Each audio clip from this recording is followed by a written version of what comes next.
All right, what up? What up? How are we doing today? What's going on, Poozy? How we doing? I had to readjust my chair really quick.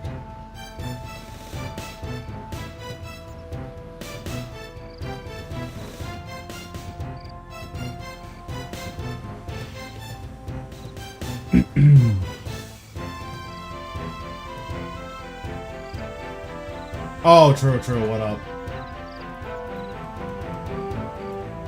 So I was doing some divination off stream. I'm actually almost done with divination, which is nice.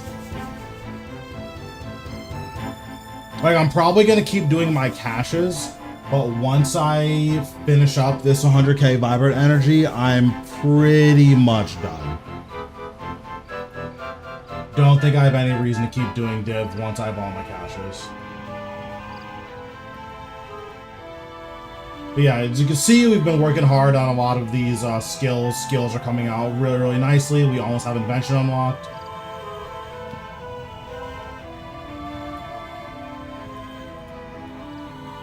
So the big question is, for Sign of the Porter 4s. Sign of the Porter 4s are basically the best porters I can make until like 88. Yeah, we're on the iron right now. But they're basically the best ones that I can make until 88, so that's kind of the deal. Also, I think my interface is messed up.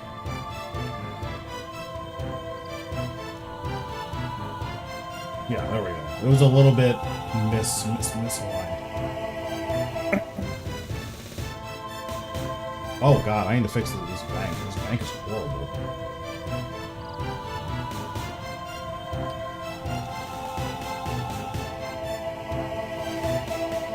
Also, the game time needs to go here.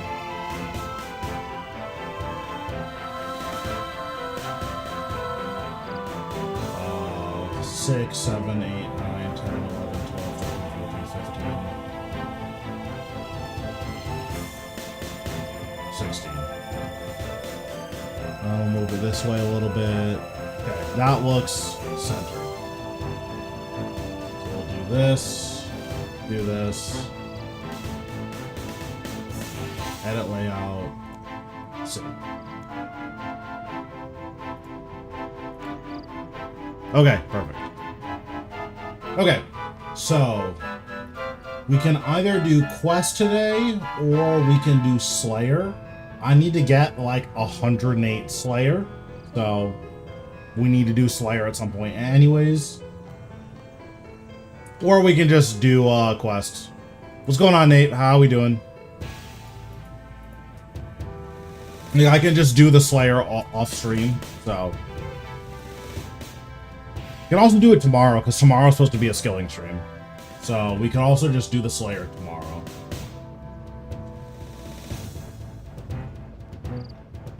Let's see, where are we actually at for quests?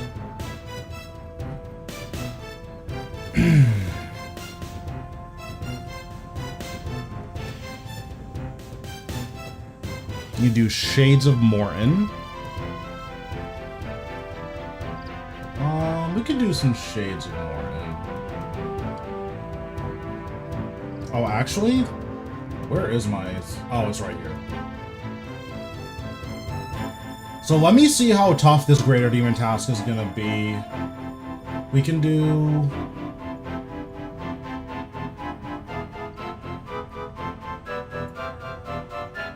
I guess we'll withdraw the salmon. Not all of it, that's so much salmon. We'll withdraw that.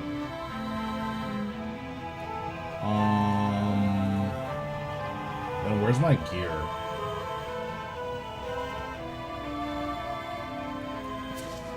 So right now, my training is purely on defense. I need to get 70 defense to actually upgrade all this armor and be able to wear it. So we're probably just going to do that. And Greater Demons, I believe, are in Brimhaven. So we'll head over to Brimhaven.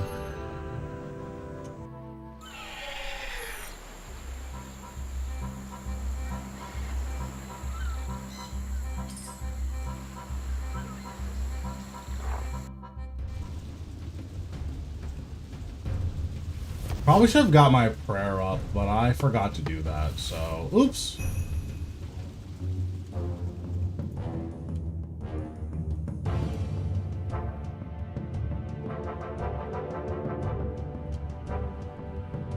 Can I go through this pipe? I can! Okay, I'm 99% sure that greater demons are up here.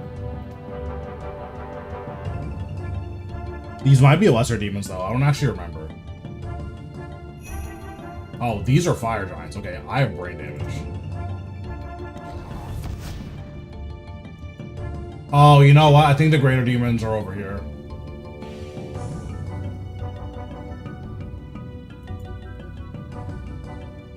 What are these? Are these greaters or lessers? Greater demons. Okay. Well, let's see how this goes.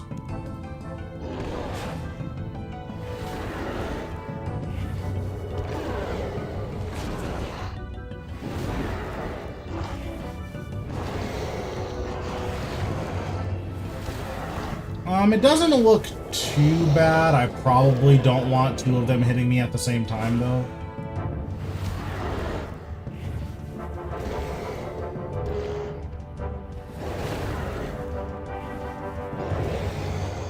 Oh, I'm like, where is my loot box? I can't find it.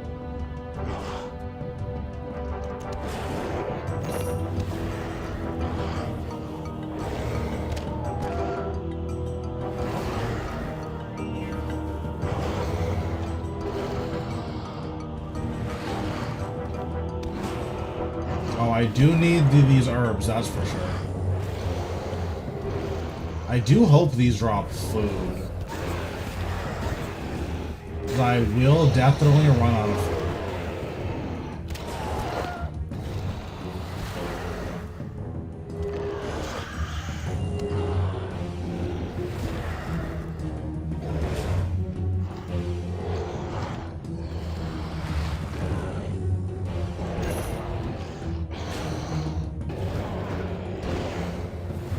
I will say, though, the 70 necromancy, really nuts. Like, it's nice doing this much damage to enemies.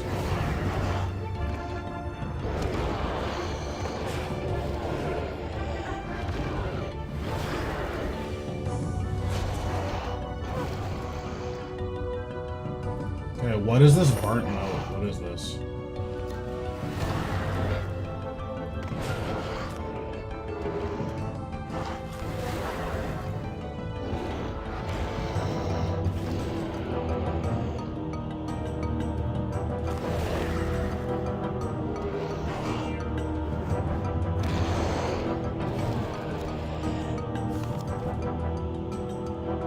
I don't actually know what this burnt note is.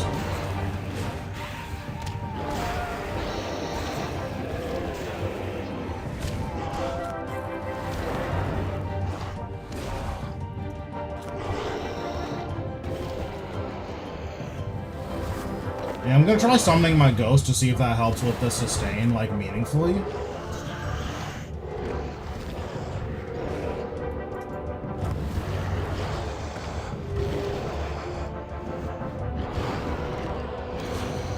I don't know how much it'll matter, but it might. Favorite boss pet? Probably the Blackstone Dragon pet. But I don't know. Blackstone Dragon pet's really sick.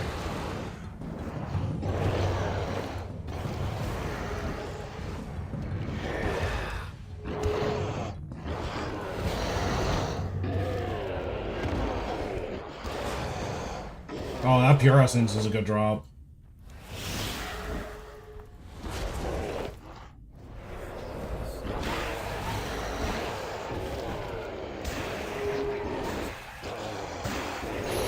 But yeah, the Blackstone Dragon pet looks nuts. Like, that pet is sick.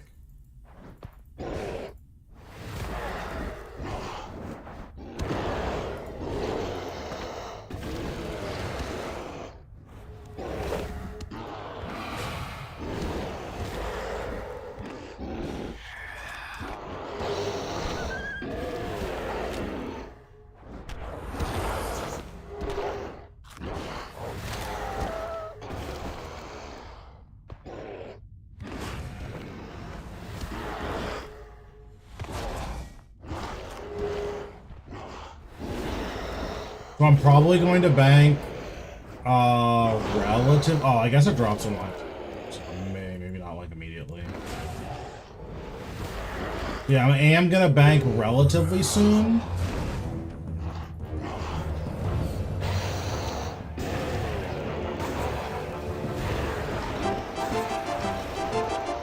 Okay, 64 defense. Oh wait, Wine Zamrock is not the one I thought it was.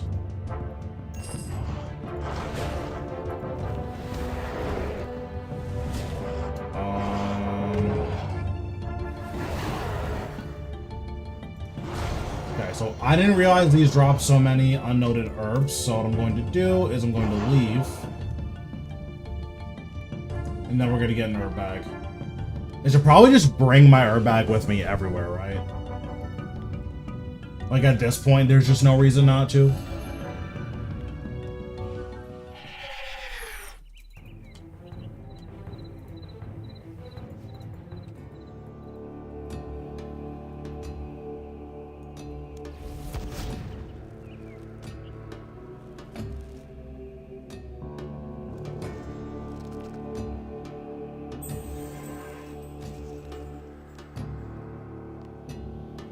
Also, let me put all my herbs in here. This can go in the salvage tab. This goes in the salvage tab.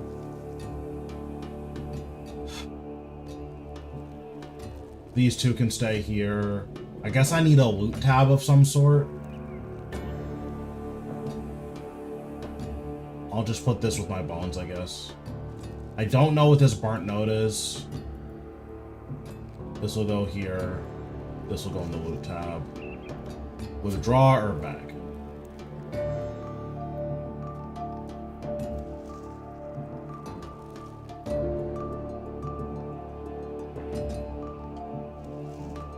Okay, let's head back over. I guess I'll bring a little bit of food.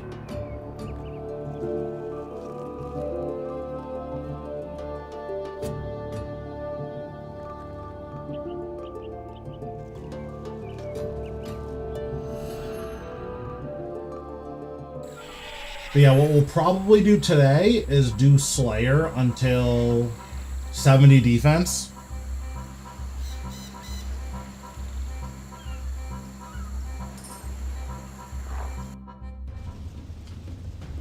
Yeah, we'll do Slayer until 70 defense, and then we will switch to questing.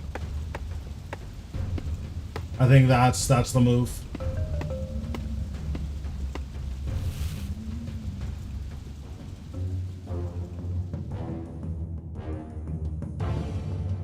Luckily, combat in RS3 is like pretty quick. Well, not, it's like really fast, honestly.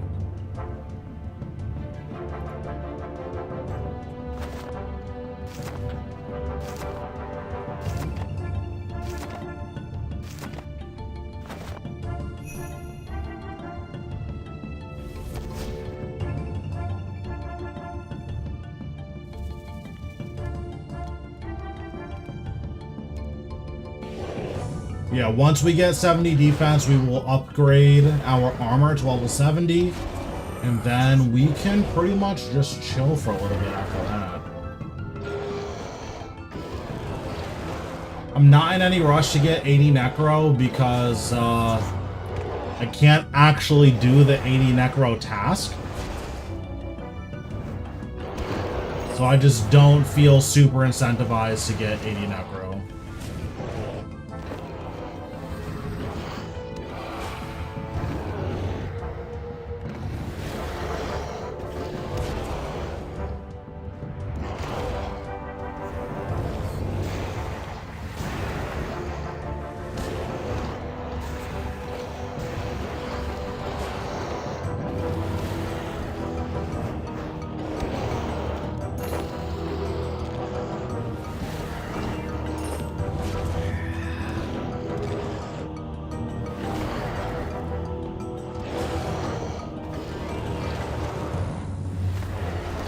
You know, it's sick that I went back to get an herb bag and I haven't gotten an herb drop since.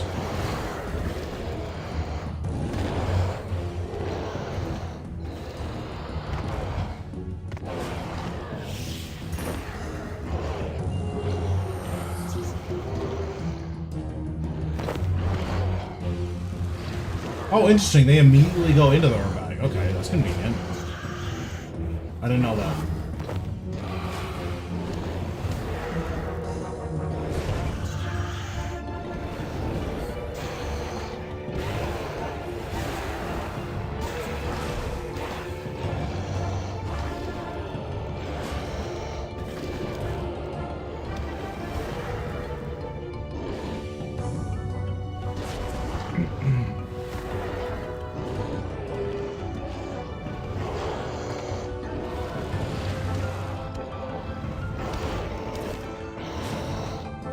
Probably need to keybind my volley souls. Not that I'm going to be using the keybind anytime soon, but I probably should.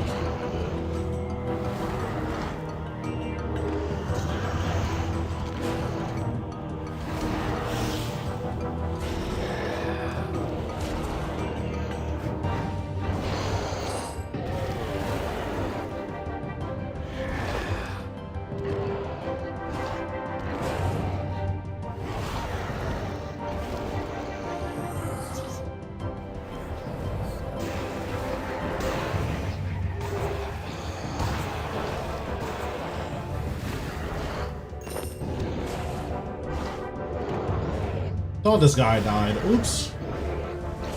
I'm gonna take a little bit more damage here than I would have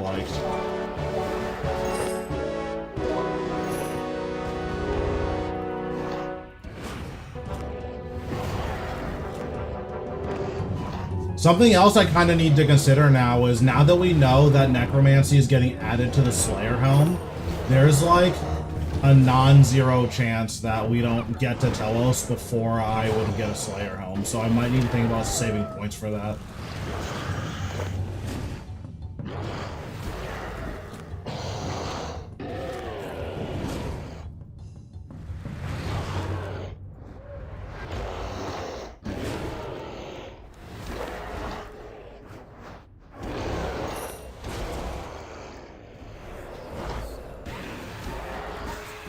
Yes, it should be very good at Carapac as well. Although I'm not 100% sure. I don't know if Carapac is affected by the Slayer bonuses. I know that the enhanced Tuska's Wrath works on Carapac, but I don't actually know if you get bonus damage. Because I've never done Carapac on task, so I have no idea.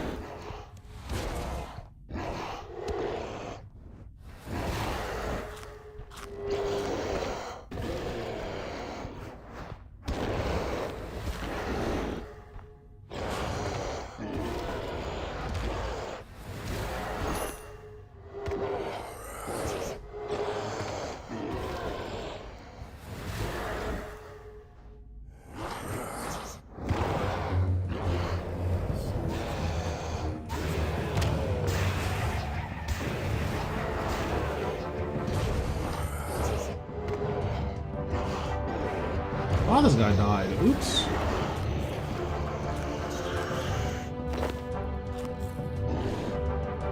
I think I want to start summoning this guy now.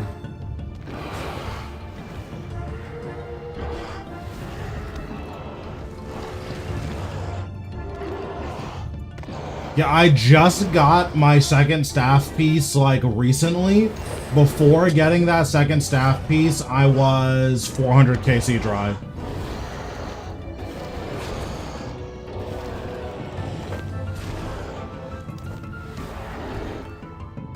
Which, as you'd imagine, is not good.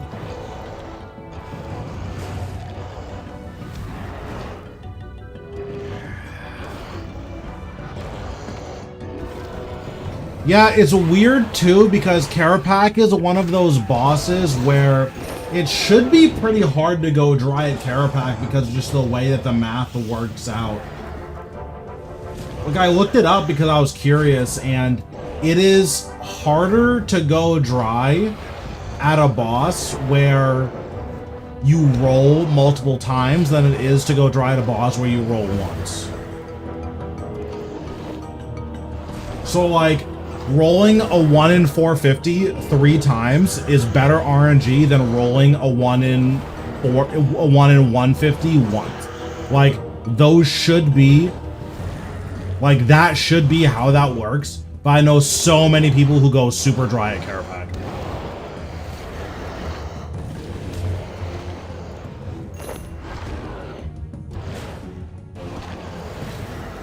Luckily, I only need one staff piece, and then maybe once I get my one staff piece, I, like, won't feel as bad about Carapac.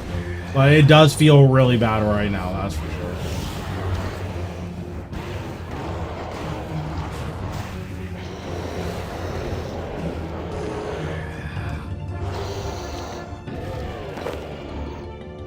Yeah, they're off by a few hundred mil, I think. Like, I think the pieces in the GE, they say they're 100 and some, where they're like 500 something, but they're actually like 300 and something. Which, that's unfortunate. It's not the biggest deal, but it is unfortunate.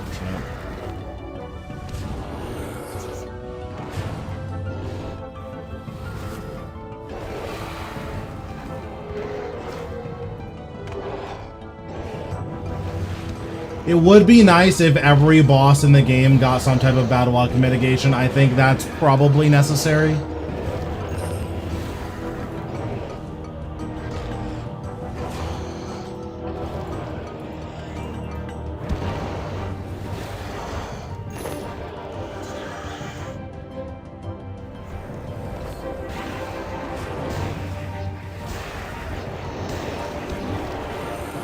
I don't know. I would assume not, though.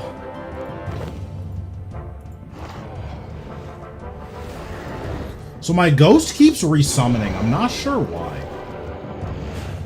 Like, I'm remembering to resummon it sometimes, but other times I'm not remembering to. Maybe I'm just misclicking it. Yeah, I'm just misclicking it.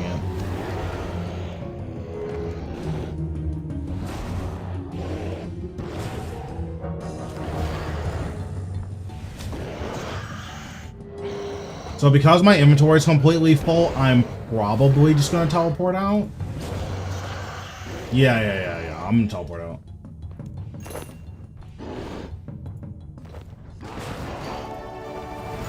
Oh, I got a prayer level. Let's go.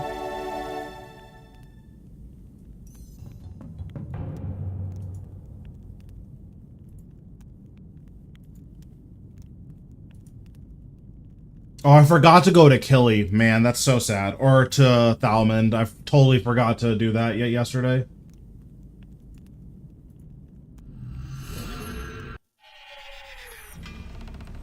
Yeah, I totally forgot to do it. That's unfortunate.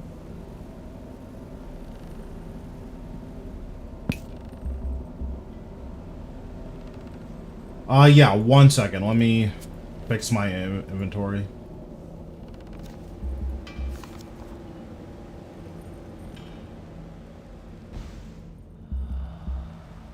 Okay, any tips for decreasing Carapac kill times?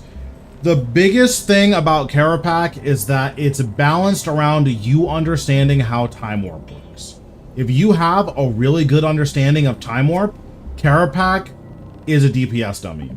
If you have a relatively poor understanding of Time Warp, it feels like Carapac has infinity health.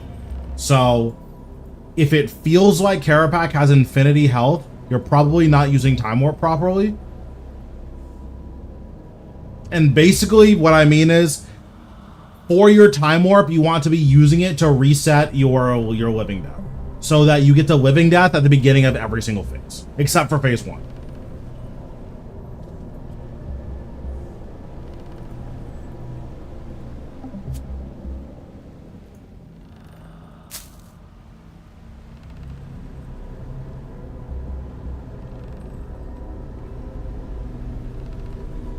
Yeah, so you basically always want to Time Warp living death. It's hard to do, especially because you also need to get your rift skips, although Necromancy is very unique in that you don't have to get rift skips with Necromancy, whereas you kind of have to with the other styles.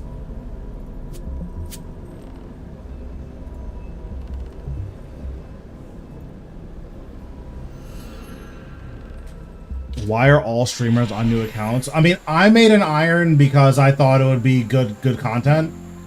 I don't know why anyone else is on a new account. Like, I still play on my main. I normally either AFK mining, because that's the next 200 mil I'm working on, or, like, I'm bossing 1 or 2 days a week.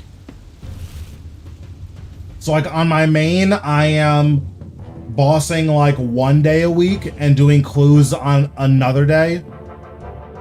And then the iron, this is where I'm spending most of my RuneScape time. Like, I AFK on this account a lot.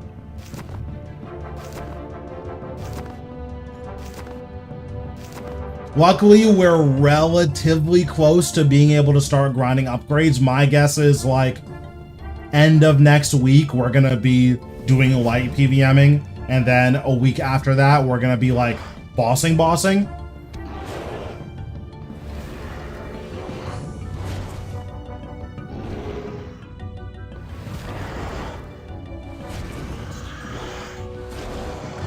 The biggest bottleneck on this account is going to be Herblore. Like, that's the biggest thing. I also don't know how I'm ever getting 95 prayer. Like, I'm gonna get it eventually. It's just gonna take so long.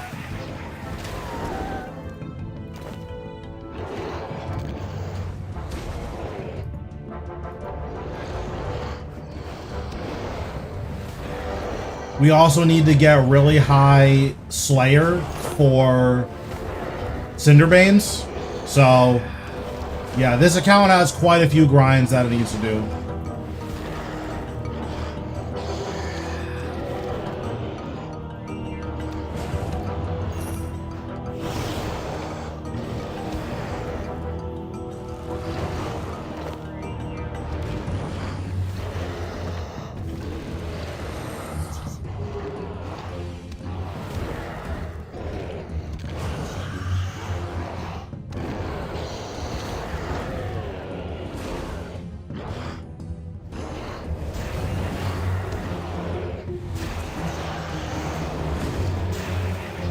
I'm gonna be honest, I'm just not a fan of the stealth nerf to Death Skull. I guess it's not even necessarily a nerf. It just feels like a nerf because of the way that I was using it.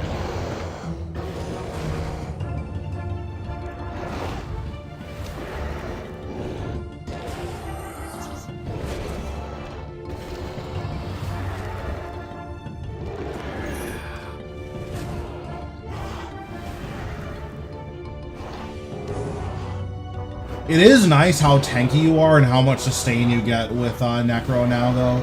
Like, this early Slayer grind is so much more bearable because I just have infinity health.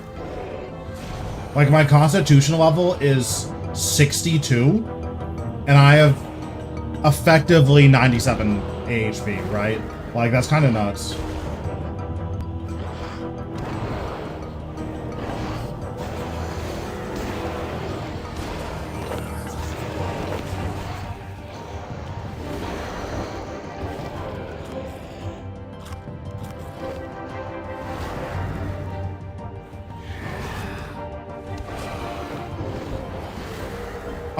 I usually kill Carapac between 315 and 345, depending on, like, whether or not I'm playing well.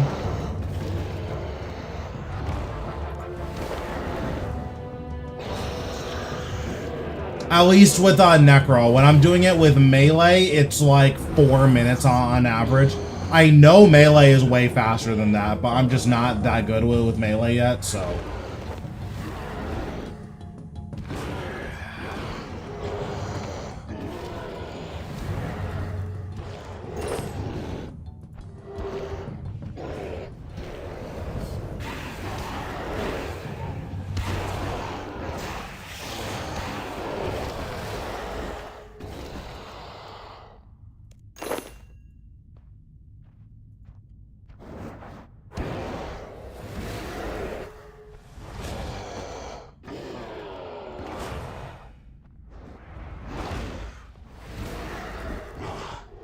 True. Yeah, Necro is worth. Yeah, but Necro is OP again because we're getting our 4th Conjure in a couple months.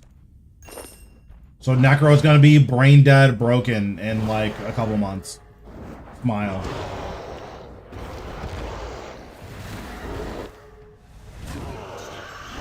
It's so funny, there are still people complaining about necromancy ruining the game.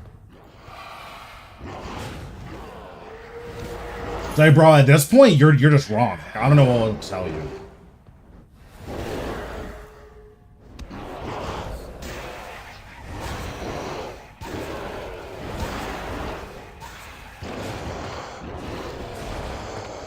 Yeah, it's so weird.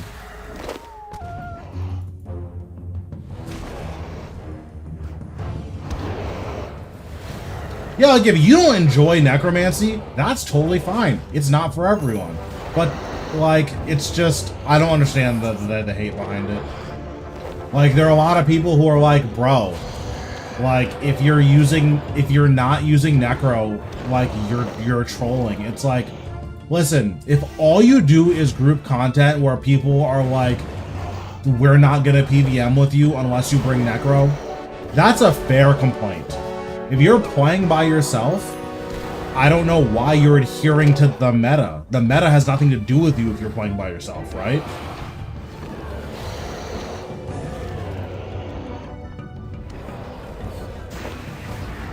Like, the whole point of a meta is that it more discusses like how you interact with other players. It has nothing to do with what you're doing by yourself. So if necro being strong at the time is like stopping you from enjoying playing the game your way, then like you're interacting with the game incorrectly.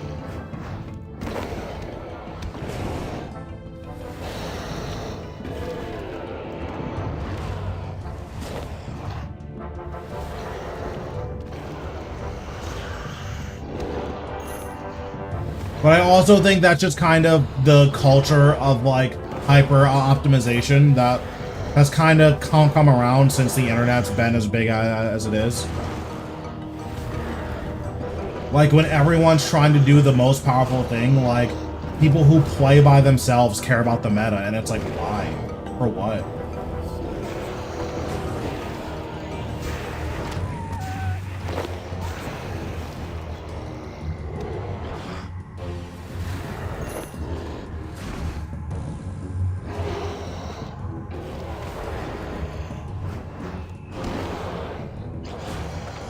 Now, if you feel like, you know, the other styles, it feels like you're working so much harder. That's true, but like, if you like the other styles, again, who cares? And that's just kind of the deal, I think.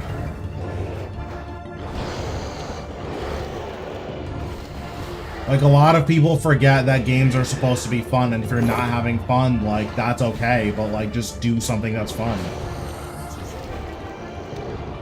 Oh my, this greater demon is infinity. Oh my god.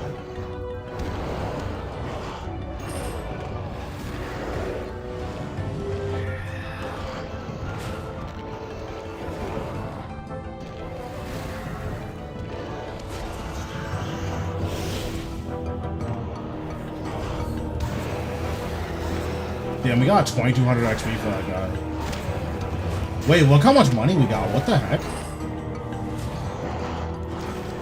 We got so much money from that guy.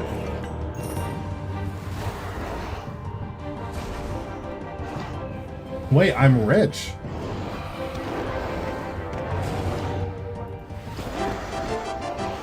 Okay, 65 defense, we take it. Oh, I can wear a third age now. That's gonna happen.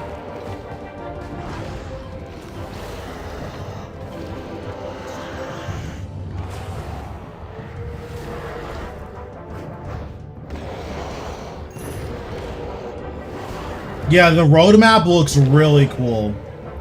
It's also very funny to me that people that were like, we're not getting a roadmap because Jagex has nothing. That's very funny to me.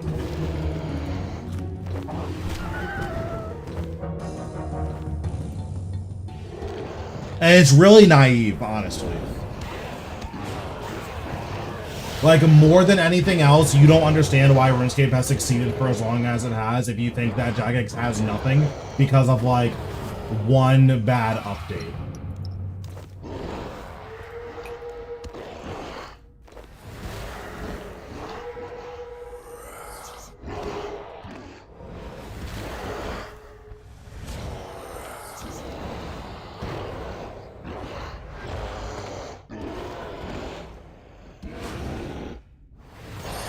So basically what happened was that Hero Pass happened, and then we didn't like it. Like, we, Omega, didn't like it.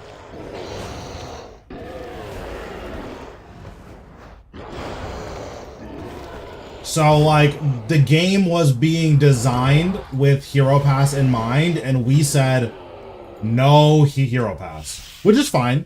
Like, this is probably a hot take, but it shouldn't be. Hero Pass, after they changed it, is like, was good.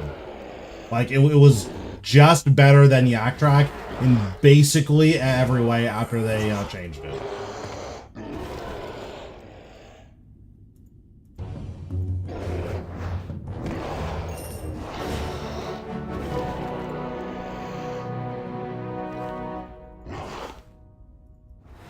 Okay, nice. Done with the Slayer task. You glazing hard. They took 5 months to release the roadmap. But it's not like we didn't get any content, right? Like we didn't get many major updates since Hero Pass. But we got Vorkath, we got the Christmas Village, we got the Easter stuff, we got a couple quests. Like, that's totally fine for a little bit of downtime.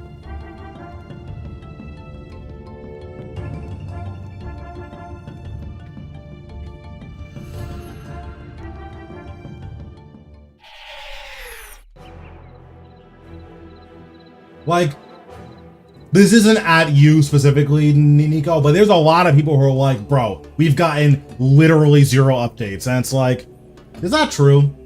Have we gotten literally 0 updates?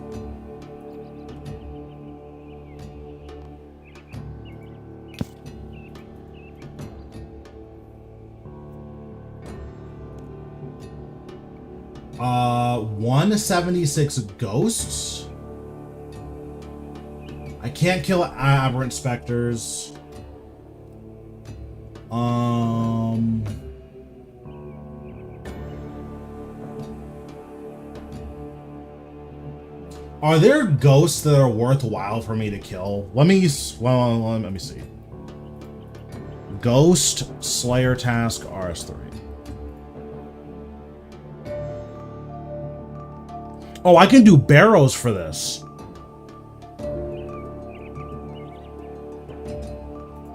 Oh, we're doing barrows.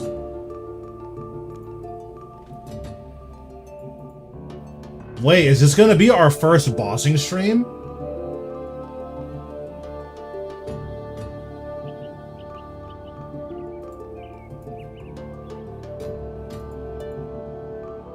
Okay, so let me do this.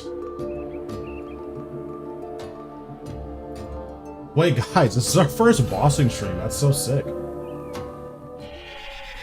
I think I also get my portal at War's Retreat, since I did do 1 barrels kill off stream.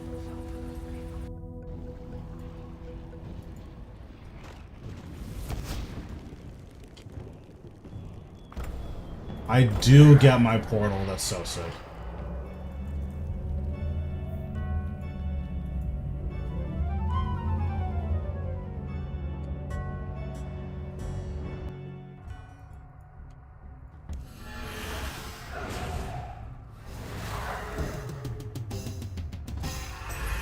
I guess I don't need to kite Aram. I just get nothing from it.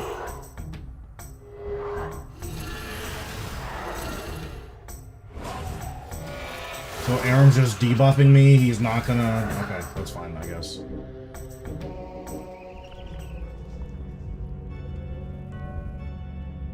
Correct. Very, very, very good update.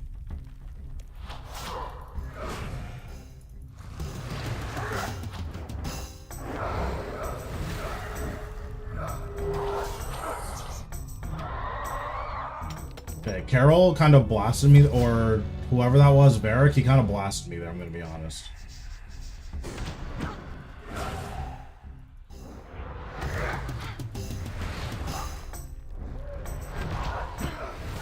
Okay, my kiting is horrible. What is going on? But yeah, like I was saying, I think that Jagex hasn't like come around, or they haven't like succeeded for as long as they have. Like it's not a fluke, right? So you have to imagine like, okay, they missed the mark on Hero Pass. That is correct. I don't think we can look at that and then see them try to fix it, and then it's not fair to interpret all of that as, yeah, Jagex flopped, they don't have anything planned for the game. Like the game's dead, all they have is Hero Pass. Like, I think that's not fair to Jagex. Again, they've been around for 25 years. Jagex is still the 10th most popular MMO, which doesn't sound like a lot, but again, like, that's after all this time, and with old school being as successful as it is. Top 10 isn't bad.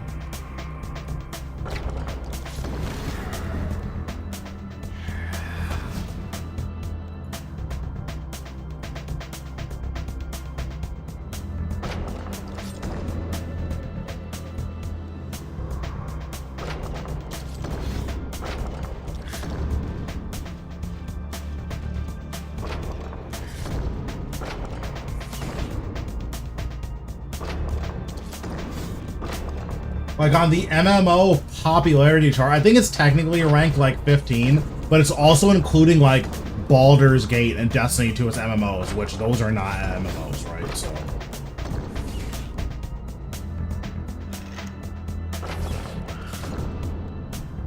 And like Diablo 4, it has that as an MMO. It's like, okay, like that's just not correct.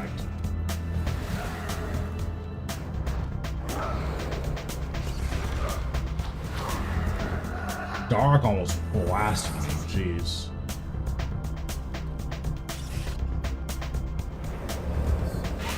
What's going on, STG? Okay, I'll take all, that's fine. And then I guess we just leave, right? We just go to Drainer. Yeah, we just leave. One of your subs just helped me get my first Zamrock kill. Nice, that's awesome. Whoever did that, tell them I'm proud of them.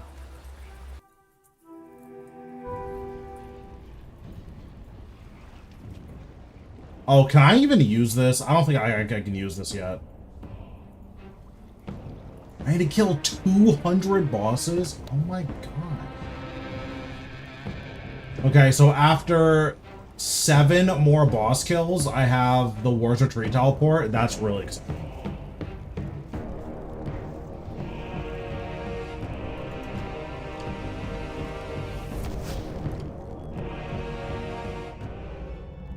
So what, this is 32 Barrows kills? This is a lot of Barrows kills. We might be the Barrows gods at the end of the stream.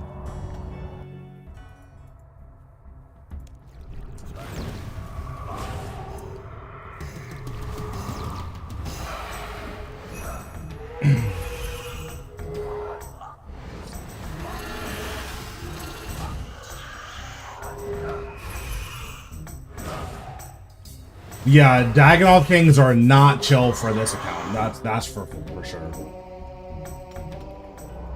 Not with my 34 ranged. Oh, also, at the last Bloodwood tree I did, I got Obliteration, so that happened. I now have tier 90, I have tier 87 ranged and magic, just missing melee. Yeah. I don't know.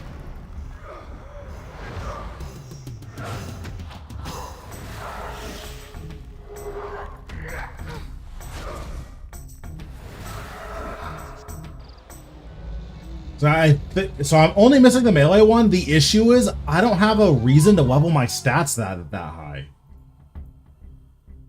Yeah, I'm on an iron. Like, I have a reason to level my stats to 80. I need to get 80 attack, 70 strength, but I don't think I need to go above 80. So I just, like, they're cool to have, but I can't do anything with them. Like, maybe if I decide to make this account like a secondary main and then like also play on this account, that could be interesting.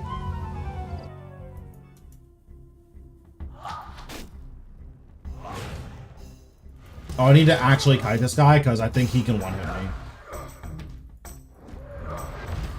Yeah, I think Darok can one-hit you. I'm like 99% sure that he can.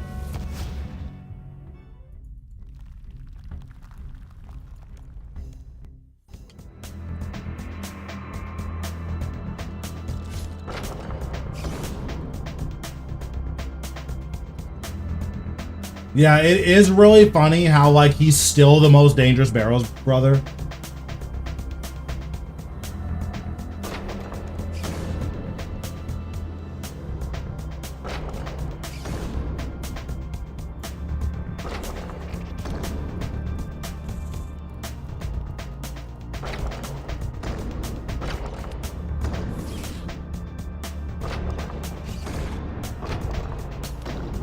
Bro, where am I going?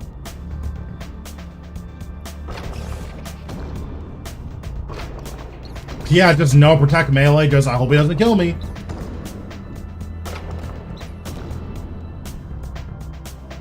I think it's that one. Yeah, it's that one.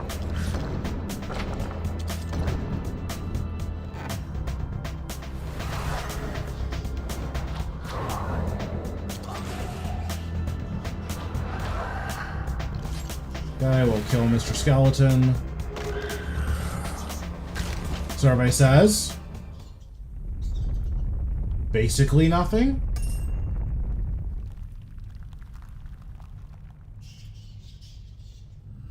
True. I mean, that's fair.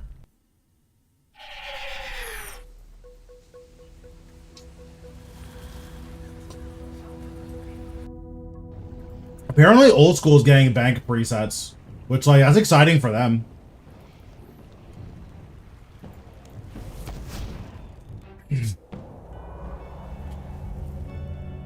Barrel drops for bingo. Yeah, the Linza pieces are pretty rough. Like, my Linza piece for the last bingo I did was 180 KC, which is drop rate, but man, that was not fun.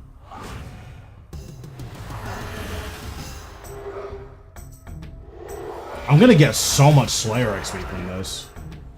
Like, how much Slayer XP am I getting per Barrow's kill?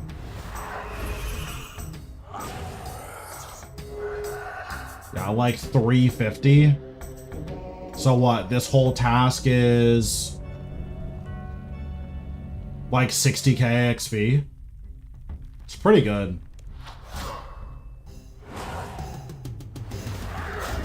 Where does that get me? Like 58 from this one task? It's not bad.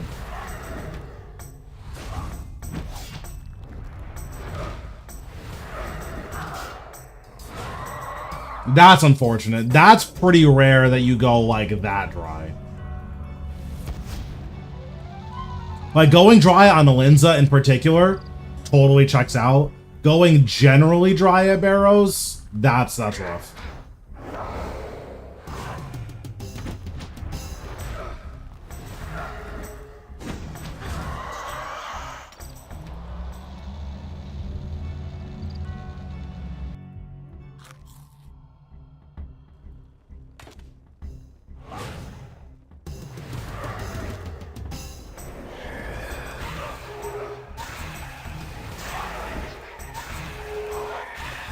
I think I like using skulls on the ranged brothers because they're, like, I don't want to kite them.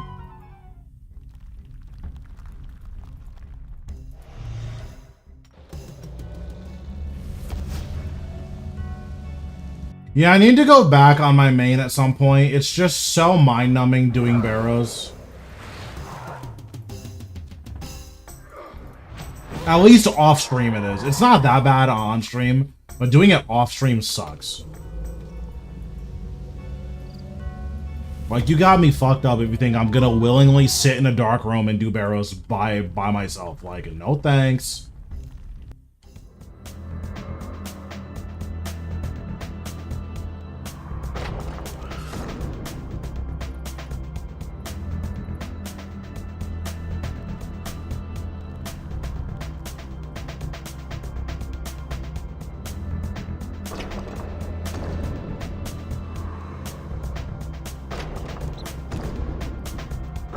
It's not that it's hard, It's just tedious. Like, it's so much clicking to open the chest at the end and get 5k. It's like, why?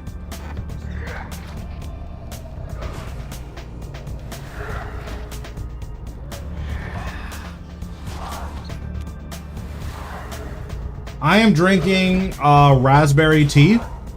Pretty good, honestly.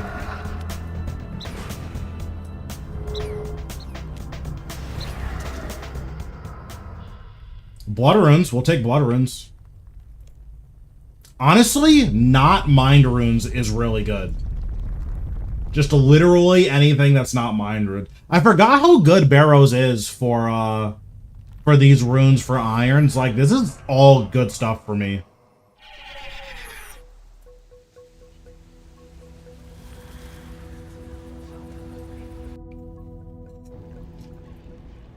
I do need to set up my action bars, though. So let me do that for a second.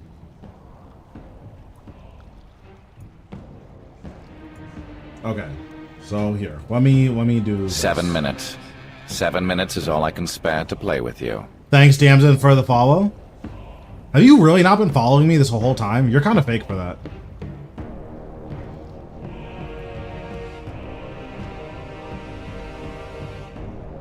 Damn, you're fake.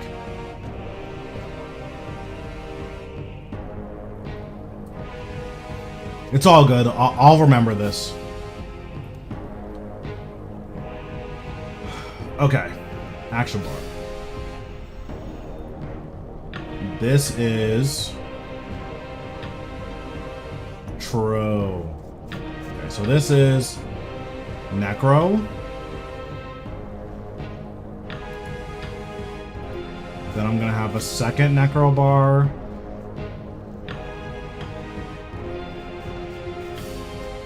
For AoE. And then a third Necro bar for incantations. Okay, so action bar 1, this is necromancy. All this needs to go on this bar.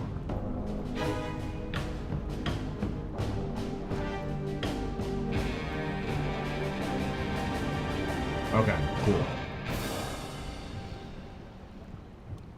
Honestly, I just don't care about melee or ranged right now. I guess I'll put all of this here.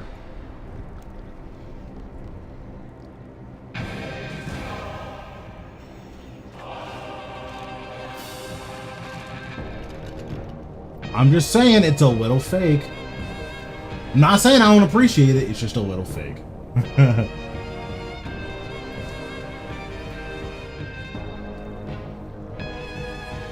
Okay. So we'll have 2 melee bars, or I guess we'll have 3 melee bars, right? Because it's dual wield, 2-hand. And then auxiliary. Same thing with ranged. Dual wield. 2-hand. Auxiliary. Magic. Dual wield. 2-hand. Auxiliary bar. This will be my defense bar.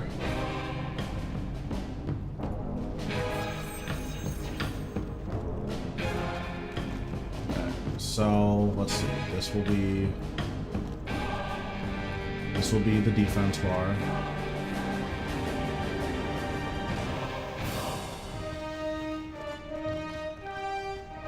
And then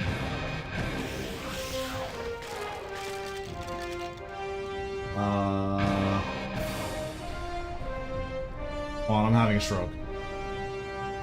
Defense bar goes here. Secondary necro bar goes here.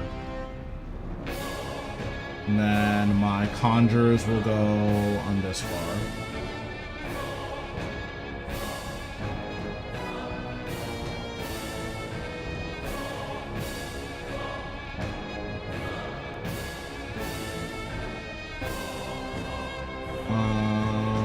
This will all go up here.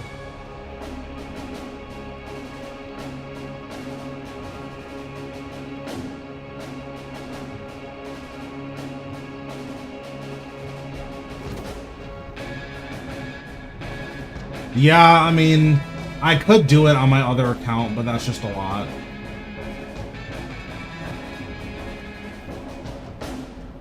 Okay. So where's my magic bar?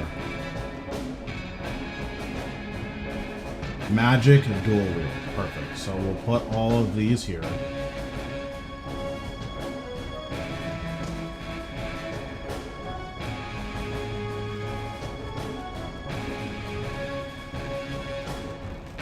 Magic two-hand. Where's my magic dual wield? Okay, so for this, we're just gonna put all of the same abilities on, except Sonic Wave over Concentrated Blast. So we'll do... And I'll just fix the order whenever. Oh, I have Detonate now, nice.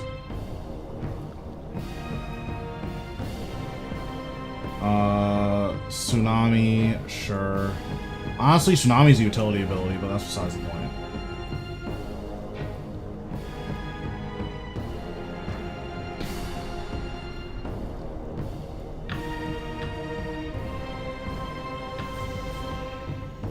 Yeah, this is why I usually stream. Okay, so these are both the same now.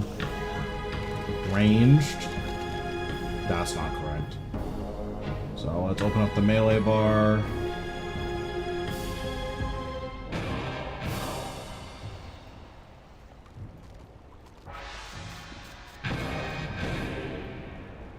Okay,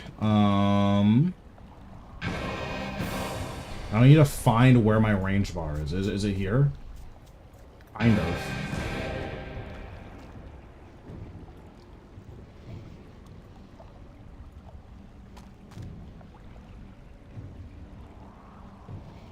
Nope, I want this here. I don't know what my range basics are. Are they here? There they are. Okay.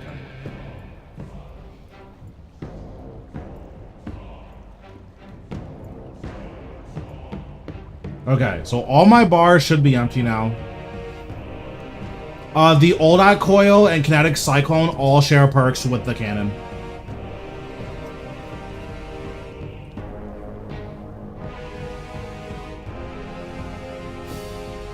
Okay.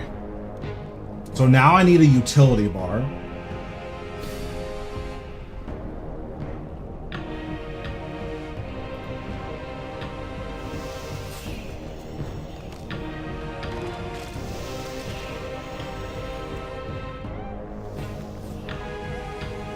Okay, and then I need... Okay, so that's the utility bar. I need to put my prayers on this bar. Q, W, E, R, tab. What do I usually protect? Melee, protect magic, protect range, protect necro?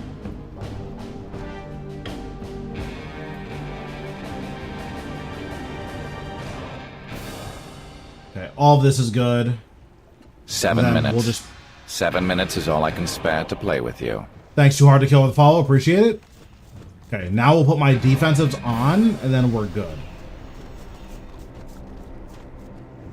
Okay. Deflect, we'll put somewhere over here. Barricade, we'll put over here. Debilitate, we'll put over here. I think Debilitate was right here. I don't remember, though.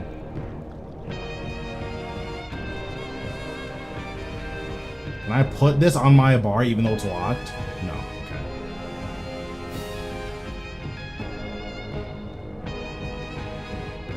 Essence of Finality, we'll put this here. Okay. Now. And this will be my, like, teleports bar. So here we'll set this to 15. Settings.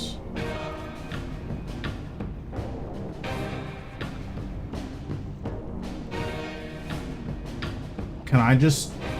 Is there one that says utility? Perfect. That's my utility bar. This is my top. Perfect. Perfect. And then I guess 16 will be like a skilling bar.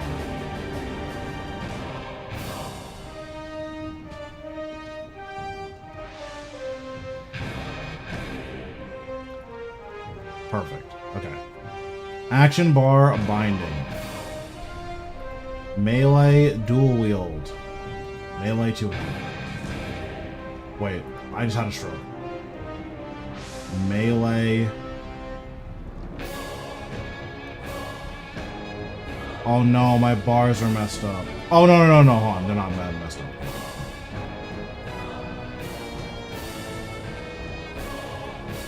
This is necromancy.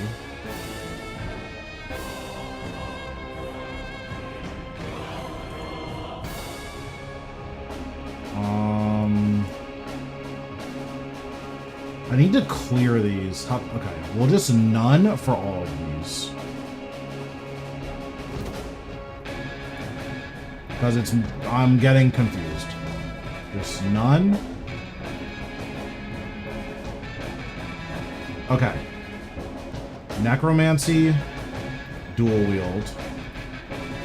Necromancy. Additional action bar 1. Necromancy, dual wield. Incantations. Weapon style. Magic, dual wield. Magic, dual wield.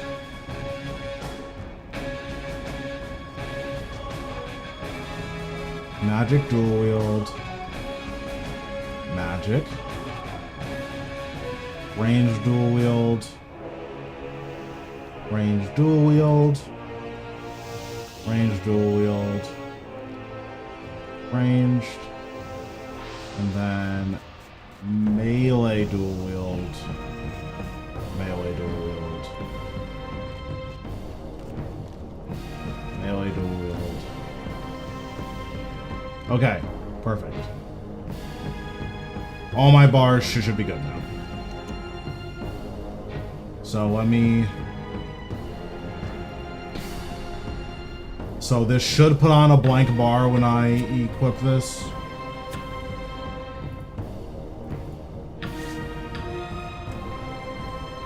I'm assuming there's just nothing on the magic bar. That's why it's not putting anything here. Yeah, it's just nothing there. Okay, I see. Oh, I see. I messed up. We need to switch these.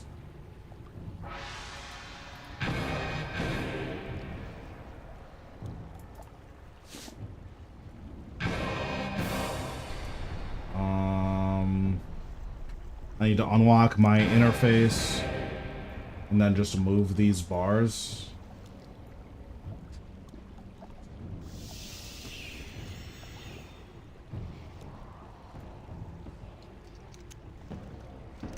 Okay, and then this is the defense bar. Okay, so now we do this. We do this. Okay, perfect. All is as it should be.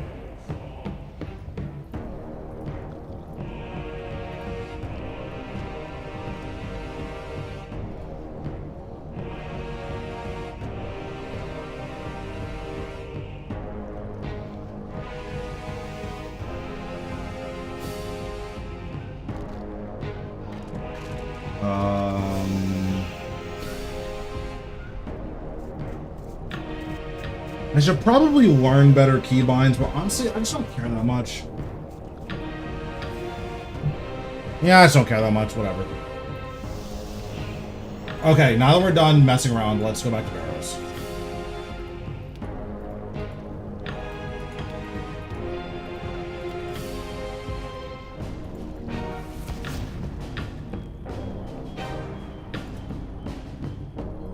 Oh, I forgot I don't have that yet. Oops.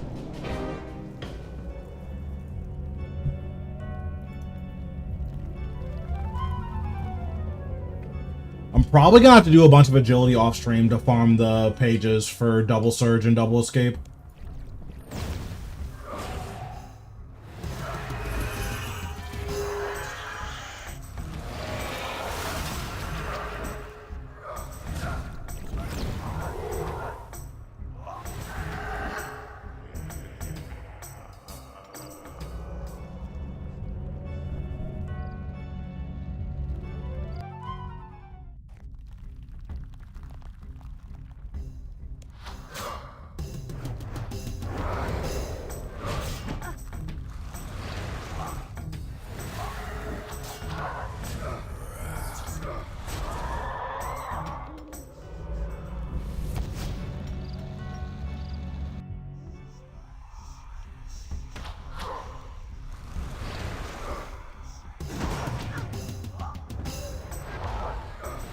Going on, Silver? How we doing?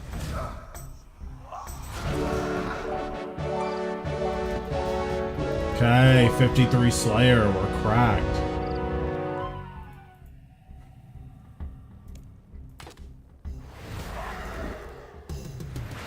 Yeah, I think I'm gonna save my Volley of Souls for Darok. Because that's the only one that can kill me.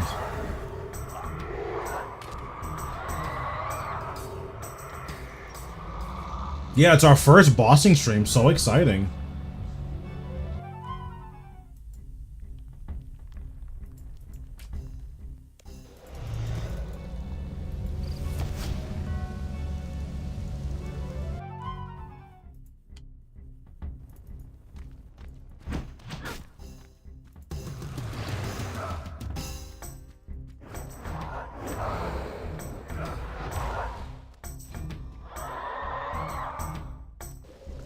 Actually, having to kite that guy is so sad.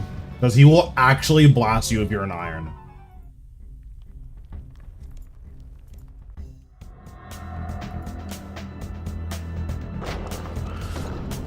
Or honestly, not even if you're an iron. He'll just kill you in one hit if you're just less than full HP.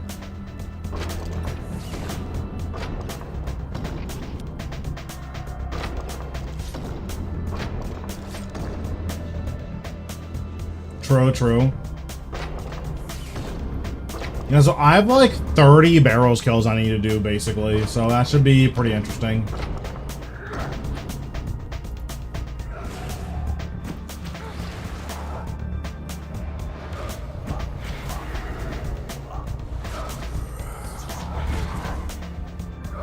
You prioritize bloat over saving adrenaline for living death?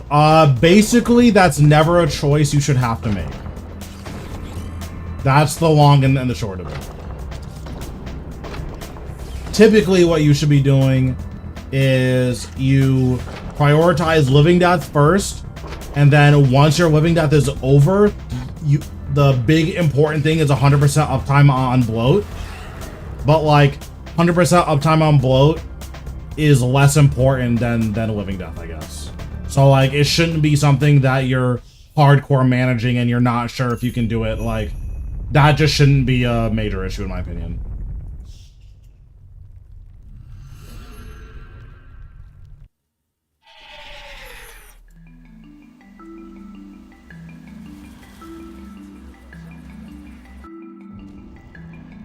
Yeah, basically living death and living death and death skulls are your single highest priority moves. And then once those are both on cooldown, now we care about bloat.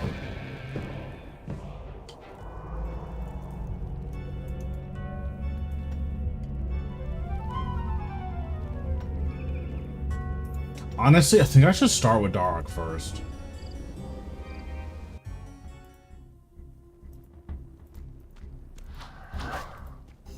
These misclicks are crazy.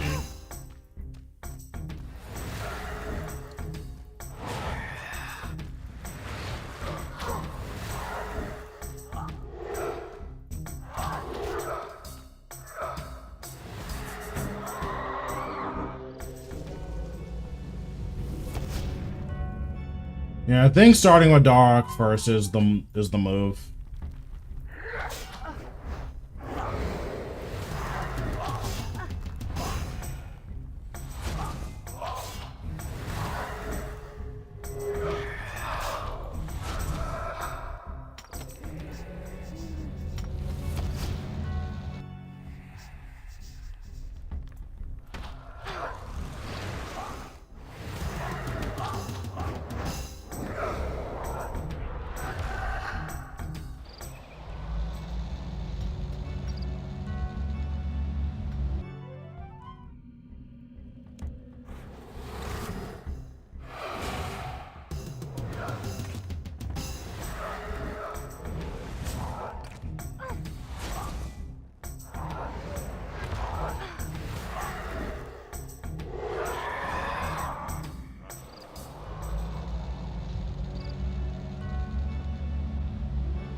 What's going on? How we doing?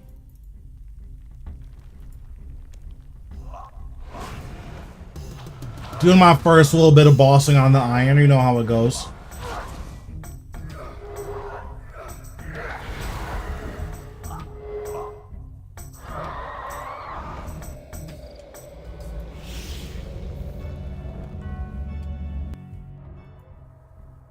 Oh, you know what? I should try, since my Reaper is Giant Mole and I'm not doing that, I should try to re-roll it into Barrows. Since I'm gonna be here anyways. But yeah, we're doing alright. Definitely can't complain. Doing some Slayer and I got a ghost task, so I decided to do Barrows, and where you have 30 Barrows chest to loot, so that's the plan.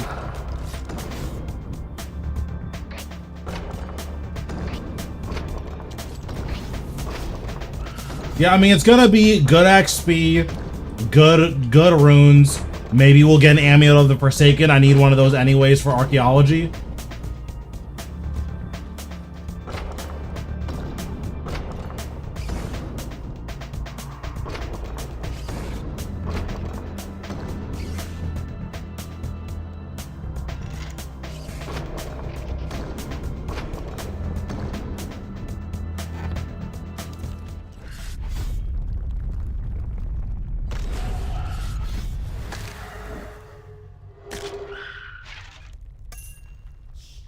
Oh, got an elite clue from that. I didn't even realize it.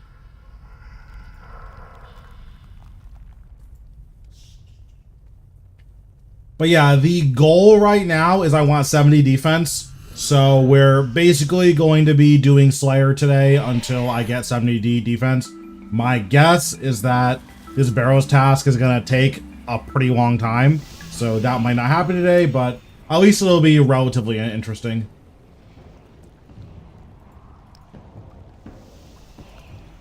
I think I have one of every tier of clue now. Yeah, I do. Nice.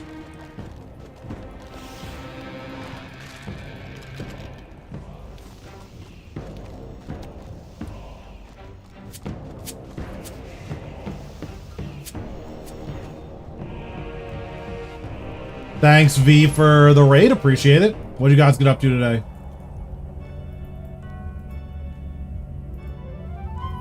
How do I shout you out? I think it's this.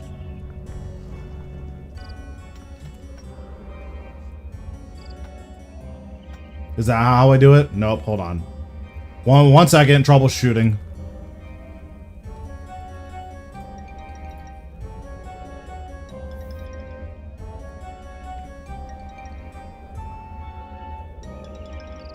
One moment.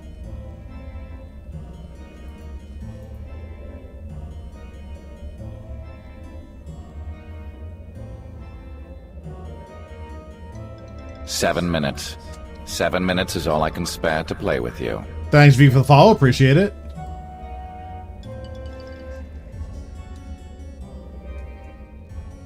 Okay, there we go.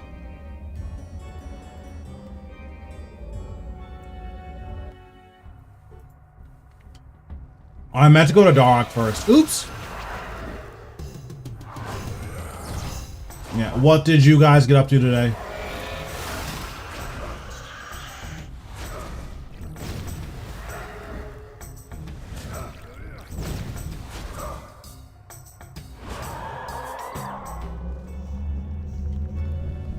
Ooh, very nice. I'm assuming you mean as in, like, old school Inferno? Or do you mean Zuk in RS3? Oh, true, true. Inferno looks rough.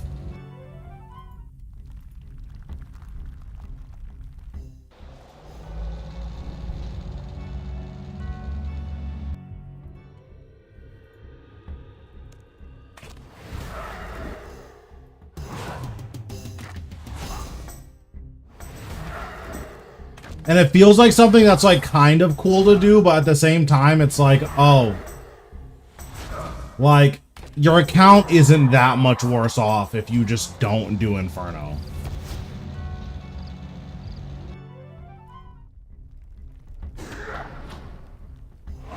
Yeah, it's definitely cool to say that, like, hey, I did Inferno. But at the same time, it's like, do you have to do Inferno? Yeah, it's good you're having fun with it. Old School is something that I might dabble in at one point or another. It's a little bit too much, though. The slow grinds are just not it. At least not at this point in my life.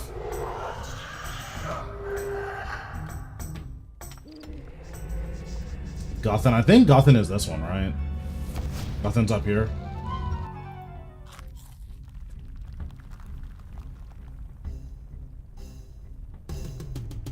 I like it. I turned it on because it helps tell, like, what you can click on. And that's always interesting.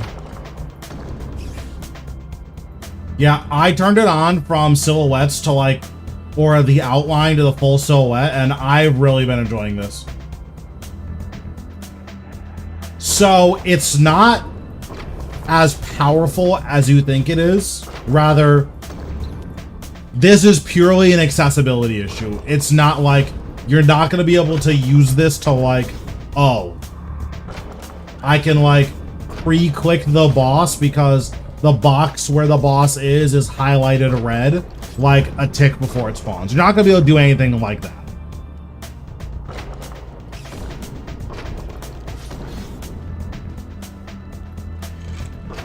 But it is still nice for accessibility, and it helps you tell, or it helps you see, like, where you're actually allowed to click.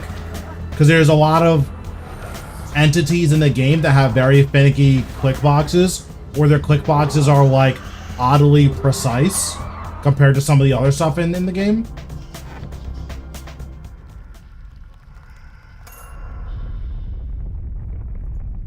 So, like, knowing exactly how precise the click boxes are is really nice. Yeah, exactly. Like, knowing exactly how big each of the Twin Furies are is cool. I think I have one more to do and then I get my teleport, right? I have two more.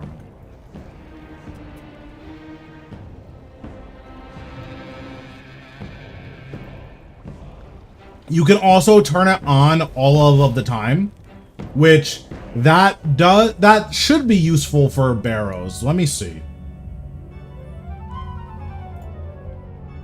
I think that's useful exactly here because it should just show you the door instead of you having to, like, hover over them and check.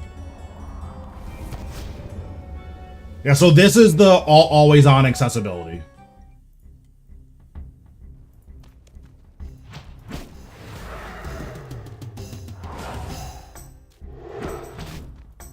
Yeah, that's like, that is probably good enough where if you're doing a lot of barrows, you just use the accessibility option.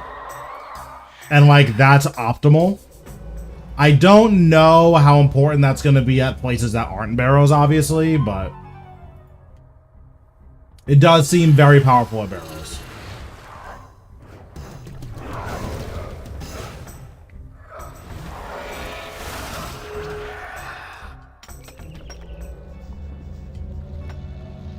Oh, wait, I need to go here. Oh, yeah, because the click boxes are really finicky.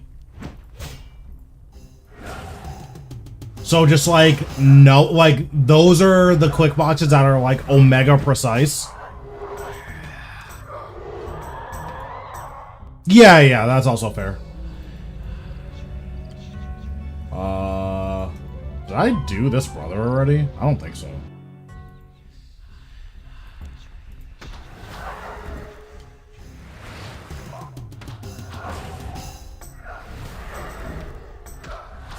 But yeah, I think in terms of accessibility, this is really nice. It shows you when certain bosses become damageable, but it isn't very precise in terms of, like, at AOD, when she spawns in, next Angel of Death, I don't know if you play RS3, but at AOD, when she spawns in, she will turn red, meaning that she's an enemy that can, like, fight back, like, 3 seconds before you can actually click on her.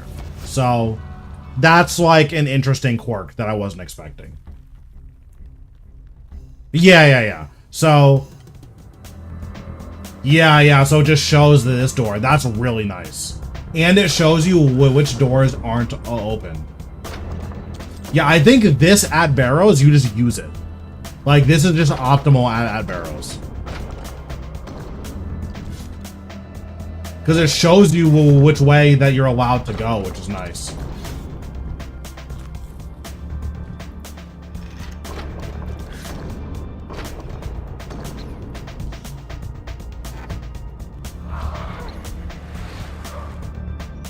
Yeah, I'm not sure how I feel about it in terms of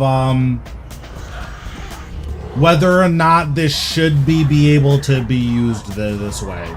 My guess is that this is just kind of a necessary evil of having the game be more accessible.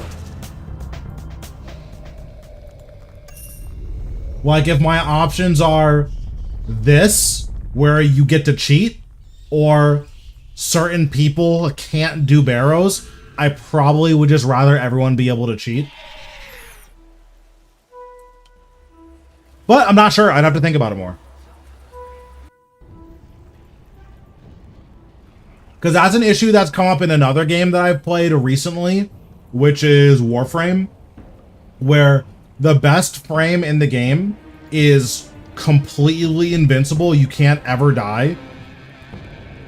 And he's like making it so all of the other tank Warframes are obsolete. The issue is he's so easy to play that he's essentially an accessibility option for a lot of people. So like, should people who can't otherwise play the game lose access to something just because for everyone else it's like overpowered? And I don't know the answer to that.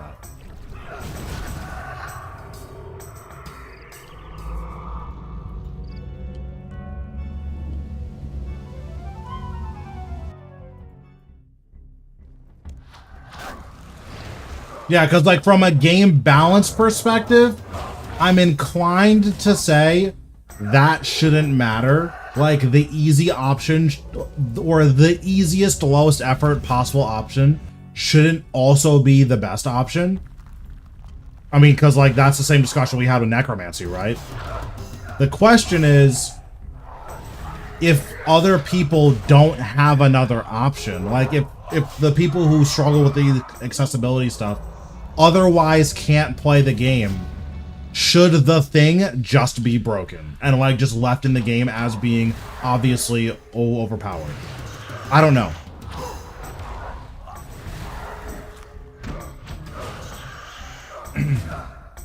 For example, if they release Barrow, say next month, if this highlight feature made it possible to bypass the door maze. Yeah, like, if for instance, in like Sliskay's endgame, the maze wasn't a maze anymore because you just turned on the show the clickable entities and it just, you can only go once a certain way, that's probably against the spirit of a maze. But you also have to consider that Barrows was designed in an era where you couldn't see the entire tunnel, right? Like, during the game's inception, this is how big your minimap was, right? Like, this is what you were looking at. So if this is what you were looking at, I'm not sure it's that bad. And also, like, you couldn't see into the other rooms. I don't know if it's that crazy that, like, oh, you can see that this is the door.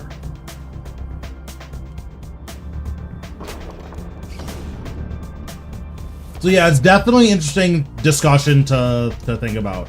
Because you could probably argue that Necromancy was a similar discussion where, okay, Necromancy being by far the easiest combat style, which that's more on the fault of the other styles rather than the benefit of of Necromancy, just because the other styles don't work.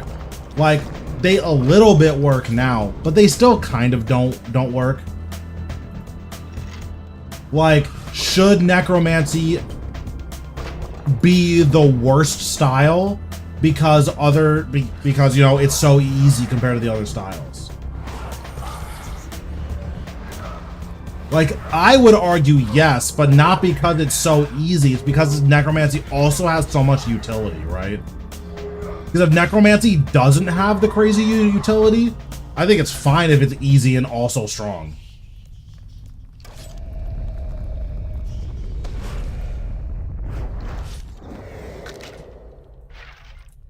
But like, that's also a different discussion, right? Like, in my opinion, utility and necromancy, or utility and damage, are basically the two levers that we have to balance combat. So if something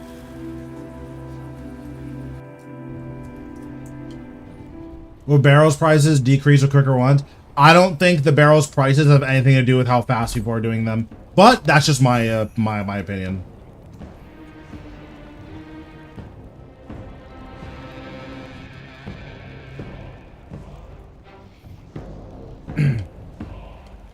Yeah, I think rebalancing the old content would be good. Something that I hope that they do is, my personal philosophy is everything above a certain tier should be useful, period. I don't like that a boss like Cowfight King has obsolete drops. There is no reason ever to use Drygors, period. They're just bad. That shouldn't be the case, in my opinion. I think, like, there should be beginner bosses that, okay, these bosses, you will phase out of these bosses. They won't be as useful. I think that's totally fair. That should be a thing. Because you can't have everything be the same level of usefulness in the end game, right? That doesn't make any sense. The flip side is, like, should a end game boss like Cowfight King drop effectively nothing? Probably not.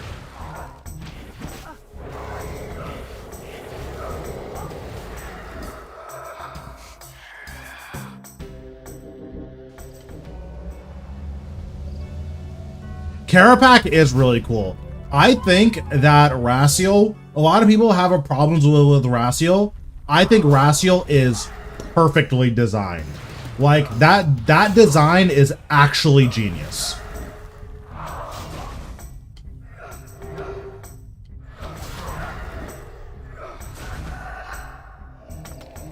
Like, Raciel has just enough telegraphs where, you know, you have a pretty good idea of what he's going to do without him explicitly saying, hey, this is my next attack.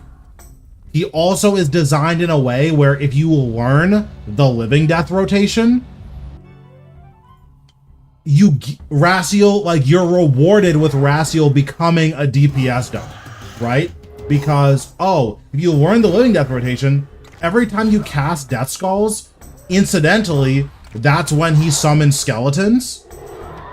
So by learning how to properly use living death, you can completely ignore skeletons. That's nuts. That's such incredible design. They really did an amazing job with it.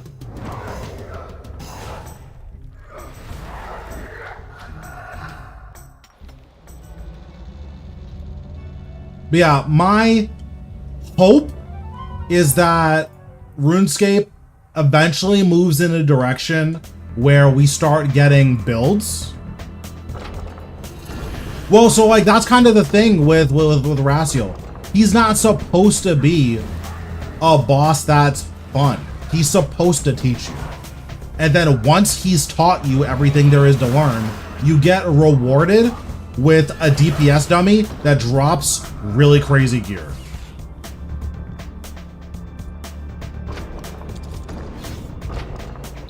Now, should he have dropped as high level gear as he drops? Probably not. I think that's a fair criticism. For instance, if Raciel was a little bit weaker and the first necromancy armor was tier 85, and then you could use Vorkath spikes to upgrade it to tier 95 from Vorkath, now we're talking about like perfect design, right? But I think that's asking a little bit too much.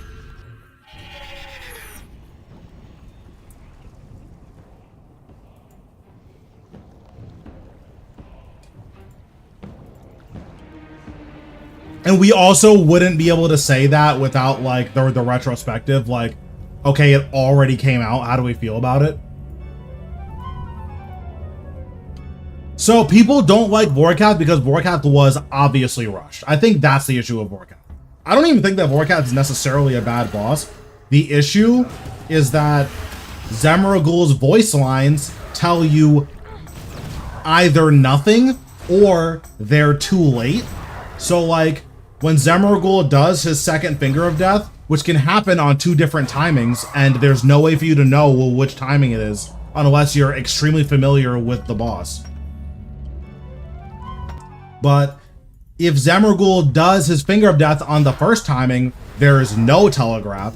If he does it on the second timing, he gives you 1 tick of breathing room, where he says die the tick before you take damage. So I think that's the issue with Vorkath. Is that Vorkath breaks a lot of the rules for what Jagex has kind of conditioned us for a boss to do, right? Like, they designed Vorkath like it was a 2013 boss in terms of its telegraphs, which make it really hard to learn because for a lot of people, it feels like you're taking random damage. And that's because that's kind of what it is unless you're very intimately familiar with the boss.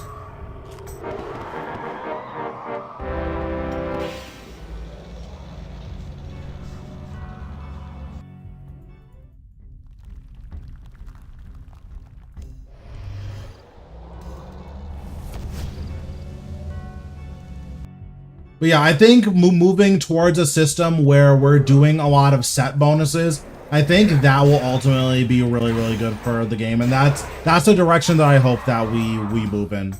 I think RuneScape's biggest flaw is that there is best gear, and that's what you use, period. And you're incorrect for not using the best gear. That sucks, and that's boring.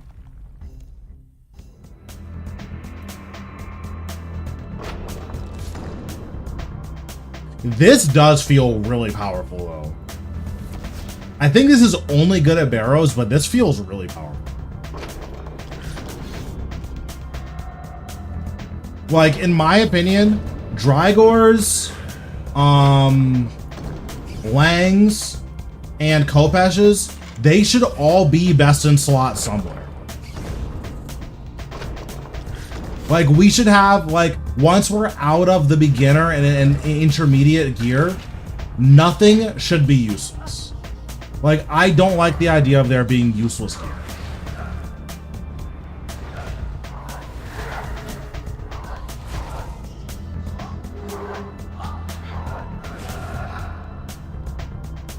So I don't necessarily mind certain mechanics being able to be skipped. It just needs to be balanced.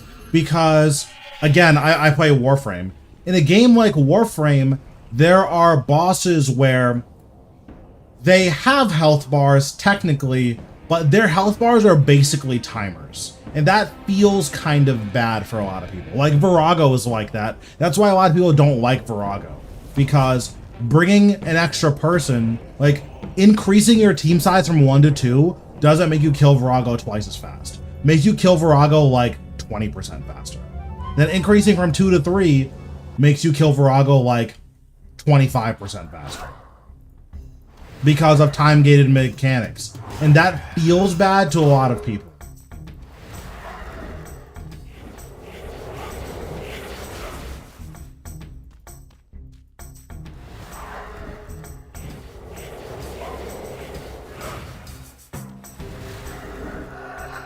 So it's really hard to like balance bosses in that way.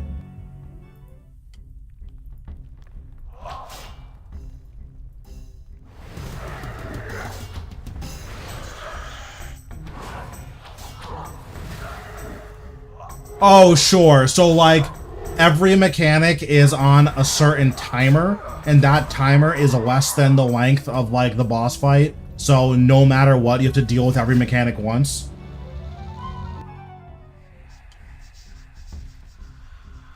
So funny enough, that waiting is only an issue if you don't solo Virago. Now, solo Virago is arguably the hardest thing to do in the game, period.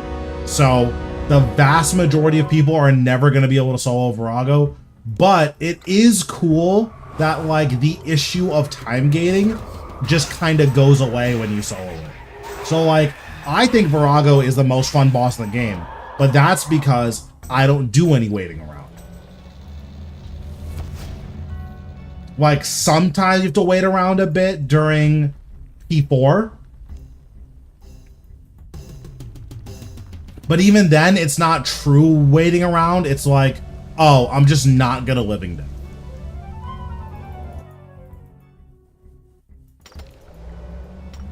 Or I'm not gonna Berserk, right?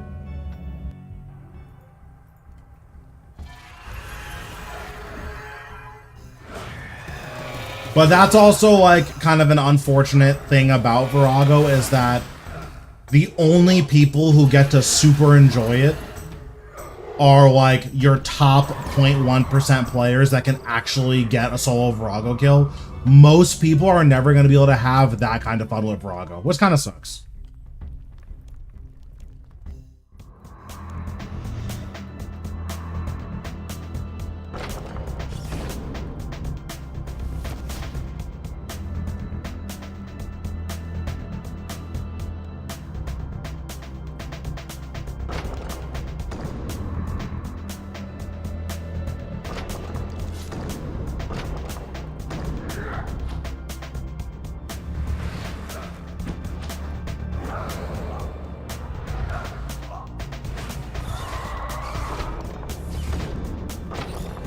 But yeah, I don't know. I think moving towards builds would be really, really cool. Like, even if your Seismics and Drygores don't, like, upgrade into something, it would be cool if, for instance, oh, Drygores have a certain passive.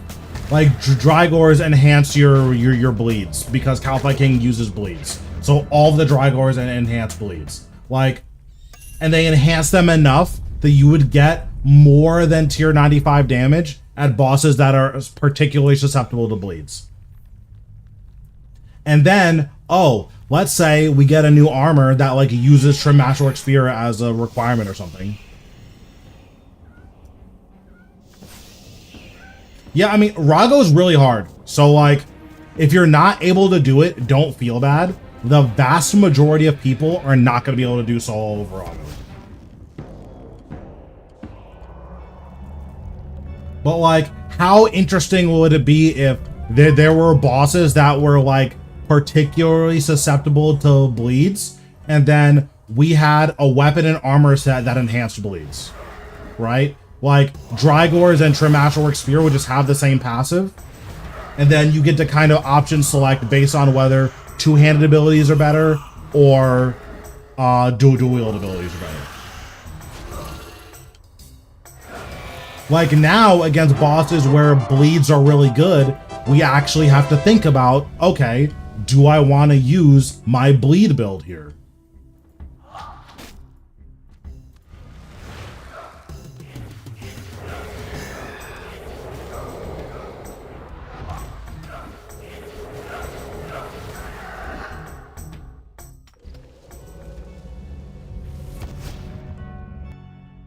Alternatively, something else they could do is just go all in and like be a lot more aggressive with how good certain pieces of gear are, but then make other pieces of gear like equally like aggressive.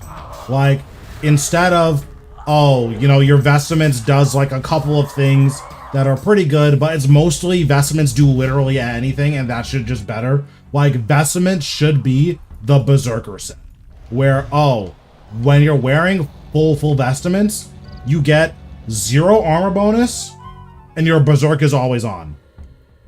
Like, now you kind of have to think, like, okay, are there places where I can't use Vestments because I can't take double damage for the entire fight? That's something that you have to think about. That's a choice.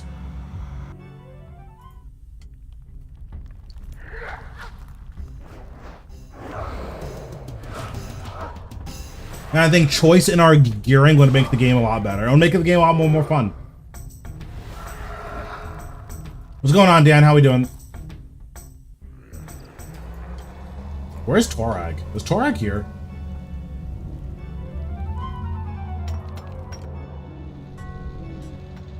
I need to, like, adjust my pathing so I know where I'm going.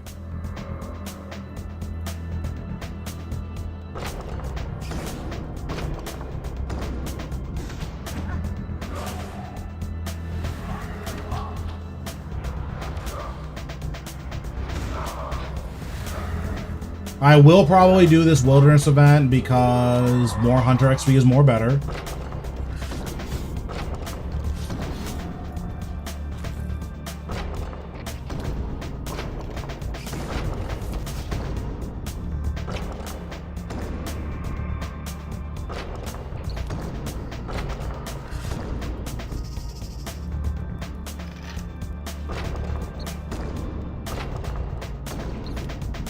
Okay, survey says. Scammed again. Oh, it's not giving me potions because I don't have the herbal level to make a lot of the potions. Or maybe I'm just low rolling on potions. I guess that's also an option.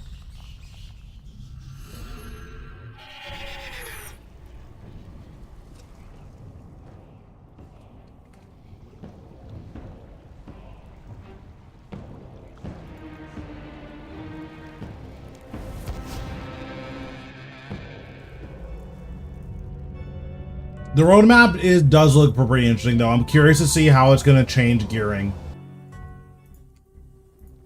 Because, like, we're getting tier 99 melee armor, tier 99 melee weapon, and we're getting gear upgrades to upgrade potentially a lot of our gear past tier 95. So that could all be super interesting.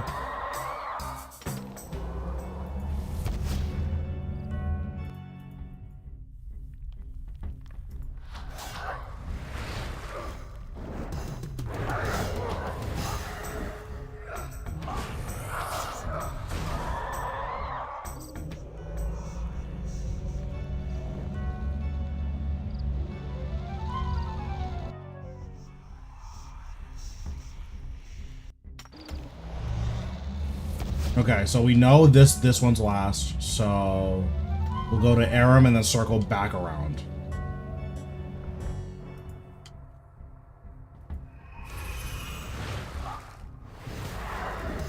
Now I don't have to look for which brother's where.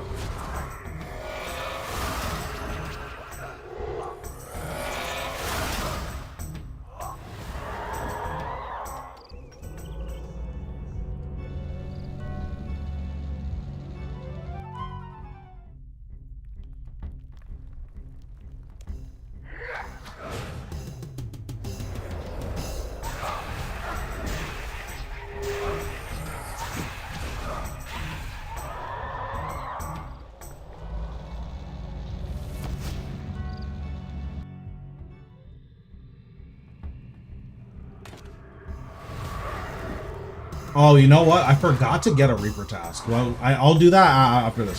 After this kill, I'll get a Reaper task. And we'll just keep rolling it until we get Barrows, since we're going to be here anyways. Should also give me like 10,000 Slayer points or something, or a Slayer XP, which is good.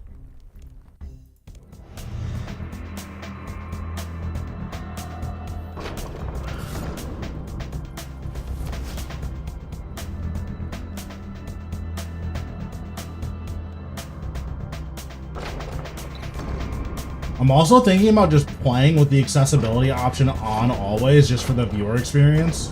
Like, if I have any people that have disabilities in the chat, then, like, they'll still be able to see everything that's going on.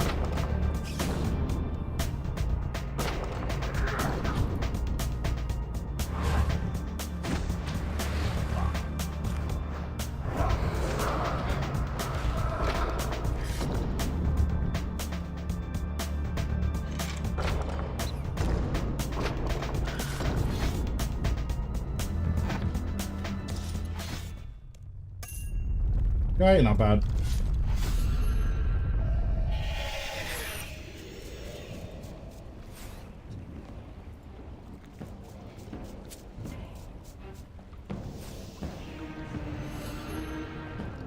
Okay, let's do the wilderness event.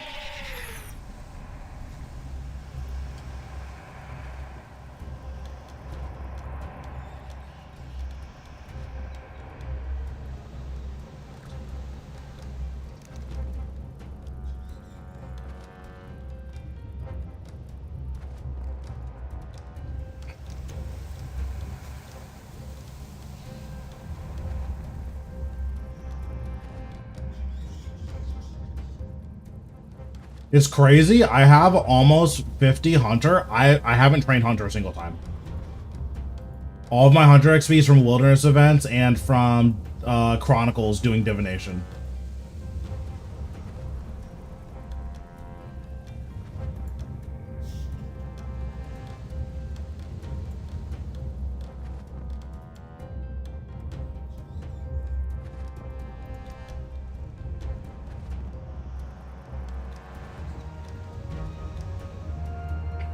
I do need to get 75 at some point, but that's not for a while, so.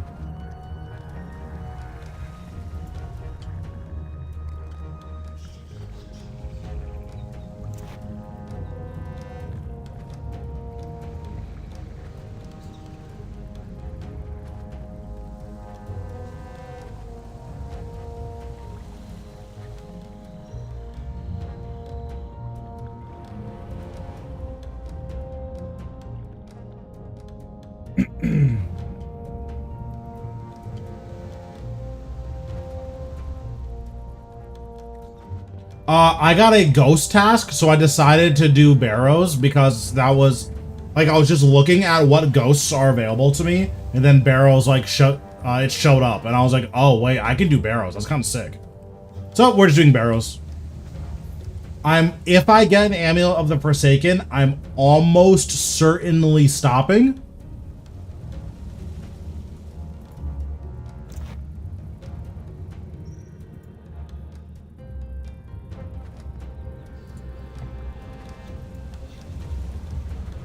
But I'm not sure. I didn't even think about it.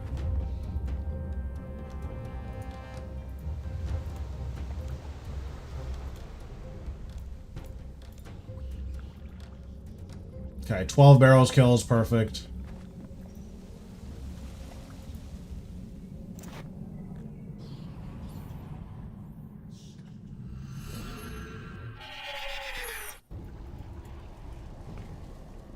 But yeah, because I need an Amulet of the Forsaken for, whatever thing it is. I'm forgetting the name of it.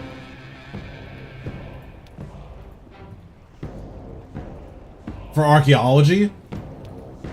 Like, why not? Right.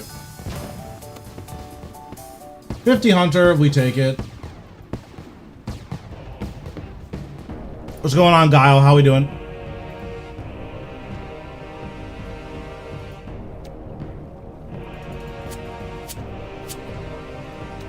Is there anything that I can do with extra cooked meat?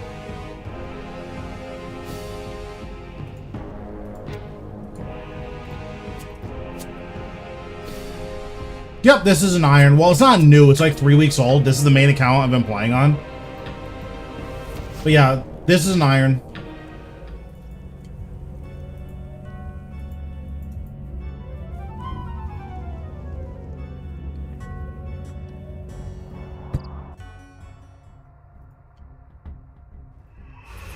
I don't know if they eat cooked food. Let me actually check.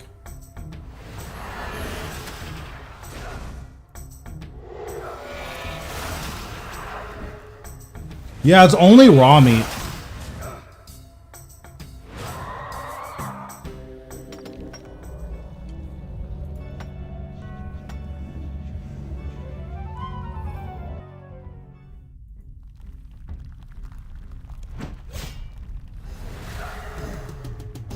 That reminds me, I need to do as a first resort so I can buy the meat packs.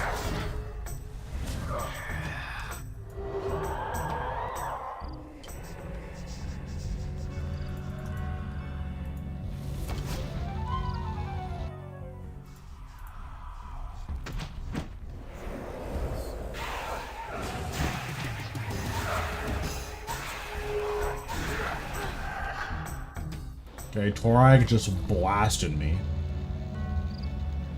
Because I don't want to just get rid of, like, this trout, but I don't know what I'm ever going to do with 1,200 trout.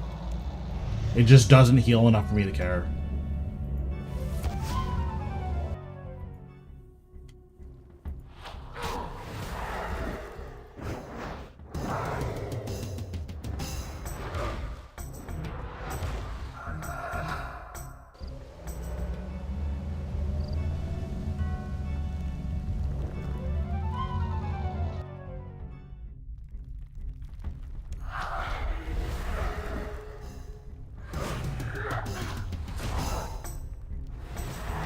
Oh, and you know what? After I finish his Reaper task, I can probably just grab another Barrows task as well. How many Hydrix do I need for an Nest Finality? 2?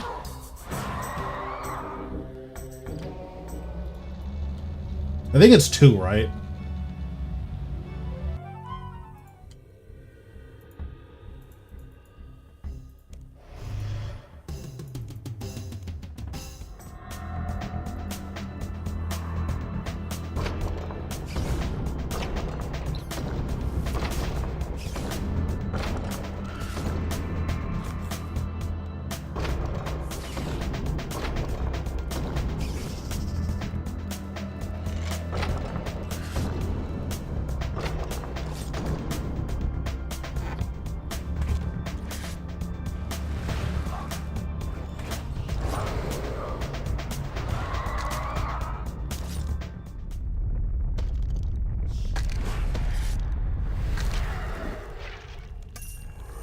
I got another elite clue. That's good. I also have 10,000 bones on this account. I don't know what to do with them. I could bury them at Chaos Altar over like 5 trillion hours and get, you know, 200k XP for how much it's going to give me. That doesn't sound very fun.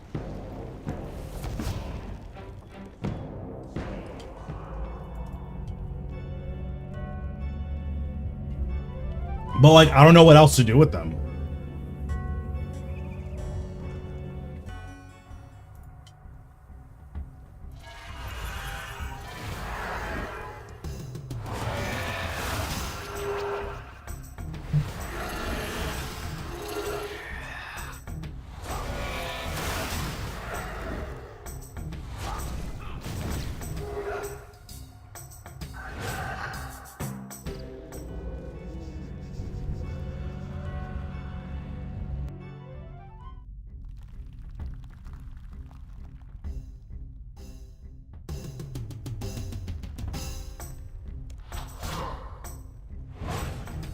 Oh, I don't think it's worth using bloat here, because I want to use skulls on one of these enemies. I'm probably just not going to bother bloating.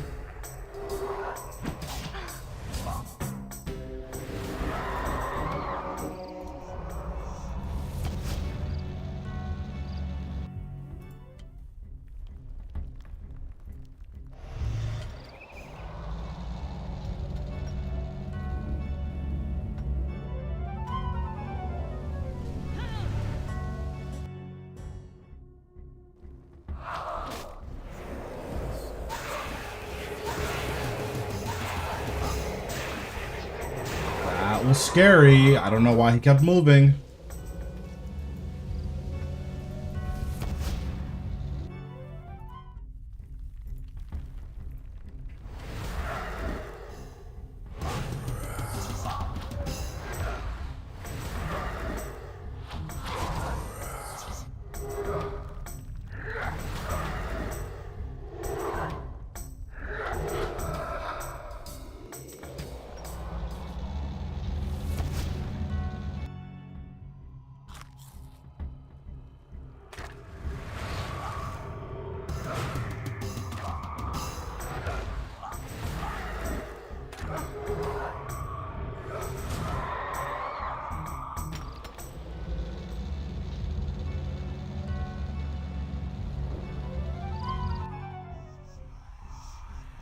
I do need to get 75 per as well for Briff.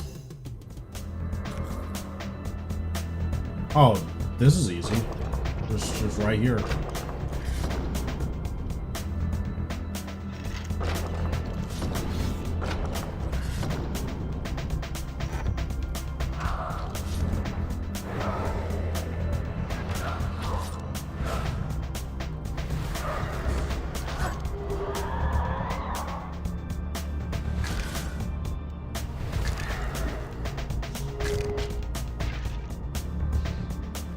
So how much XP is that?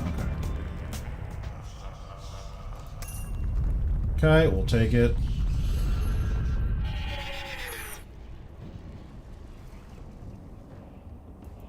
I keep forgetting I can't use this.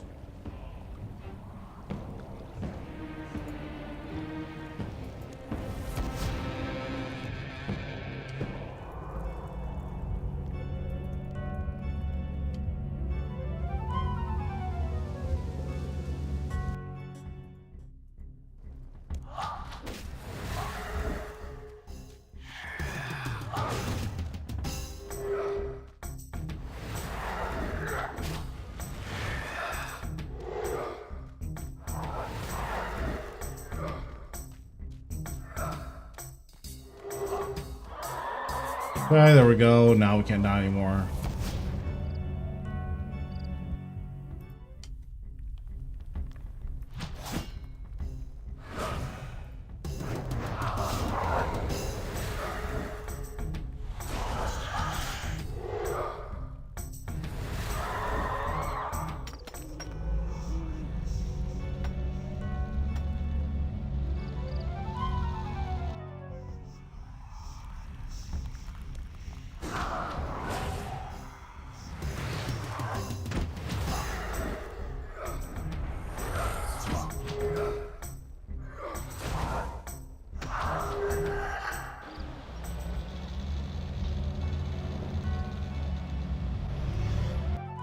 What's going on, Foley? How we doing?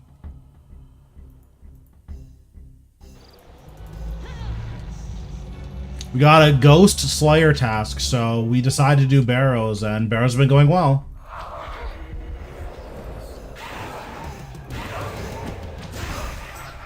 No major drops, but we've been getting a lot of XP, so more XP is more better, right?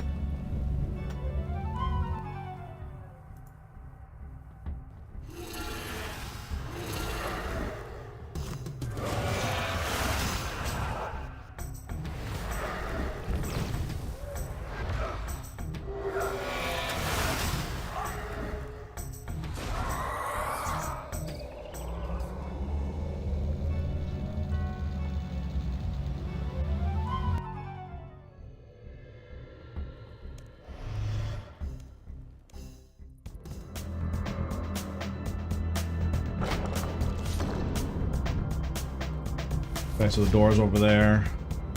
Word. I need to get double surge, like, really bad. I think double surge is important enough that, like, off stream, I'm just gonna do the Anachronia agility course just all over and over.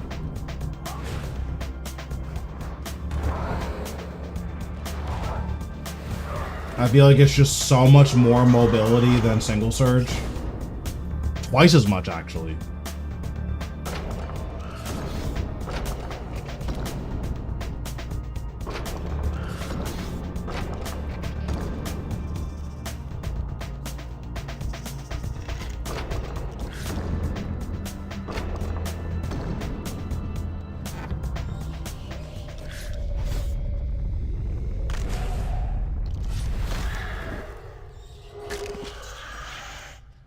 This chest is pretty bad, I'm gonna be honest.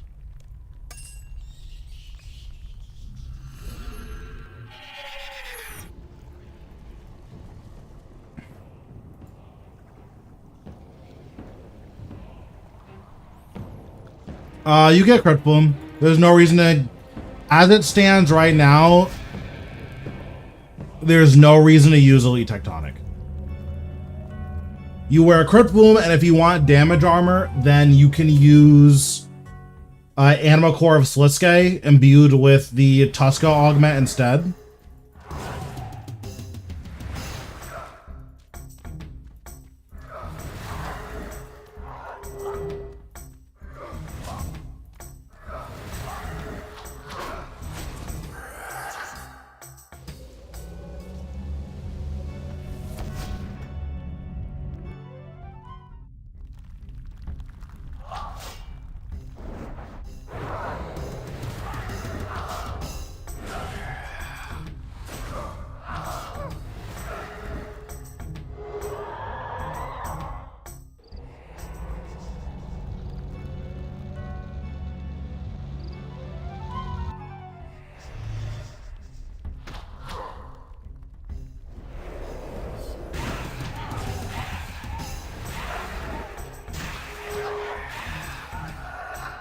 If you can afford Praisal, you can just get Praisal. If you can't, getting Seismics is totally fine.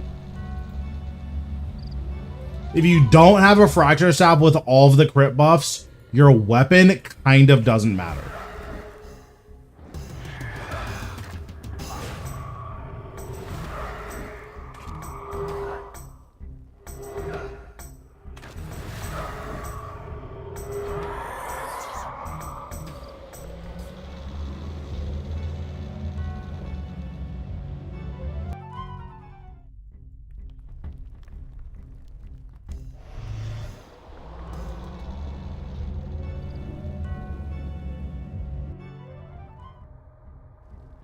Yeah, Magic is really unfortunate in that way, where you need a critical mass of a good things for Magic to be worthwhile. If you don't have all of them, it's just kind of whatever. That's just the unfortunate reality of Magic right now.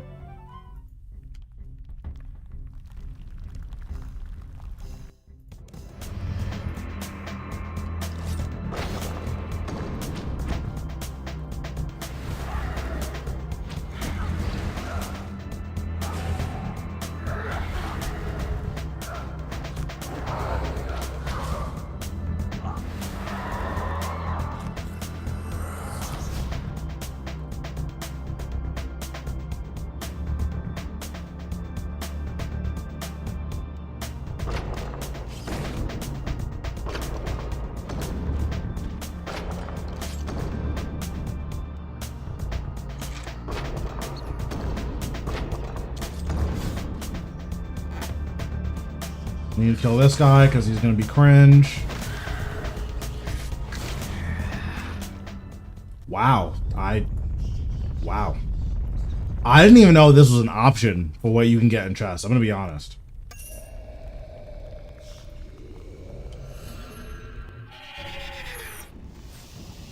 Yeah, I didn't even know that was possible.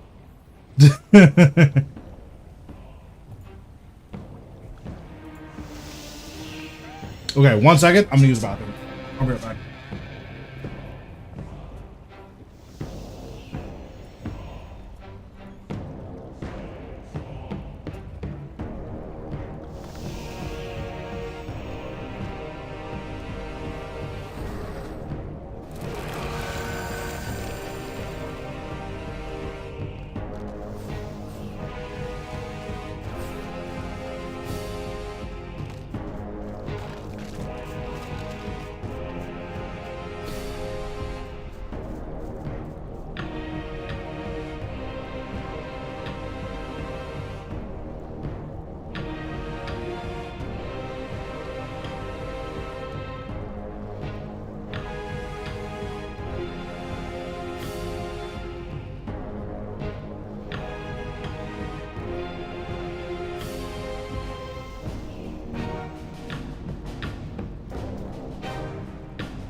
Alright, I'm back.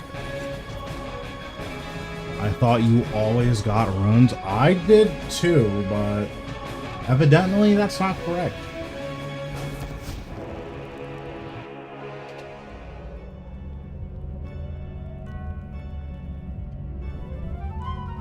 I should do Darok second.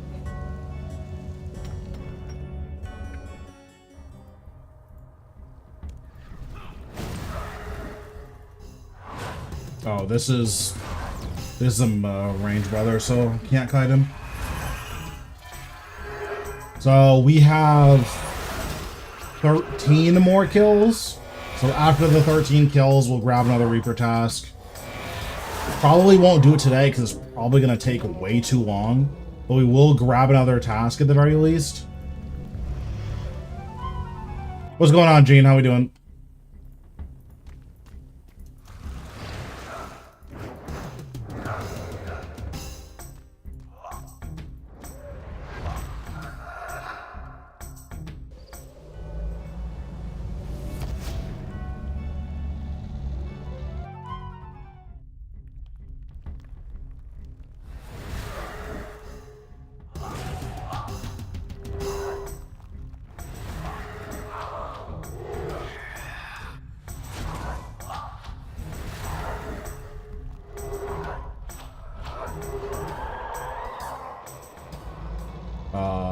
Forgot where I was for a second.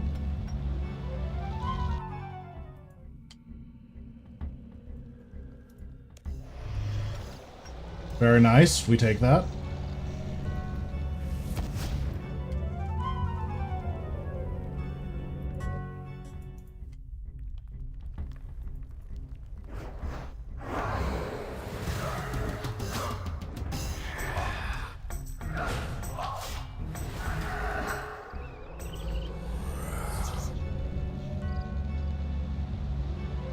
Yeah, so I actually got a Slayer task that's Ghosts, and I decided to do Barrows for this task, and then my Reaper task is incidentally Barrows Brothers, so because my combat level is as low as it is, it's basically gonna give me Barrows Brothers no matter what if I keep re-rolling it.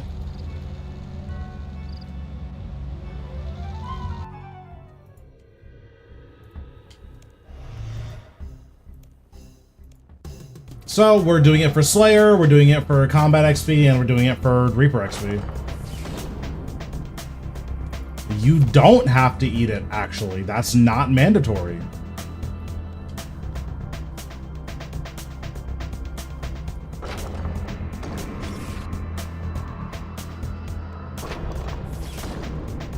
Yeah, being able to get a good amount of Combat XP, good amount of Slayer XP, potentially an Amulet of the Forsaken, Reaper points, like, it's just, it's everything. Because, like, right now, I don't have a ton of things to do with Slayer points. So, like, doing a task that gives me a ton of XP and no points, that's just not as big of a downside as it would be normally.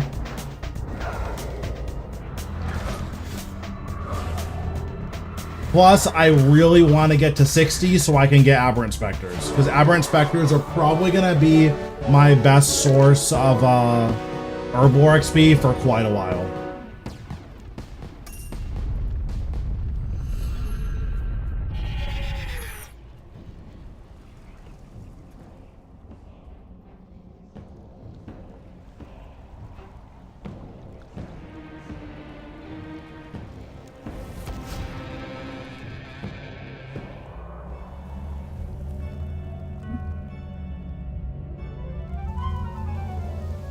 I wonder how many marks of war I have. Of 1,000? Is 1,000 good? I don't know if 1,000's good.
But yeah, after this task, we'll probably do 1 or 2 quests, or we might just keep doing combat for the rest of the day. I'm not sure. We might do 1 or 2 more quests, and then we'll probably call it a night after that. But this task is gonna take like another probably half hour to an hour to finish, so we have a lot of stuff to do today.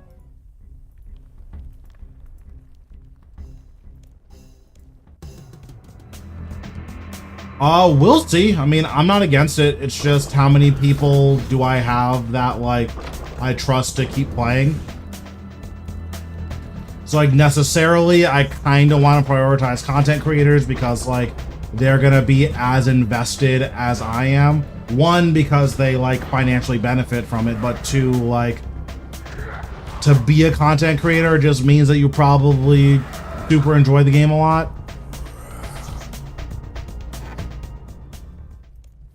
That's one of the only issues with doing it with, like, chatters is I don't know any of you guys. So, well, I don't know 99% of you guys. So, there's a chance that, like, oh, I do something with chatters, and then, like, 2 weeks in, like, 3 people just drop out. And it's like, great, this is horrible.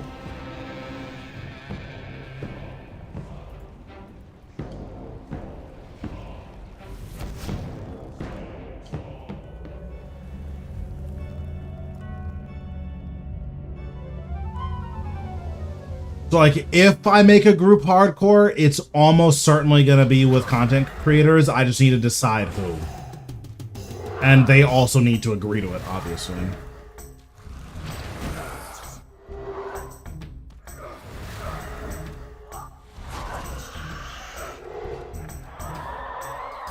And it's also going to depend. The DXP in 30 minutes? Yes? Yes. Maybe. I don't know. I think so.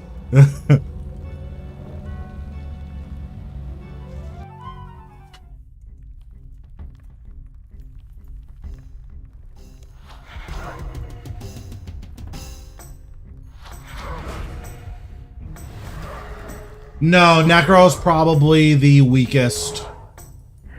Necro, no, it's the second weakest style in terms of raw damage.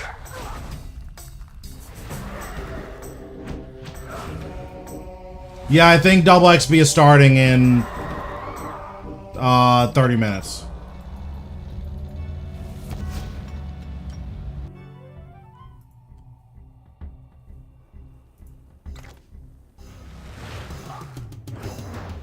Yeah, ranged is Exodia. Range is nuts. No, your tier 90 Necro gear is worthless.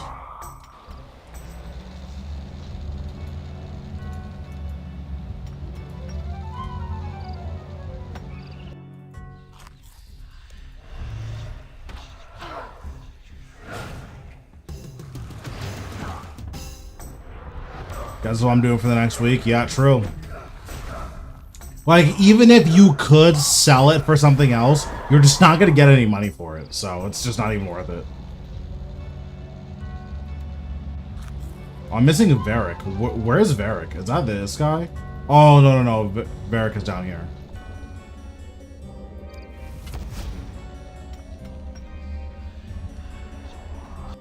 The question is, in 30-something chests, are we going to get a single drop? I mean, Necro is still good. It's just not, like, the most damaging style anymore. And it never should have been, in all honesty. Like, because Necro has so much utility, it's not balanced to have crazy utility and have crazy damage and be, like, pretty tanky as well. Like, Necro had everything and it shouldn't have had everything. Like, power budget is a real concept, and it's something that games generally need to respect.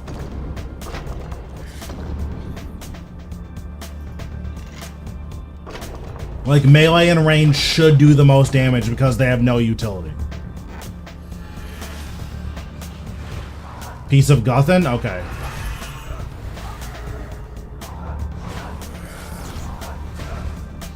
I'm kind of feeling a little bit of spoonage on the Amulet of the Forsaken. I'm feeling it. Is what I would say. I guess we still have 8 more kills, so there's still hope. Or like 9 more kills.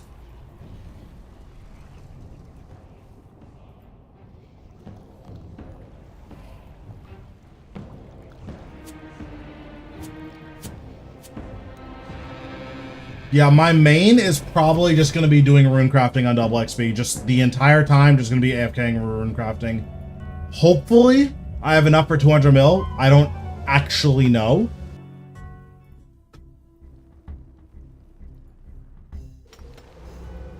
But we'll see. I think bond prices will drop. I don't know what drives bond prices, so I don't have an answer.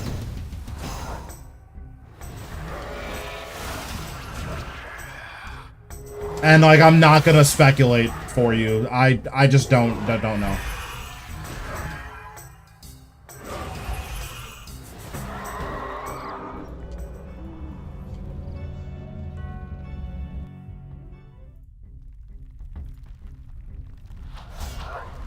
Yeah, I just don't know what like causes bond prices to move the way that they do.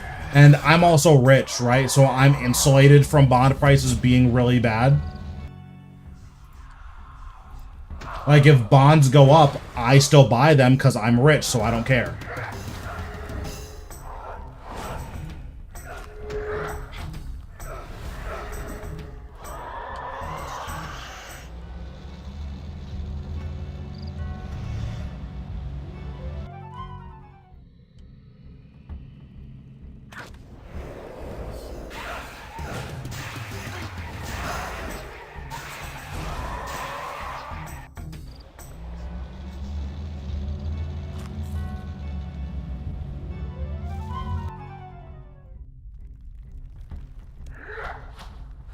Plus, I also just got a drop on my main, so, like, even if bond prices are, like, disgustingly expensive, I just don't care because I have the money for them, so...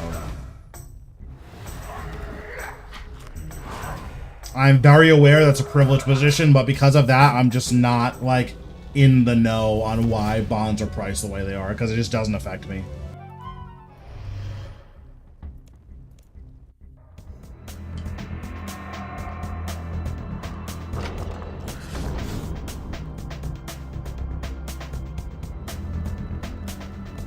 I do need to find out when my premiere is going to run out, though. So I can start deciding if I'm going to save for bonds or not.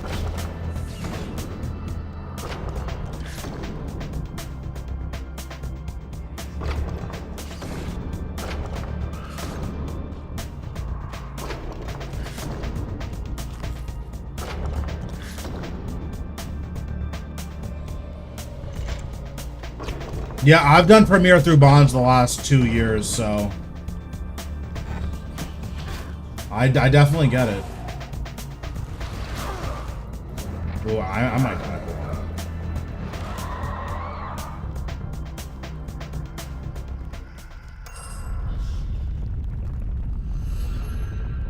I generally don't PVM with viewers on bosses that you can solo. So I don't do Karapak with other people. I don't do Zamrock with other people. There's just kind of no reason for me to do it.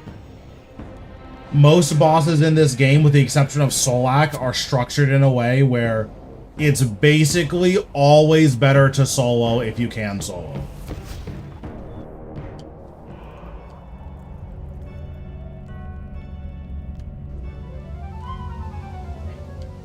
With that being said, I do AOD, or I plan on doing AOD like once a week.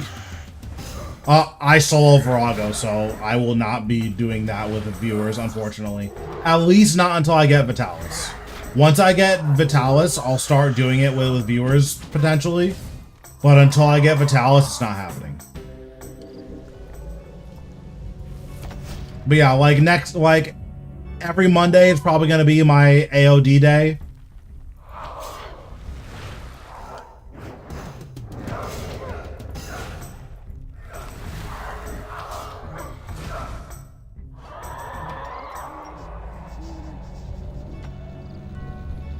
What style do you use? Right now, I'm doing Rago with Necro. I would like to learn melee Rago because I'm 99% sure it's just better. But right now, I'm doing it with Necro. Your guides are great. Climb the boss ladder for the first time following them. Nice, I'm glad to hear it.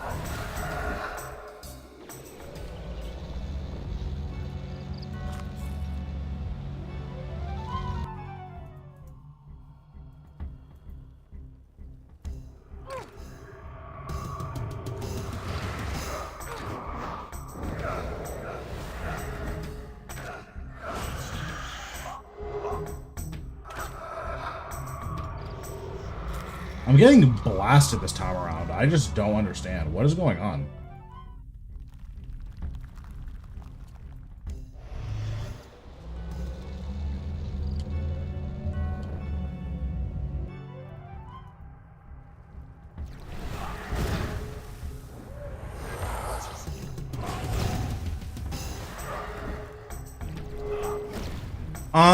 Zamorak, I believe on ultra high-end teams, you're better off with groups because you generally kill it faster than everyone gets their own loot.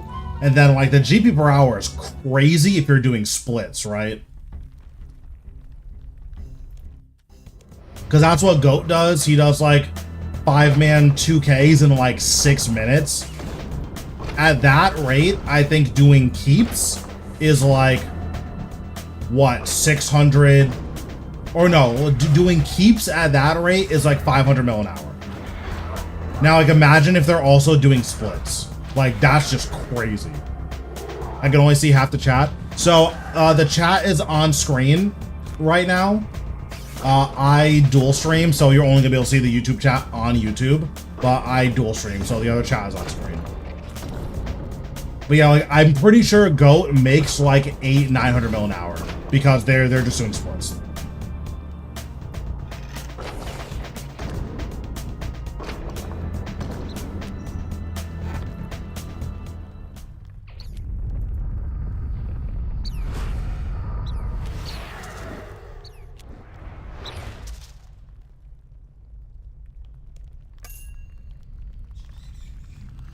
Seven minutes. 7 minutes is all I can spare to play with you. Thanks, Gooch, for the follow. Appreciate it.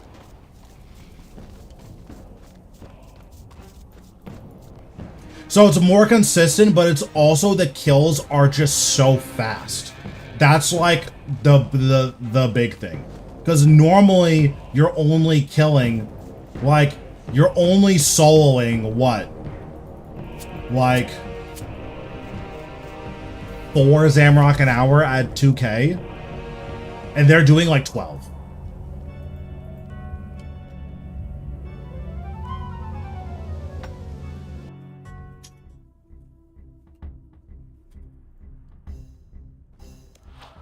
Oh, sure. So I just call it more GP per hour because on top of it being more consistent, it's just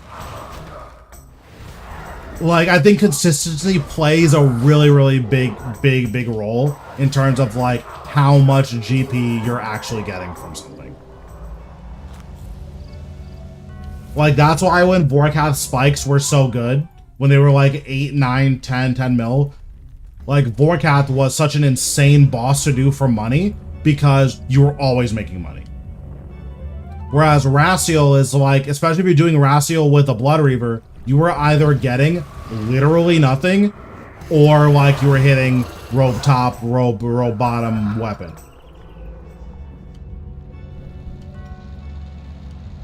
Whereas Vorkath, like, basically every hour on the hour, you were making at least 60 mil if you weren't dying.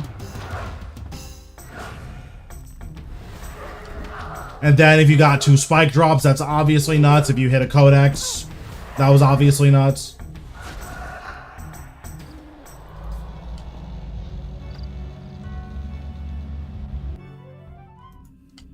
I don't think Vorkath money is that good anymore, but it used to be like disgusting money. My guess is it's like 60 or 70 mil an hour.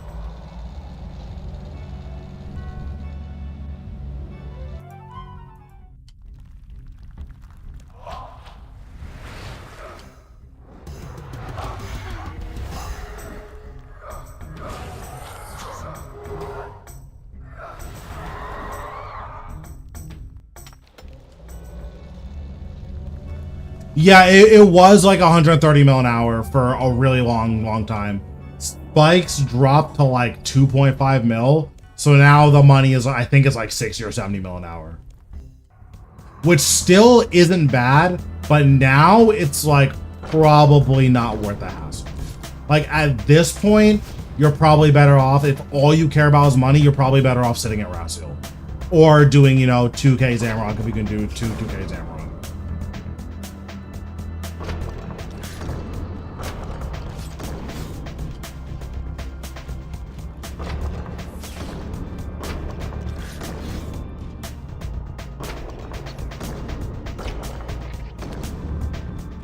Well, if you don't like Rasil, you're probably gonna hate Vorkath. But yeah, Rasil also isn't supposed to be like a fun boss. That's just kind of, that's just not the goal of that boss.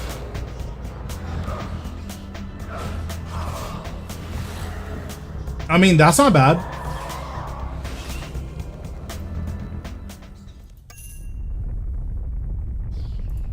A 216 definitely isn't bad. Like, I enjoy doing Vorkath off stream. Like, I think that's fun. At this point, I wouldn't do it because, like, I don't really do any bossing for fun anymore. All I care about is boss logs.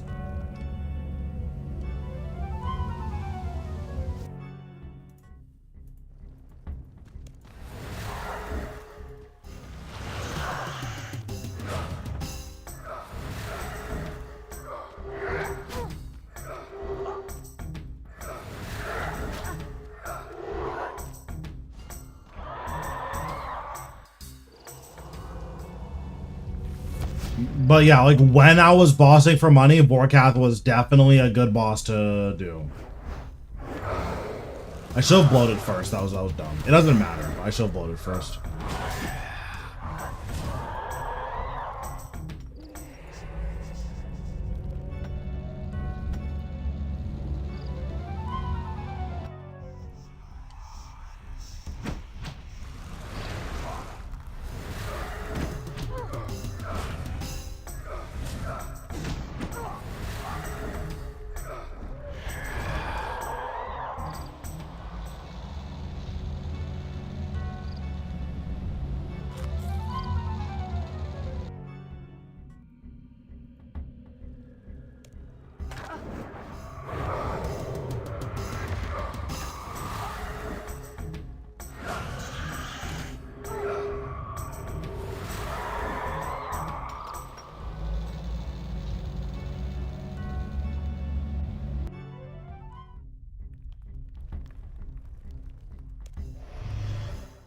What's going on, Arrow? How we doing?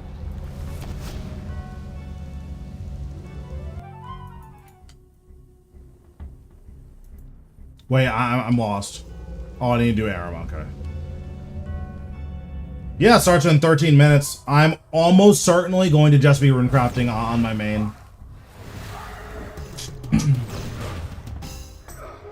Like, I'm still going to do my mining dailies, but I'm pretty sure I'm just runecrafting on the main.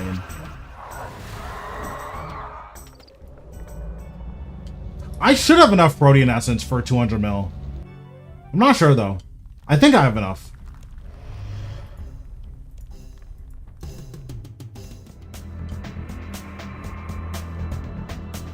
I'm 40, I'm like a 50 mil runecraft, or I'm 50 mil runecrafting XP with 55 mil bonus XP and 30k essence. I feel like that's supposed to, I'm 99% sure that that's enough. Especially with pulse cores and cinder cores, I'm like 99% sure that that's enough.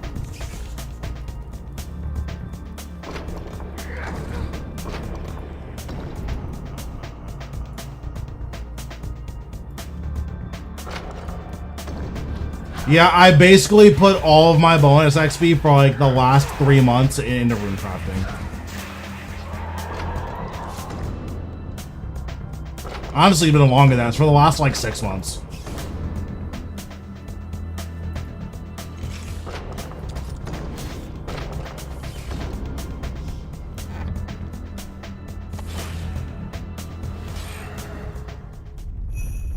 Bruh, Barrows is a scam.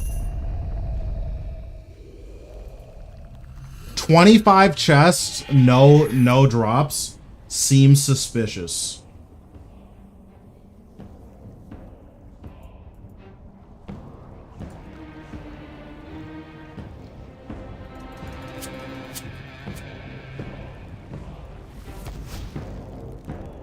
Yeah, I 100% have enough for 120. I don't know if I have enough for 200 mil. But in all honesty, I'm probably not even gonna be like playing. I'm almost certainly not even gonna like burn through all of the XP. So even if I have enough for 200 mil, like, does that even matter, you know? Oh my god, he's obliterating me.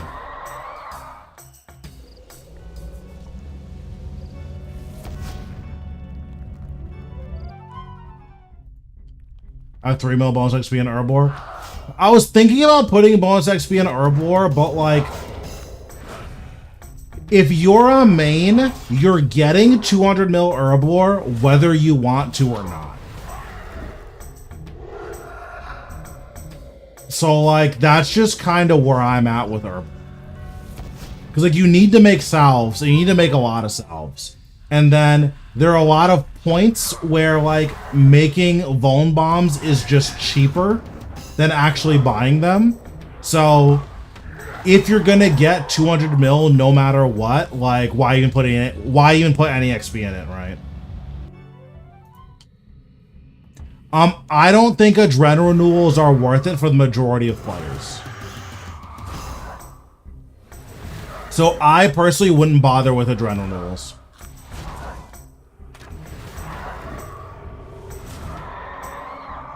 Like, I use them at Virago because at Virago, you're like, you need to bring the absolute maximum possible damage that you can.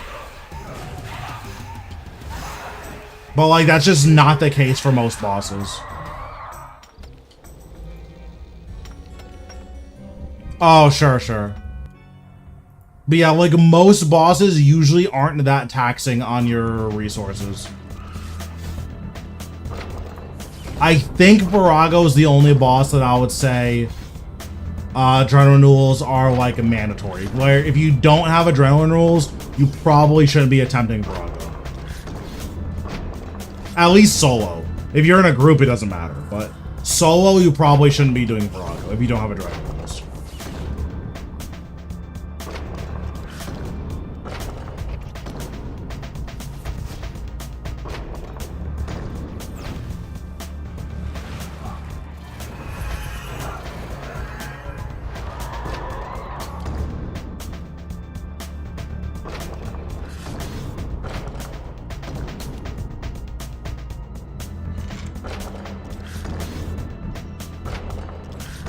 Like, Necro can use them, because basically, with Necro, what adrenaline renewals do is... Oh, nice, we got 6-7 defense.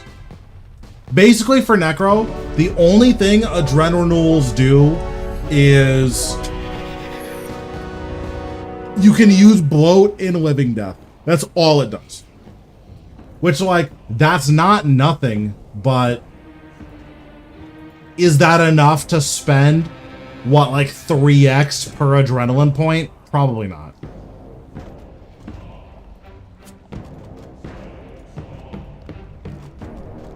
Two jets. I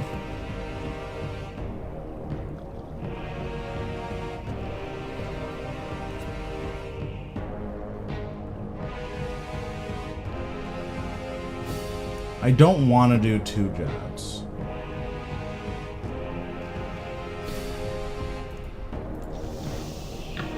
I want to do one jet. I can probably do King Black Dragon.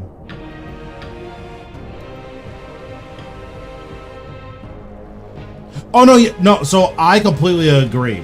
Like, because of like enhanced replenishments, because those give you the same effect that you want, which is Living Death, Touch of Death, Skulls. Because you get that with enhanced replenishments. There's just kind of no reason to like there's just no reason to use adrenaline renewals. So like the only upside you get is, oh, I can bloat during my living day. Like that's what an adrenaline renewal does for you with necromancy specifically.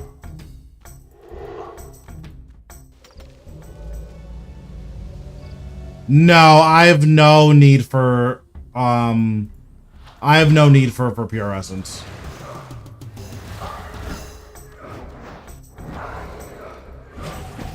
And even if I did, I'm rich, so like I'll just buy it, you know.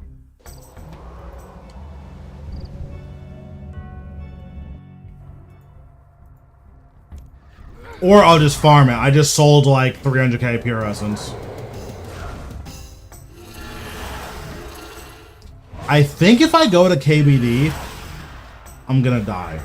So I'm probably gonna keep skipping KBD.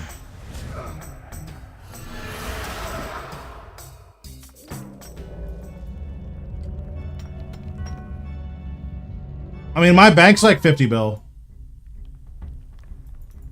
It's not the most money in the history of the world, but if there is a thing that I need, I can just buy it.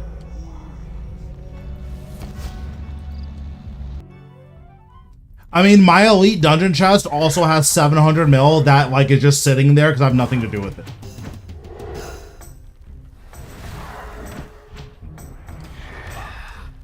And I did have to sell drops to get money, but that's also because I spent like 2 bill for fun.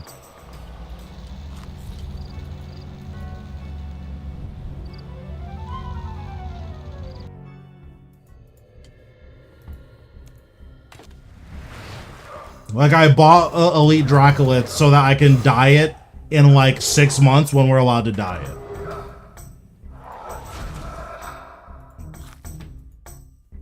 If that's not like a rich thing to do, I don't know what is. True, I am a fraud, true.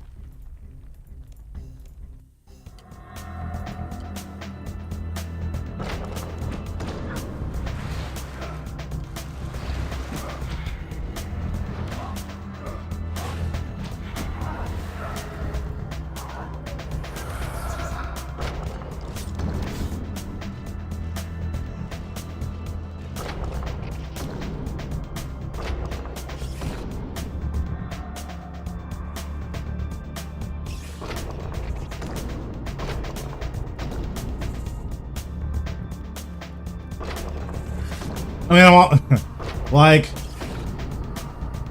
he's obviously kidding, but yeah, like, if there's a thing that I want that like it gives stats, I have it. The only thing that I want right now that I don't have is a Tavia's, which I'll get eventually. It's like 5 bill, and an Orlando Smith hat, which like I'll get that eventually.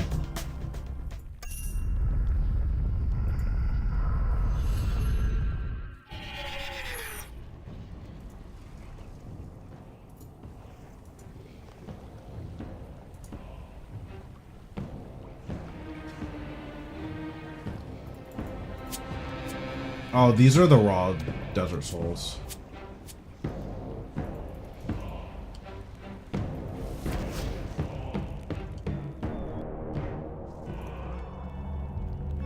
I'm definitely I definitely flex. Like I've probably deleted like 10 bill like just to flex on the pores. So like I'll definitely flex. I'm just on my iron right now. And also like that's the old me. I'm not talking about.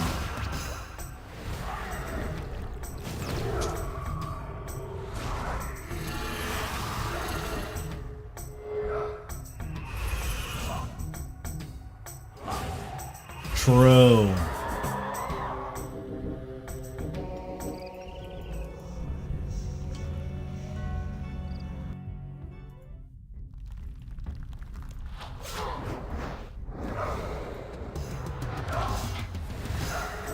Like, at least I'm not a dirty mercher. I boss for all my money. And there it is. You heard it here first.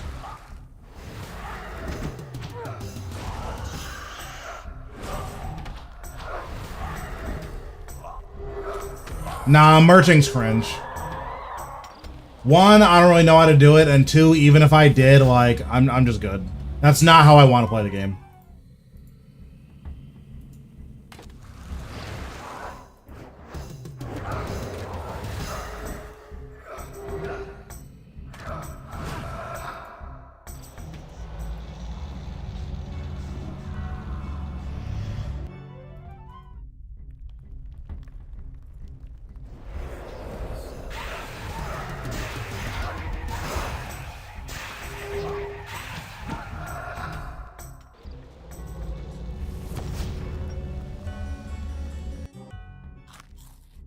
I probably need to eat to full for Darok. I'm not gonna have the maneuverability.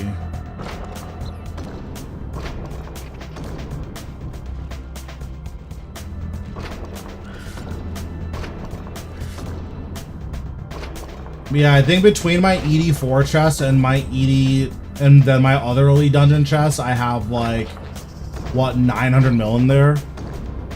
So at some point, I'm going to clean out those chests, but like, I just don't have a reason to now.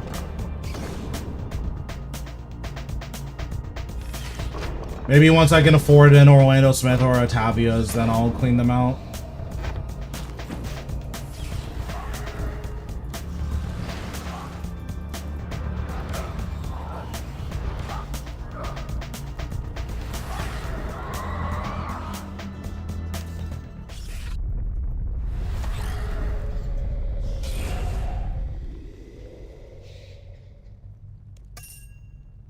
That sounds horrible.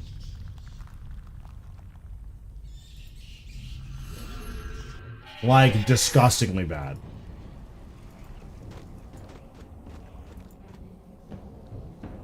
Yeah, I don't think I would play a game where I could just log in one day and... Oh, my whole bank's gone. And, like, I didn't get hacked. It's just gone, like, for fun.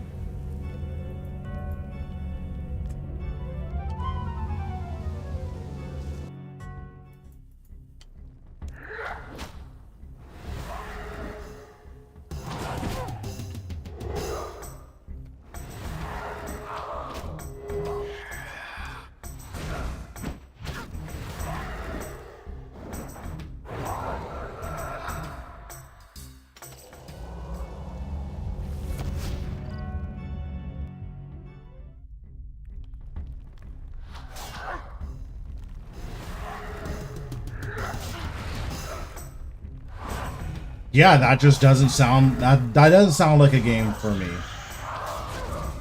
Like, I'll log in, and then everything is just gone, and I'll just be like, you know what? I'm just gonna play anything else. I think that's a better use of my time.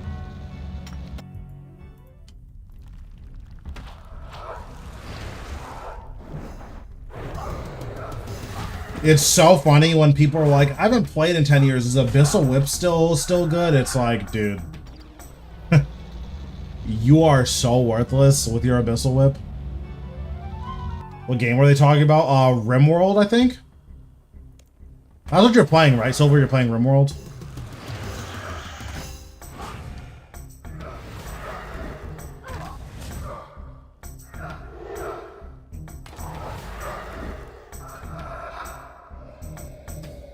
Yeah, like, it's just, that's just not it. Like, because it's so funny, because it'll be like, yeah, Abyssal Whip, that was like my whole bank was Abyssal Whip and like Dragon Boots.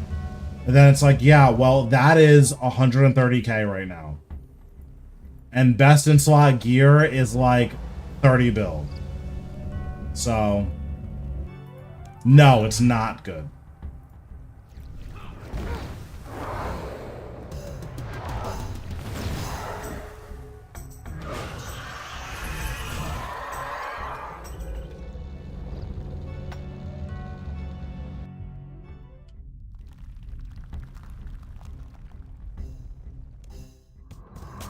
I disassembled all of my whips, but I don't remember how many I've gotten. I stopped doing Abyssal Demons.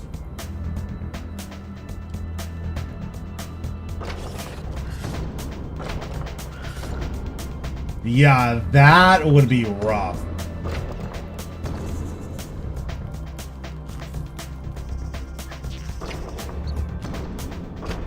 And it's so funny too because claws are actually like really good now. How was whip back then? It was what? Second best in slot for a main hand? Because it was whip and then rapier? Rapier was godlike. What a disgusting weapon.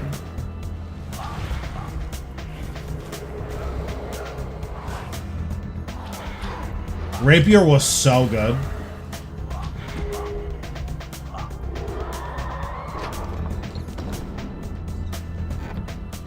Okay, Torag's helm. I can probably use that. I don't know what I'm going to use it for, but I could use it. And there it is, my first boss drop. Yeah, I'm kind of the Barrels God. I'll say it. I don't think I have a Torag's helm on my main, which is hilarious. Yeah, whip, and then Sarasword was a whip that could train strength, or like that was the strength training option until Drygores came out. Then Drygores were just infinity, or sorry, not Drygores, Chaotix. Like Chaotic Rapier, PKing with Rapier was so broken. Because you were just auto-attacking 450s on people with 1,000 health. It might have even been more than that. It might have been 500s. Or like that was just your max hit with Rapier, which is 500.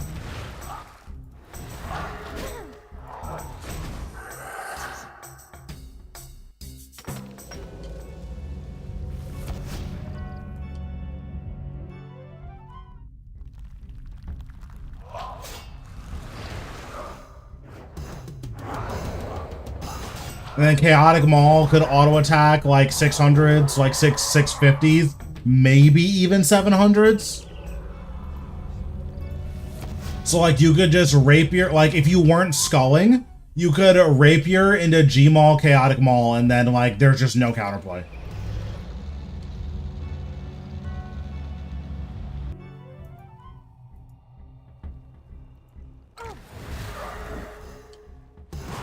Bro, you're not making this RimWorld game sound very interesting. You're making it sound like the worst game of all time.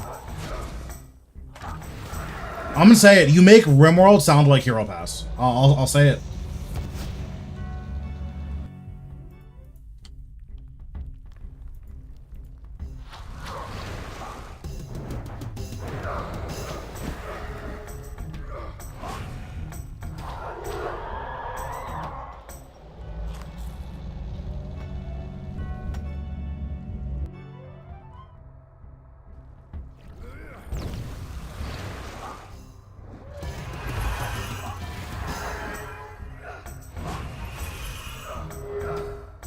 I'm trying to remember where I was training. I think people were just like Omega bitch made. So like, or they just had a million tokens. Because like if you had a 120 dunge, like who cares if you risked a chaotic that's 200k tokens?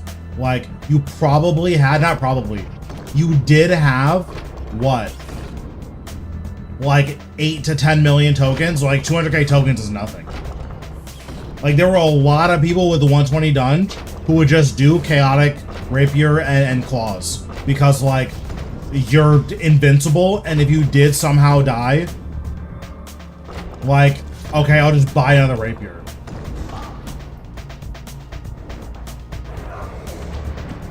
Like that was the broken part about chaotics, is that people who had a 120 dunge, like they could risk best in slot weapon for free. Like, they could just bring a second godlike weapon because there was no actual risk. That was the most broken thing about Chaotix. And then there was the Ring of Vigor, like, Karasi sword cheese. That was obnoxious. Where you could Ring of Vigor Karasi Gmaul. Or Karasi AGS. That was so toxic.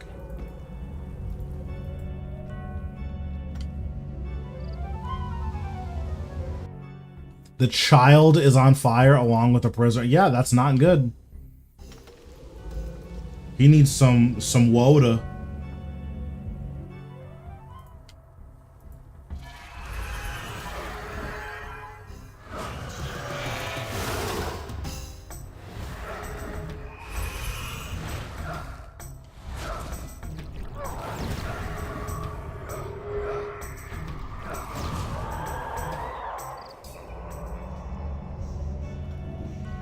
Yeah, I had a Karasi sword back then. It was so broken. Like, this account before RS3 was Max Zerker with Karasi sword. It was 80 attack. It was 80 attack, 99 strength, 48 defense, Karasi sword, and then claws.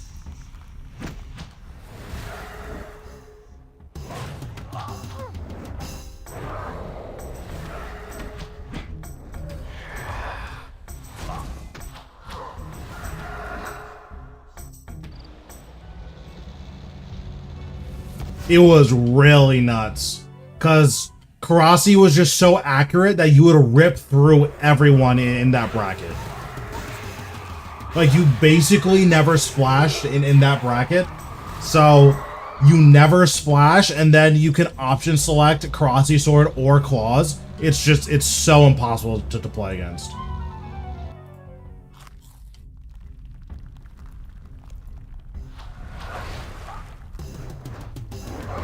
And then if I wanted to be, well, what's it called? I could, like, choose not to skull.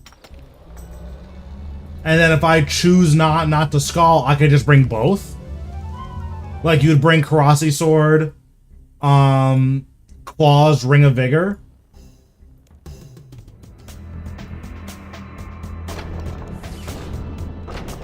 Because I think you could bring Karasi sword, claws, Ring of Vigor, and then you wouldn't risk any of it. I don't remember, though. I think you would risk, like, your Dragon Defender, and that's it. Or your Rune Defender, rather. Oh, this guy might actually blast me. I can't, like, stand here and just hit him like that.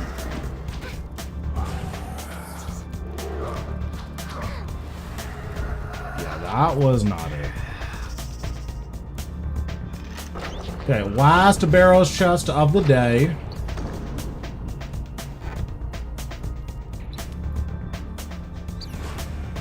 Any Amulet of the Forsakens in the chat?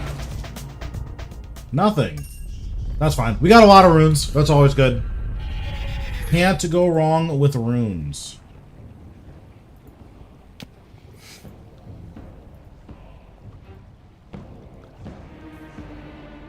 The most broken PK account I've ever seen right now is on Old School. It's the ranged tank accounts with Dragon Warhammer spec. Those accounts are Exodia. There's actually no counterplay to those accounts. Your 1 attack, 99 strength, 80 defense, 99 range, you're just invincible.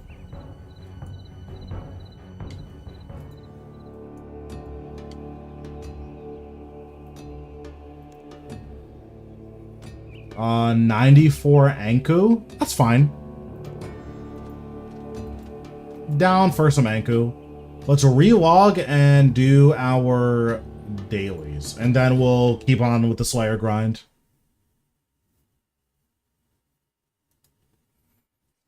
But yeah, like that account, you just use Rune Knives into Dragon... Or you use Dragon Knives into Dragon War Warhammer.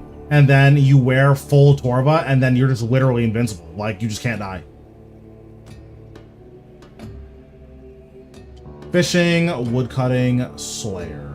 So for wood cutting, we'll go to Acacia logs.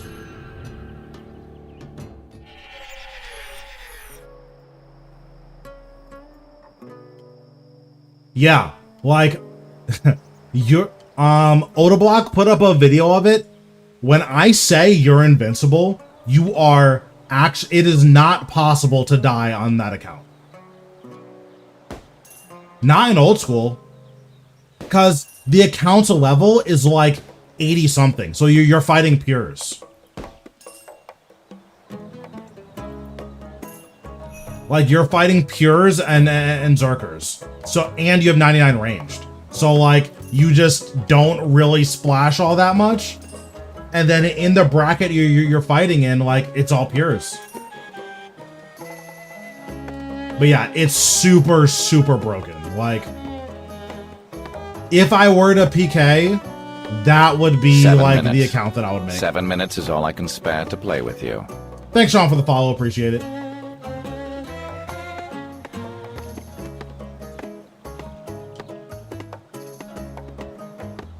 Oh, there's another scarab. I think that's the last one. But yeah, it's like omega broken. If you're in my Discord, I'll post a link to it. So you just don't skull and you just bring like cash risk, or like you match their risk. Let me see if I can find it really quick.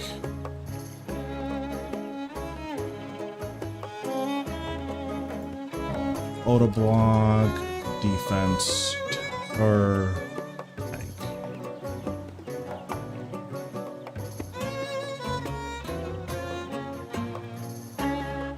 No, it's not that one.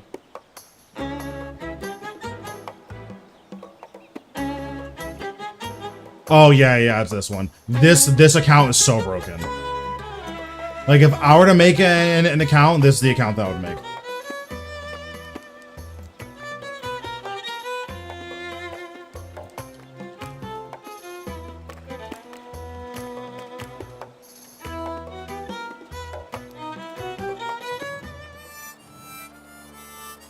I can crush a few of these, but I do believe these don't scale down their damage.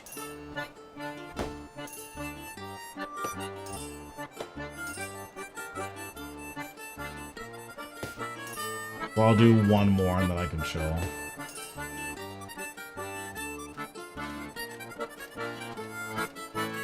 That would be crazy if stepping on the Scarab procced my Ring of Life. That would have been so annoying.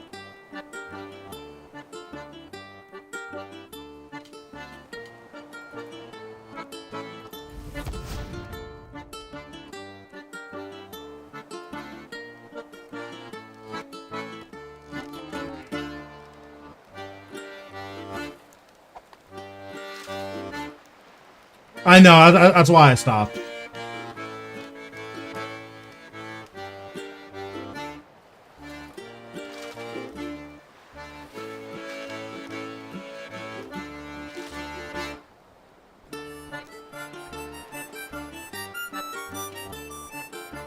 I do need to eventually fish to 68. Shouldn't take that long though, but I do need to actually fish to 68 so I can unlock the deep sea fishing hub. And then what? Don't I just like swarm fish to 99? Or I swarm fish to blubbers? When do I unlock blue blubbers?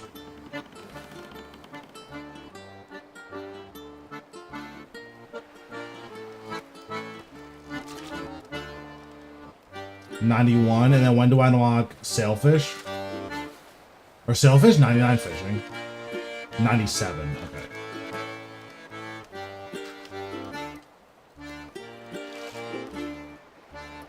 Yeah, so I just swarm fish to 91, blubbers to 97, and then sailfish to 99, and that should just be enough food forever.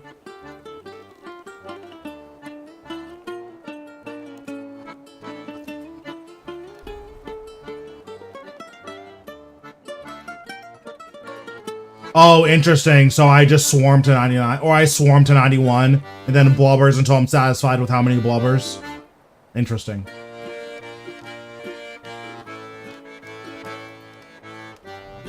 Oh, actually, no. We need to teleport here. Because I need to do my... my player on farm stuff.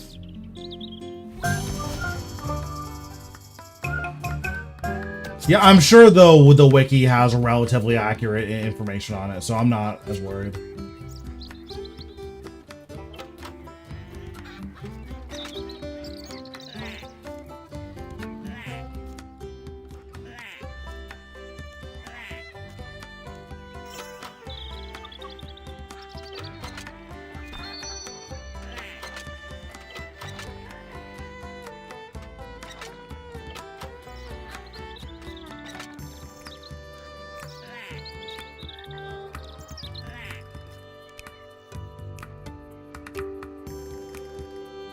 What's going on, Mr. John? How we doing?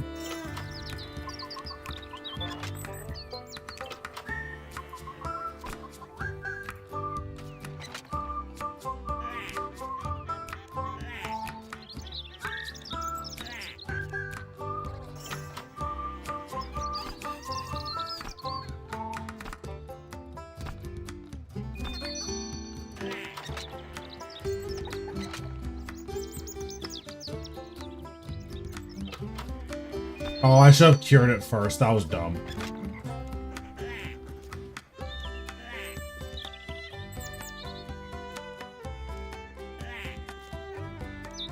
I heard that game was good, but I don't actually remember.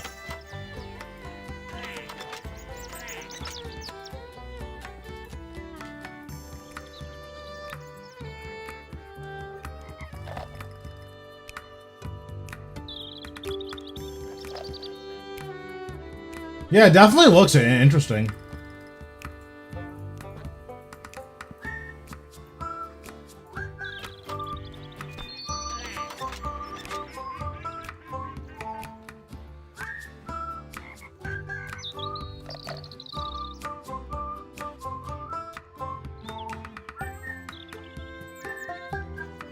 True.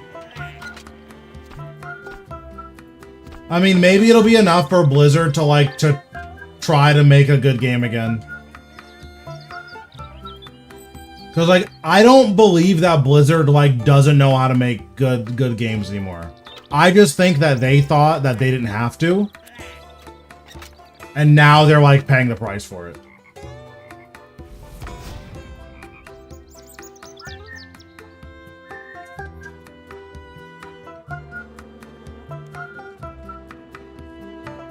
Like, Blizzard probably thought that they could just meme it up, and then, like, there's just no consequences to their actions.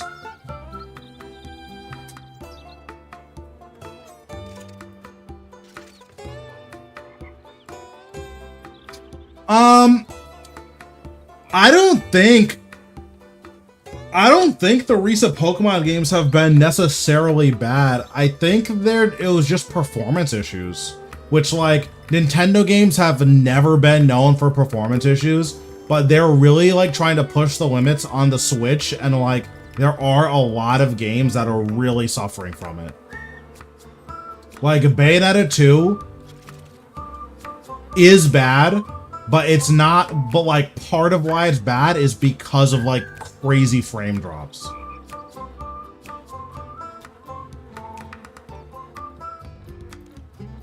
The other part of why it's bad is you have to play against the most worthless character I've ever played against for like a quarter of the game, and it's just not fun.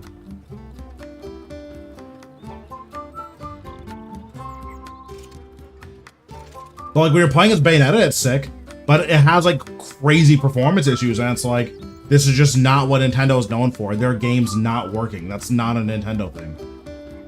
And the same thing happened with Scarlet and Violet, at least on release. Like the game, like, the frame drops were crazy. The Switch in handheld mode was running at like 20 FPS.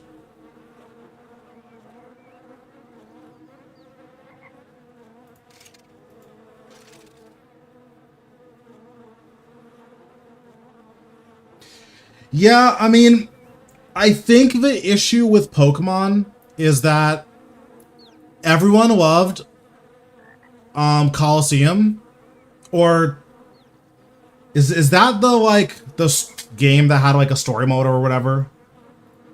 Am I thinking of the right one?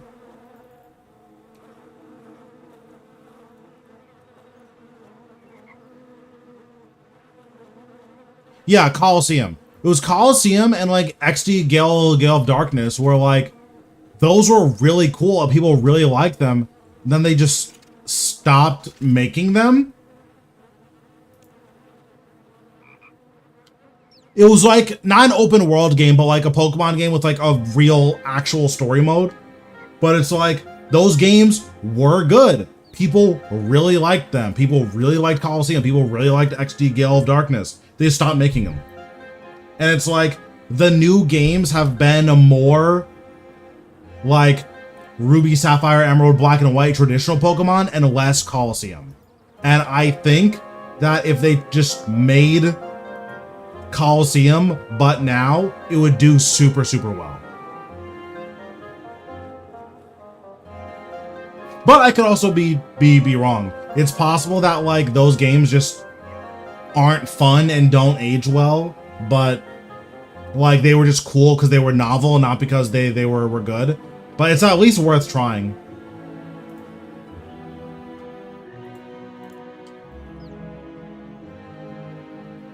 Like the other thing about Coliseum or about Pokemon as well is that like people are gonna buy every Pokemon game forever. So do they even need to make a good Pokemon game? Probably not. Should they? Of course. But do they have to? I don't think so.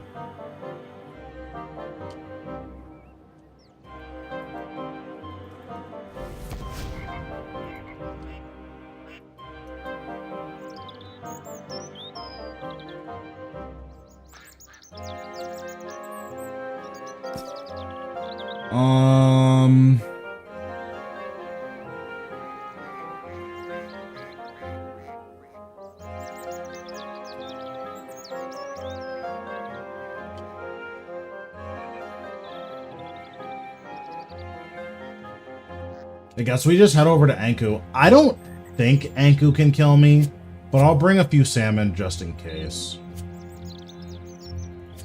I'm like 99% sure these can never kill me.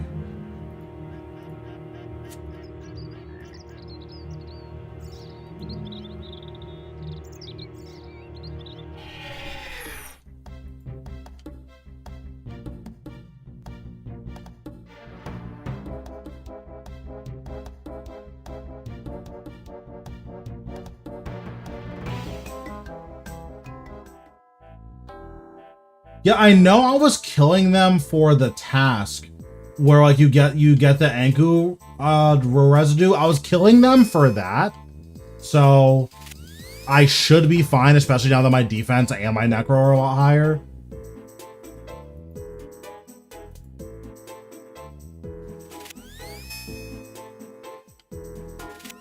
But like Mega's coming back in the new Pokemon, like that's really cool. Like, Megas were really sick.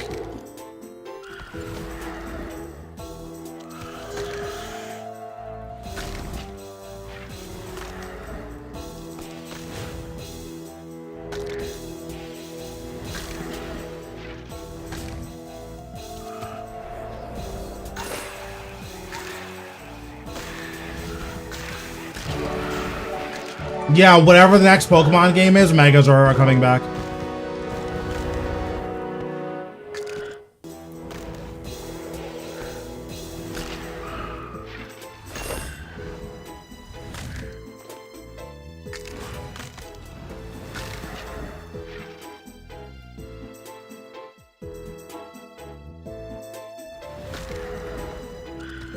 Yeah, the Gigantamax thing was like, it was funny, but like, it's not good. And like, listen, I get it. Pokemon doesn't have to be good. We're gonna play it no matter what. It should probably be good, right? Like, probably don't make something corny, like, on purpose. Pokemon France, okay. Mr. John's getting a little bit of representation, okay.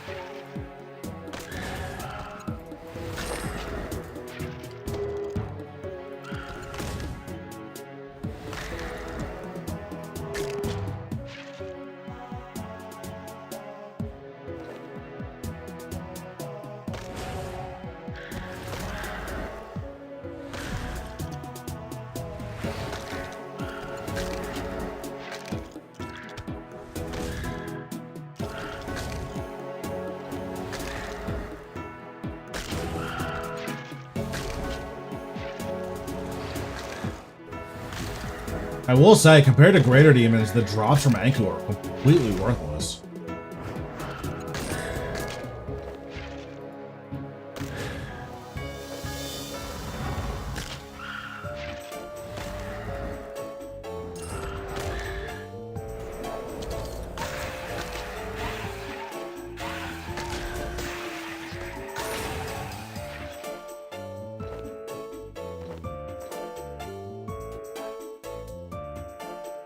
Something that is cool with the new Pokemon games is that they're like making competitive Pokemon a little bit more accessible, which is really, really nice. But it does feel like that accessibility is like coming at the cost of the base game being fun and having a good story. Like, Pokemon's always been a little bit corny, which is fine, but they know how to write good stories. Like Alpha and Omega, Sapphire and Ruby, those games are sick.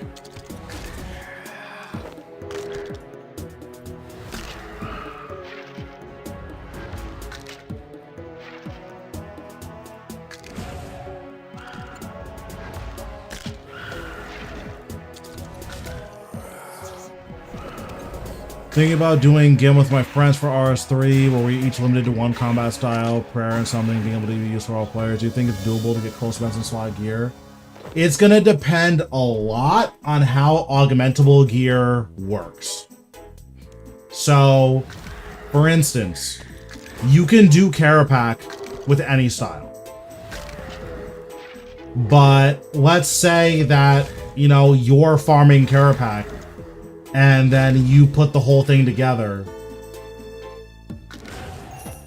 And then you augment it because you're the person who's on Vindicta duty. If you augment it, is it still tradable? I don't know.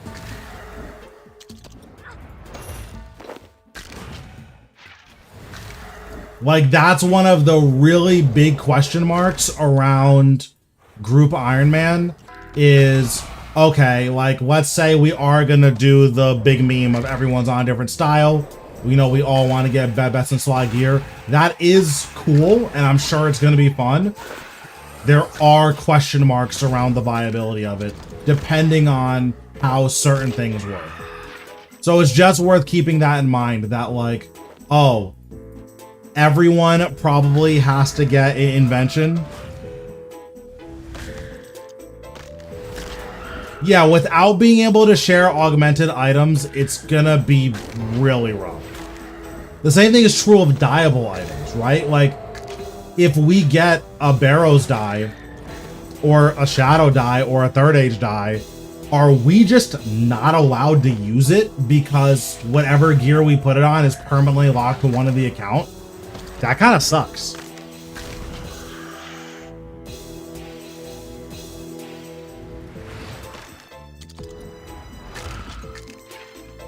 So they are optional, but still feels bad if like you're doing treasure trails for your fortunate components and you finally get a fortunate component and like that's super cool, but you know, right before you get your 50 forts, you get spooned on a die and it's like, oh, we just can't use this. Like, that feels really bad, and that's something that I would hope it gets addressed, where dyeable items and augmented items get to be traded. The same thing is probably true of summoning charms. It would just be lame if like you make a group and everyone has to AFK Glacier for 30 hours because we all have to do the summoning charm grind, right? Like, that feels pretty bad.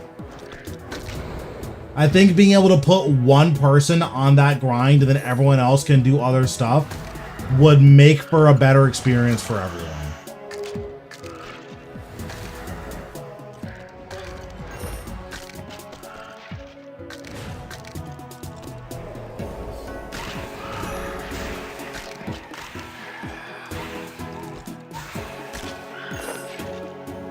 So yeah, there's just a lot of question marks around how Group of Iron Man works that can either make it really, really cool or like fine.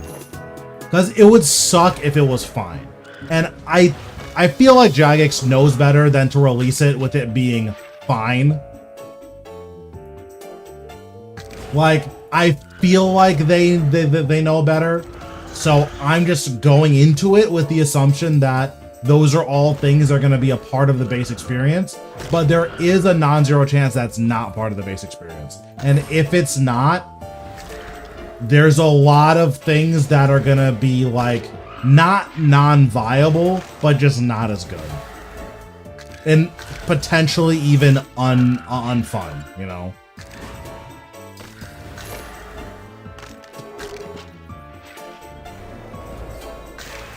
Because, like, I don't mind doing the Glacier, right? Like, I can do that grind. I can even do Corp for charms, because Corp gives a lot of charms, right? Like, I could do Corpse for charms as well. That's not a problem. Especially because you do want Spirit Shields. So, like, having one guy just... Listen... You're gonna do Corp Log. It's gonna suck. That's what you're doing because we all need Spirit Shields. That's totally fine.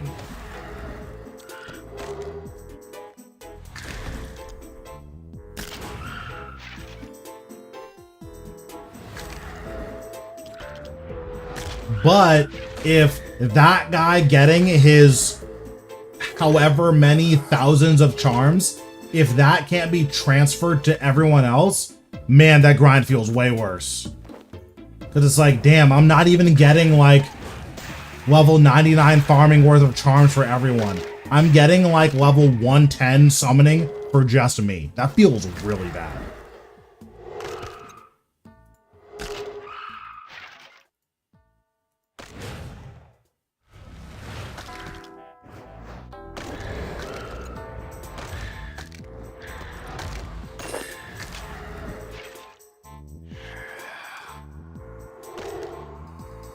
Oh, what the heck? This is sick. I didn't know it could drop this or a Calcum.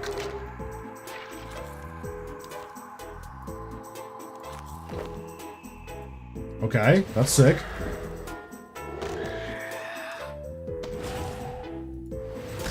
But yeah, so like, assuming all of that stuff works, yeah, I don't think there's anything holding a group back from like everyone only maining one style. Some of the people in the group are gonna be like kind of locked out of certain content, so that is worth keeping in mind.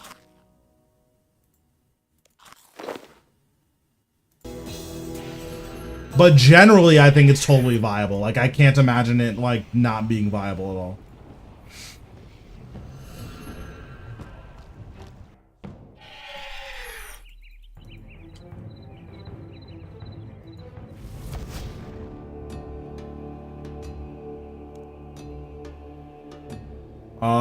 Zombies. Oh, is it in 12 hours? Stoked to try BBC main hand. What the heck? What's going on, Monty? Thanks for the sub. Appreciate it. Okay, so what zombies can I do? Zombies RS3.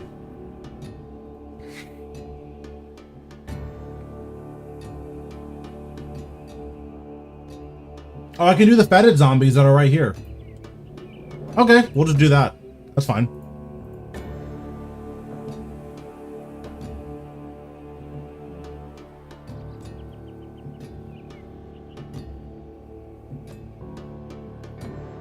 I mean, I think that's part of the fun, though, in those types of challenges, right? Is that, like, you're kind of saying, okay, like, you need to farm all of my scales.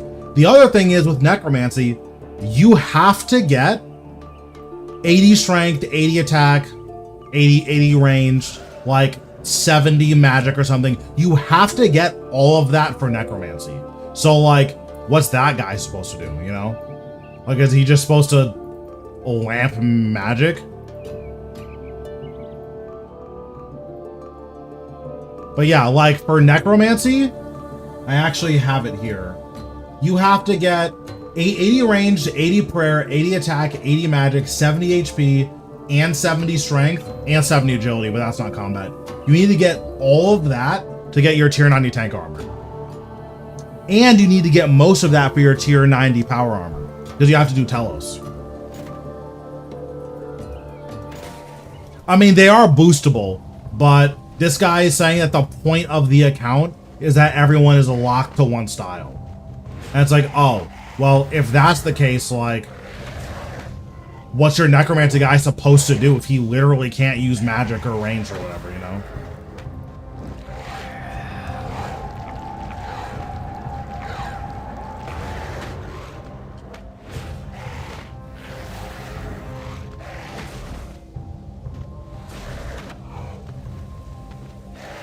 Yeah, like, that is something that you could do, is say, okay, the restriction is for bossing, like, explicitly.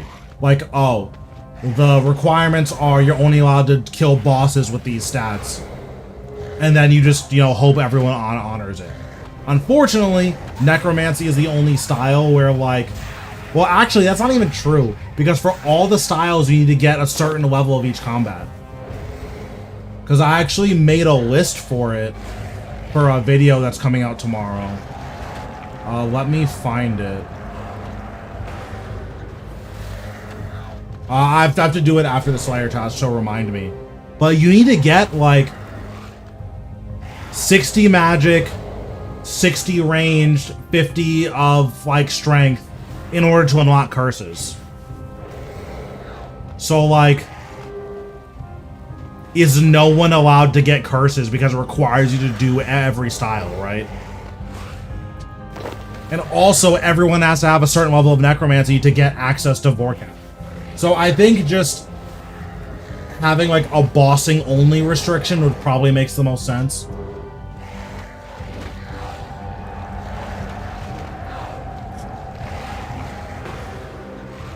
Yeah, exactly. Like, that probably just makes the most sense is... Okay, these requirements are gonna be for bossing, where, okay, you're only allowed to boss with this style. I think that's fair.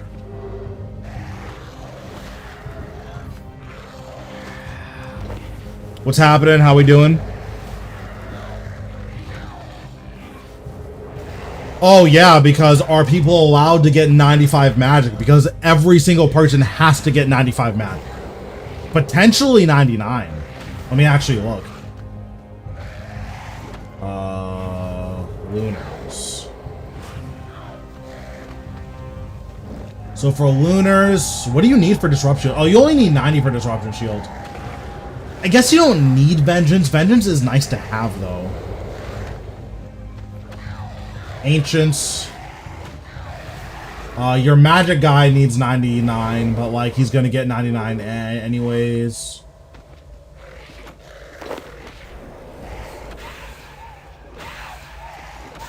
What about standard spellbook? Is there anything crazy on standard spellbook? No, there's not.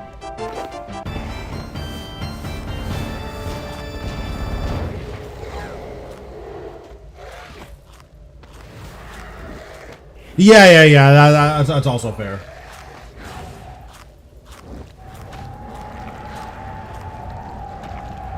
Well, so he was mainly asking if it was possible, and it's like, okay, if we're talking about if it's possible, the big question is how strict are your rules going to be?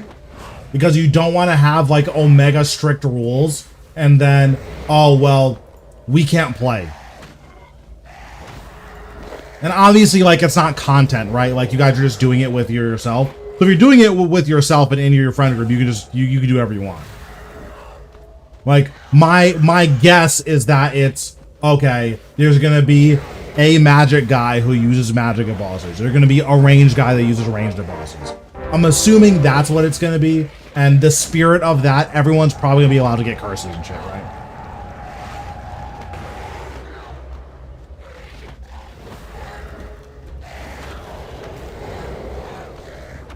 But yeah, we did 30-something Barrows chests because we got a ghost task, so I figured we would just do Barrows for it. And we did get a Thorax helm, which is nice. I don't think I'm ever going to wear it, but we do have it, so that's always cool. I'm a little bit worried about my sustain, so I'll summon Ghost.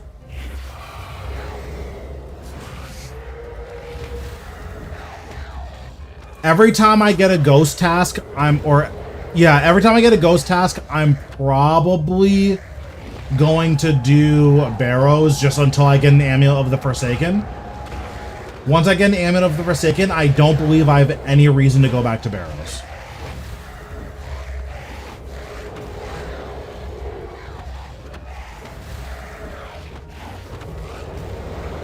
Yeah, like if you really want to be like Omega strict on it and just, hey, necromancy guy, you just, good luck. Like, you have your level, what?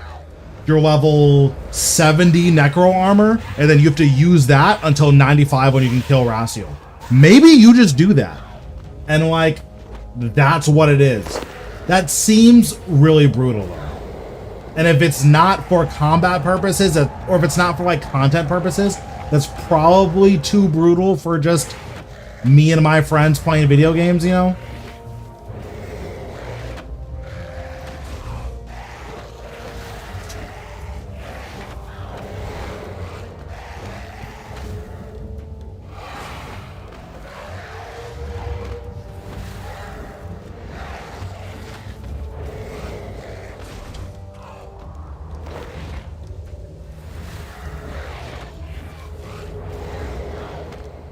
Oh, Monty, are you still here? I don't know if I, like, answered you and told you what we've been up to.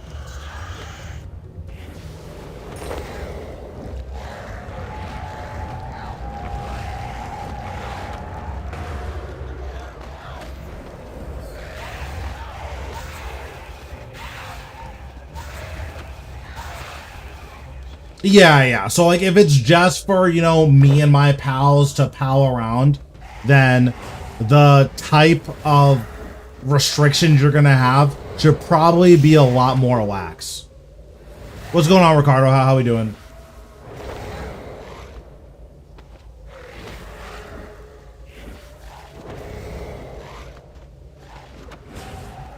Because, like, let's say we didn't know that Osis was coming out, for instance, so we weren't getting a Necro crit ring. Having the Necromancy guy have to get Cinderbane so that he can farm Berserker's rings is hilarious and really funny. But again, that's like a content thing. That's not a palling around thing.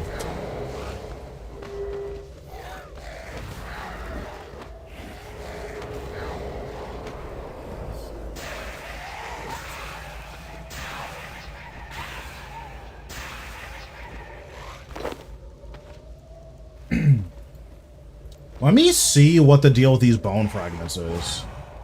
Bone fragment RS3. How much Slayer XP do these give? So for me, they would give 17 each. That doesn't seem very good.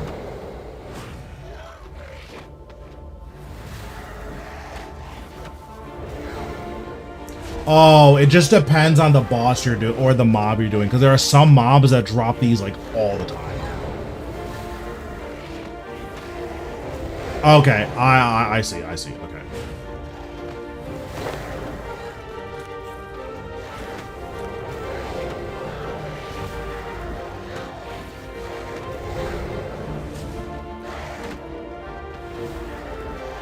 Yeah, like, again, if the goal is to be, like, Omega Brutal, then more power to you, right? But if that's not the goal, then you probably want to be a little more lax about that stuff. Because I believe none of the account can get curses. Because you need ranged strength, and magic to get curses. And it's like, in a game balanced around curses, that seems really rough, but alright.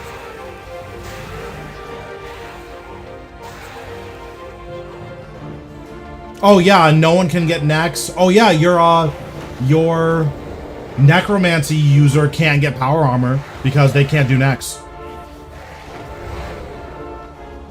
Or I guess they can only get low level 70 power armor.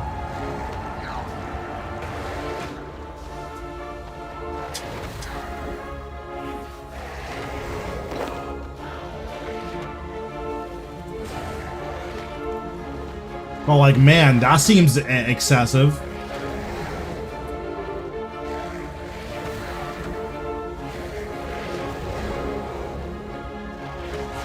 Wait, so why does killing require magic?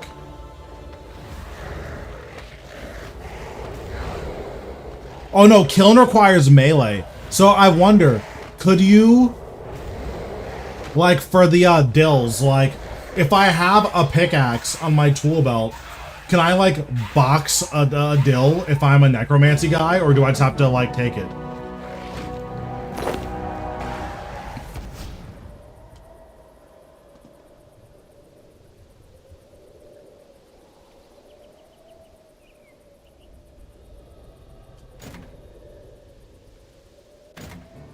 Yeah, because the issue is dills. What's going on, Mos? How we doing?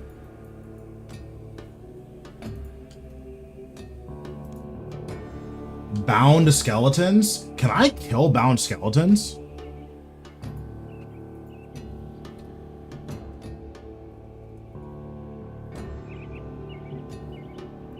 $12,000 HP. What's their max hit? 1,200?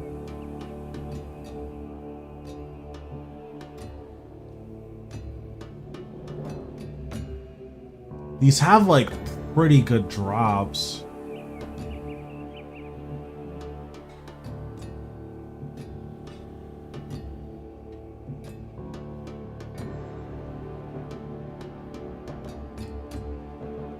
Oh, it says that I can safe spot these. Okay, I'll just do them because I can safe spot them.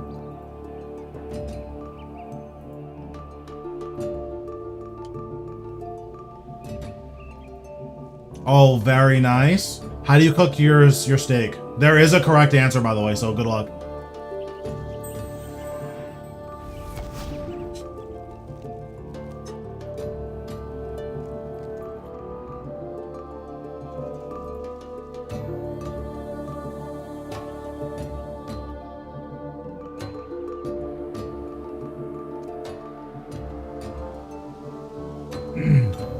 Okay, so it says that there's a safe spot here. Let me see.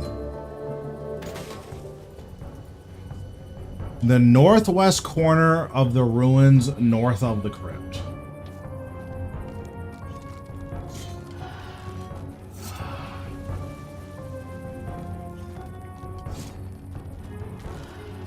Several gravestones, but the key is the tall, pointy one. Stand at the square immediately north of it. So I kill this guy. And then it'll respawn and I'll be able to keep killing him.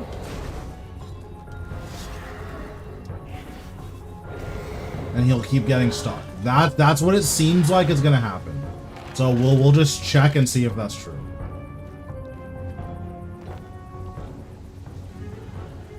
Also, my inventory is looking a little crazy.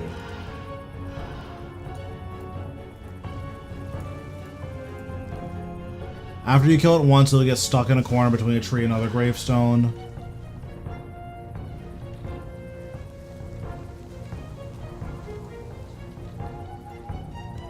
Oh, perfect. Okay, I can just safe swap this guy. Okay, nice. Cringe.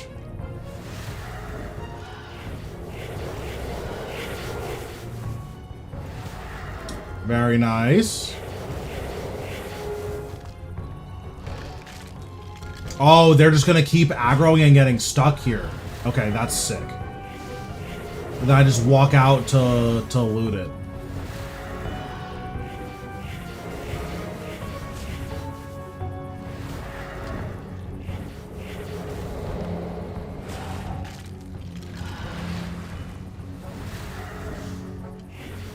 Can I really not loot from this side of it? Oh, that's sad.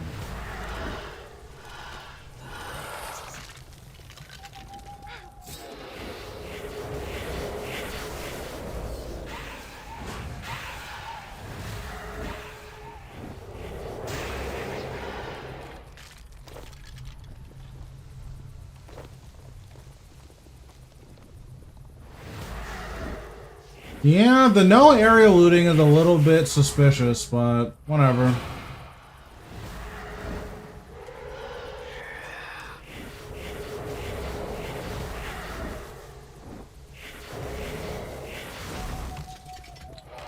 Can I hit this guy from here? No, I can't. Okay, I see. Okay, so let me actually bank so I can get some inventory spot, because I forgot to do that. This can go here. This goes here. This goes here. This goes here. I don't... Do these drop herbs? Let me see. They do not drop herbs. So we just bring a little bit of food and we chill, I guess. They do drop a lot of stone spirits, so I guess I'll bring my ore box.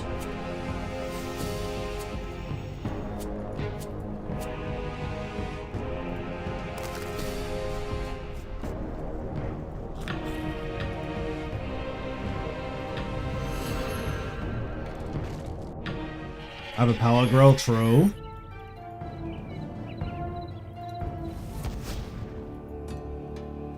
I want to get a charcoal grill. That sounds so sick.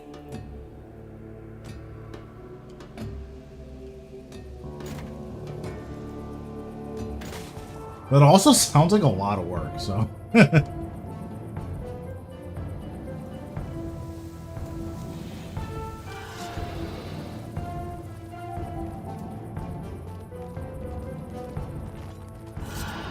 True. Okay, so we blast this guy, and then we can just chill.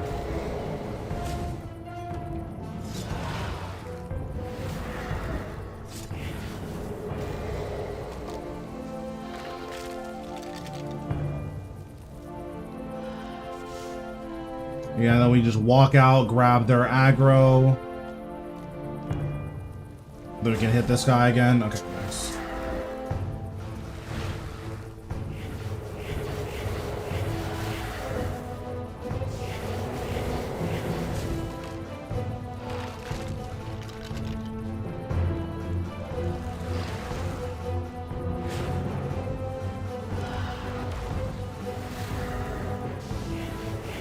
I mean, this task is gonna take forever, but I was gonna get blasted if I didn't do this, so.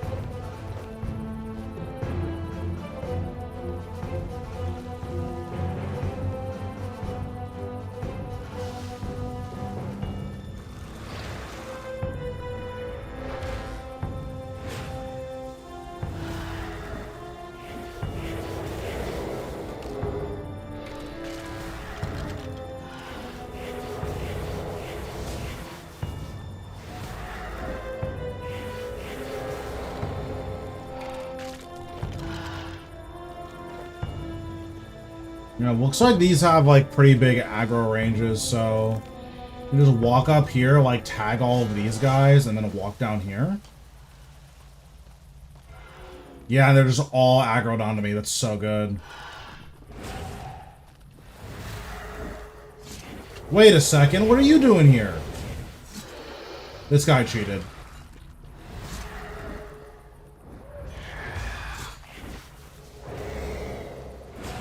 Let me summon my ghost.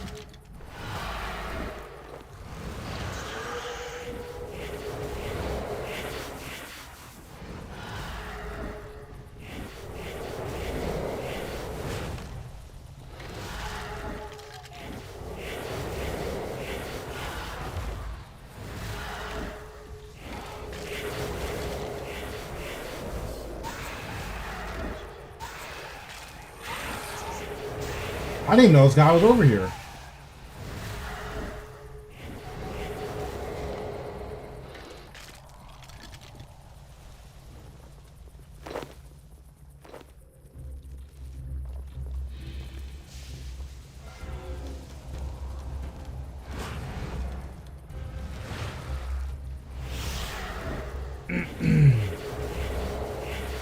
I do think I'm gonna go to the...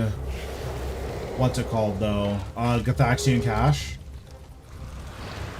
We're definitely gonna do that.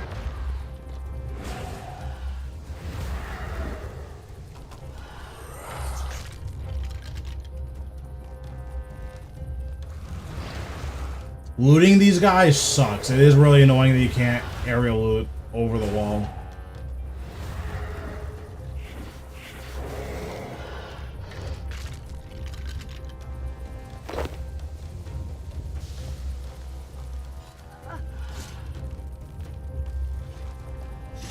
Okay, I just trolled.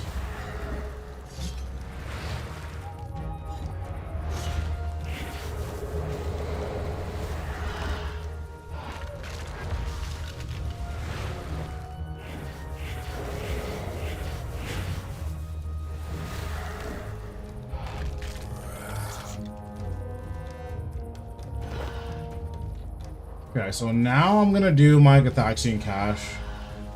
And then we'll come back and finish this task. Also, I am almost done with my... what's it called? My divination. I only have like a few thousand more energies to get, and then I'm like, good, I don't need to do it anymore.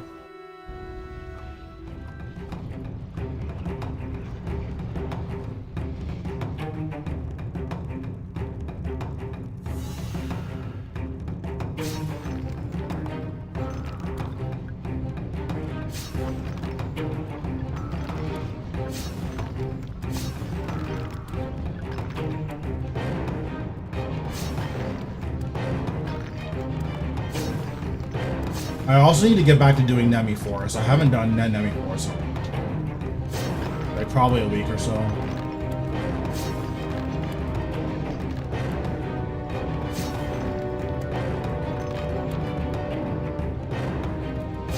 Like, it's not the most XP ever, but it's enough XP that's worth doing.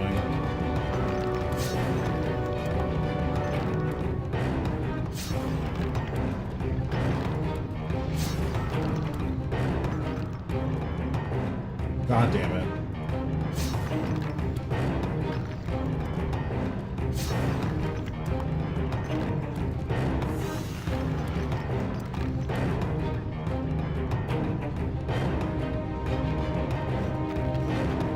We are almost 70 defense. We might even be able to get this today, which is nice. Look how much stuff you unlock at 70. This is so much stuff.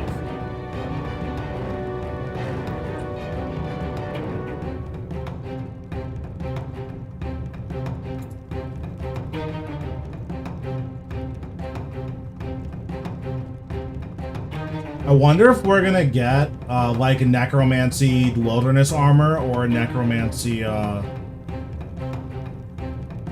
like crystal stuff, a necromancy Barrow's brother. It'll be interesting to see if we got any of that.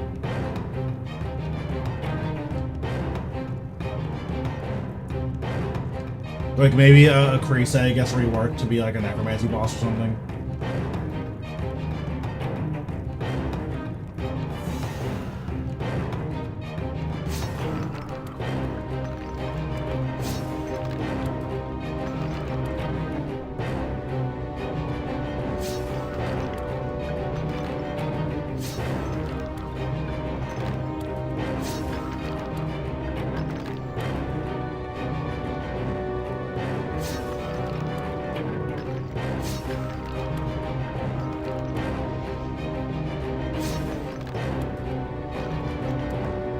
What's going on, Hayden? How we doing? I'm doing okay today. We did a couple hours of Barrows because I got a ghost task. We got a Thorax helm, so that was pretty good.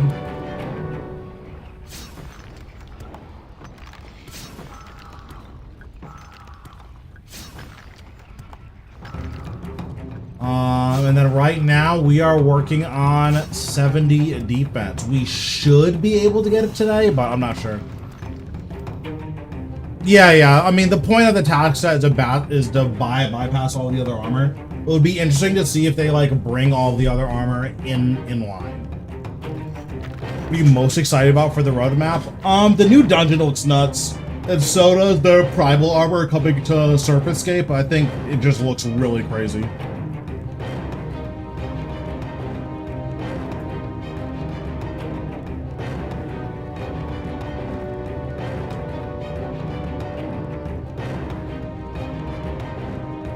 I'm also curious what the new Masterwork weapon is supposed to be. Like, Jagex has talked about how they would like it if, like, EZK wasn't just EOF fodder. So I would be curious if, like, there was a way to unimbue your EOF or something for EZK to, like, make the tier 99 Masterwork weapon. Think Elite Tectonic? Yes. I don't know when, but yes, it is 100% getting a...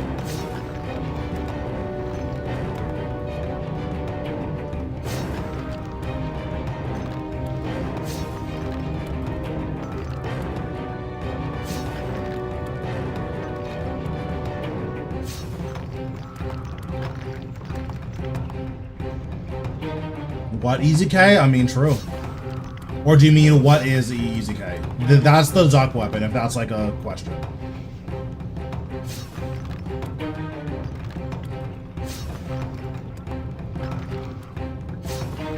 It's hard to say, because we also have to remember that, like, Melee is getting tier 99 armor and a tier 99 weapon.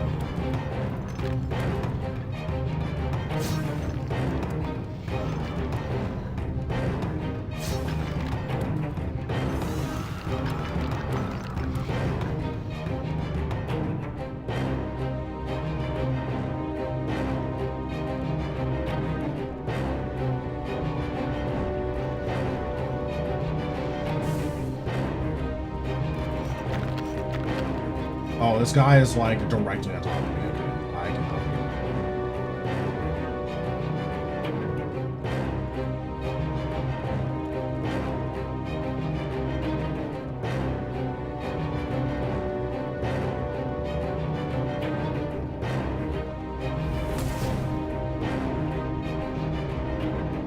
Oh, did one of them knock it out of my hand? That's so cringe.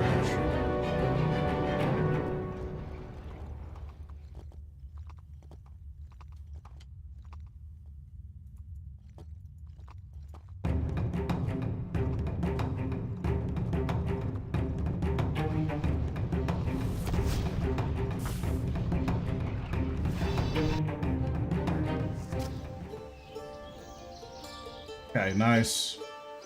All right, back to the fort.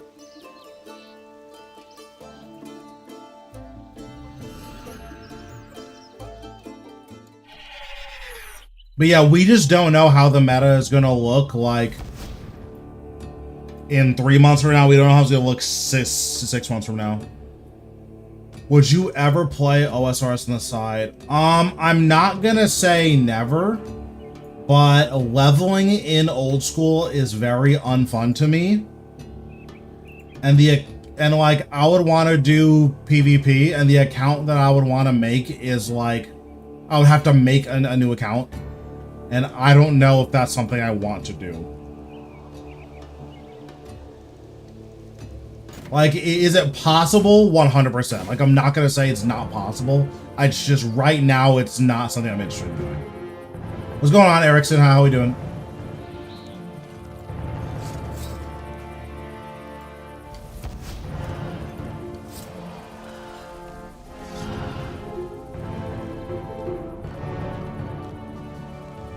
Seven minutes. 7 minutes is all I can spare to play with you. Thanks for the follow. Appreciate it.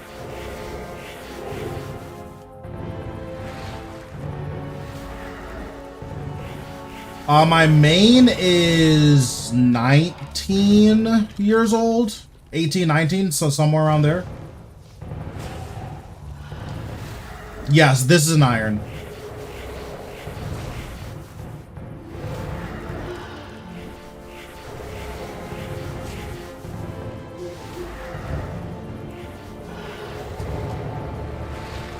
These give a lot of XP. What the heck?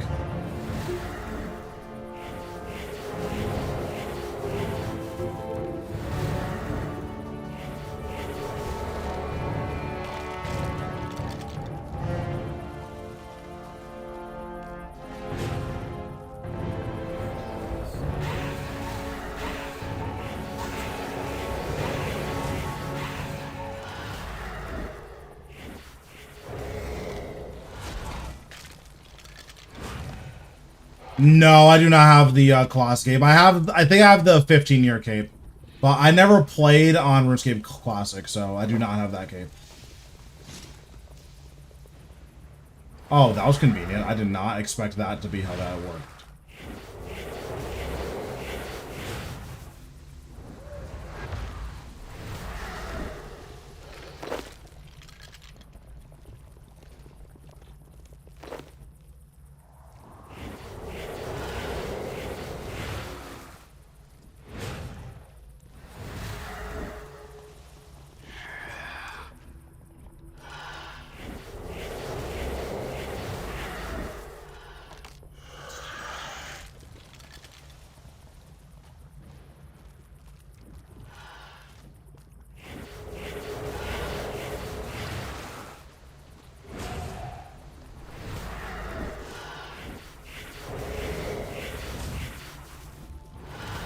Yeah, I want to say when I was playing, like, RuneScape Classic was, like, way not a thing anymore.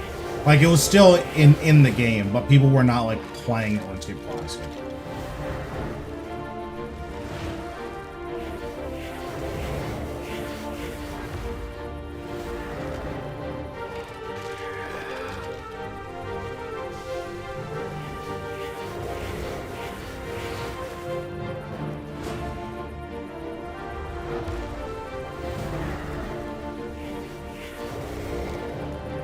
It's something I would have liked to do full time, but right now it's not financially viable for me to do it full time. I would need to be like 5 times my size for it to be a full-time job. Which, unfortunately, in RuneScape is not something that happens, so... Without branching out to other games, it's going to be very, very difficult for me to do this full time.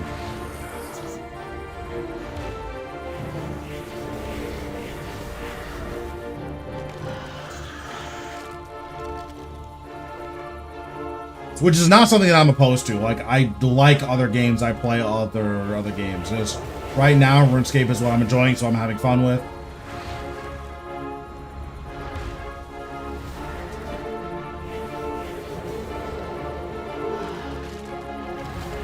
I wonder why this guy is stuck here.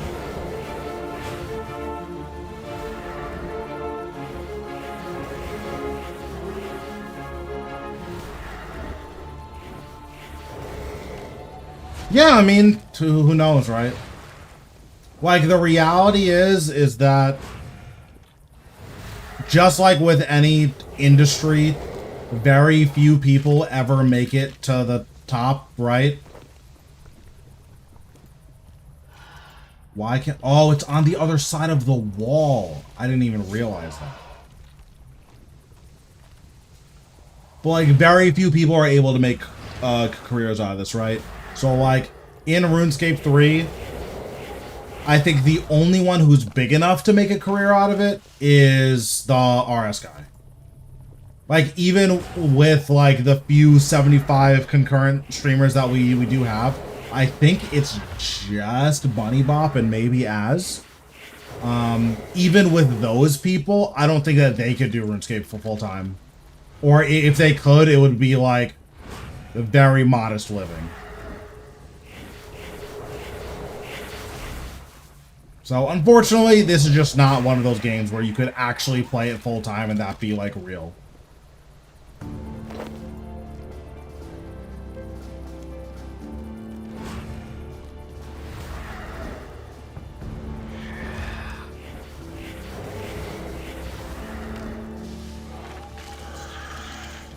So outside of streaming, I am 1, I'm in school, and then 2, I do like Uber and Instacart, and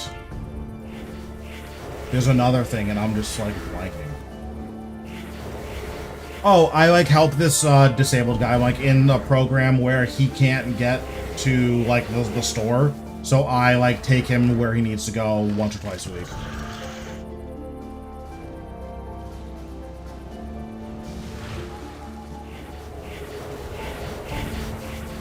Like, he can't drive, so whenever he needs to leave the house, I basically help him. get around and do whatever he needs to do.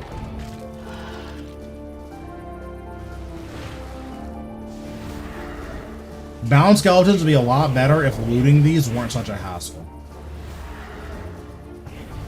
Kind of, like, he's not,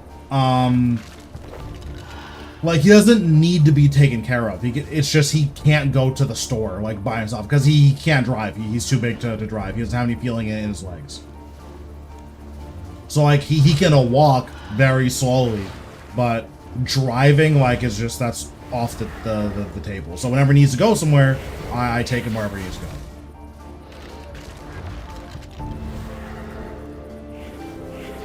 Yeah, it would definitely be cool to do this full time. Recently, I took like a week break and that hurt my numbers a lot. But assuming things go back to normal soon, like I need to be 3 times bigger on Twitch and like 5 times bigger on YouTube to do this full time. So it's just, if it happens, it'll happen very slowly. Like maybe in a year or 2.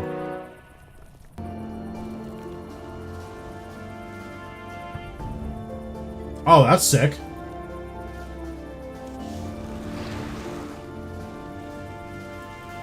I mean, that's fine, though. Like, not everyone can catch the streams, obviously.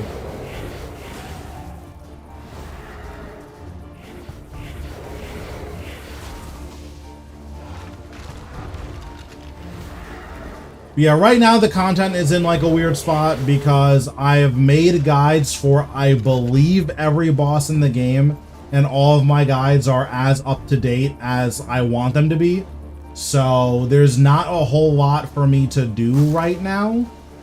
Like, I'm doing the iron, but I need to learn how to edit so I can just put out better videos for the iron. Although I don't think that would matter because I just don't think anyone cares about the early game of Iron Man. Like, a lot of you guys are here to hang out, like, with me, but the reality is that there are people who just watch RuneScape because they like watching RuneScape, and this isn't very fun, so.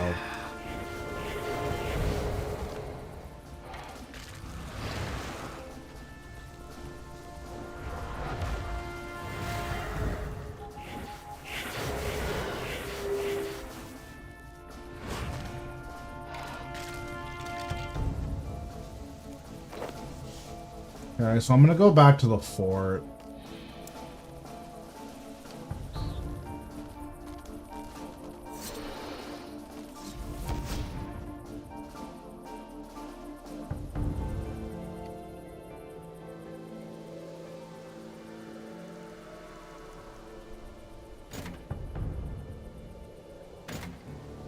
I think the most fun part of playing is the early and mid-game progression because, like, you're kind of exploring a whole new world, and I find this to be, like, really interesting. And, like, figuring out how to navigate, like, the Herblore grind, I think is cool. I do not think this is very fun to watch. Well, rather, the numbers kind of reflect that most people don't think this is very fun to watch. Like, my streams do a lot better when I'm doing high-level bossing.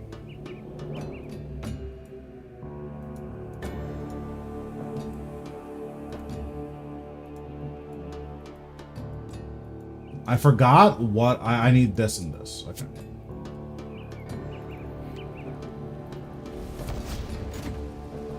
Oh, you know what? Let me refill my prayer.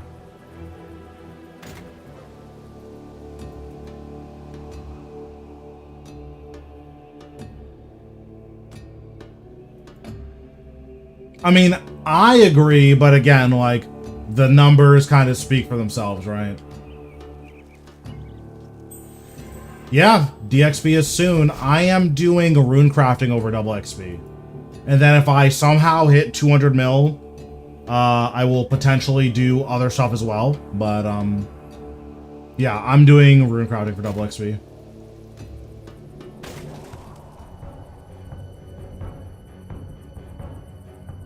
Because, like, the Iron Man progression stuff... Yeah, like, the Iron Man progression videos I've been putting out have been doing really poorly.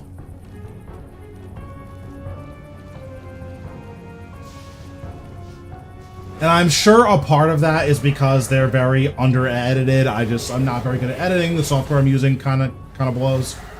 So I need to learn a better software and then put out more edited content. Like, that's 100% a meaningful part of it.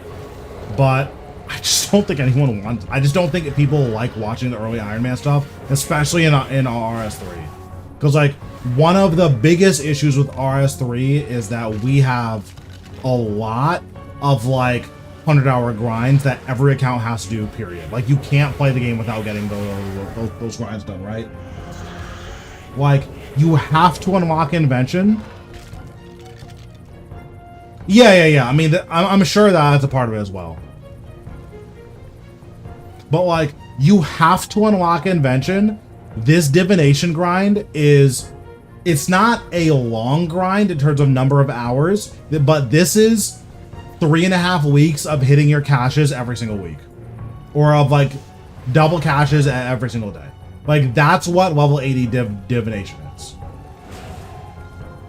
And then you also probably want to do some number of, like, farming vibrant energy.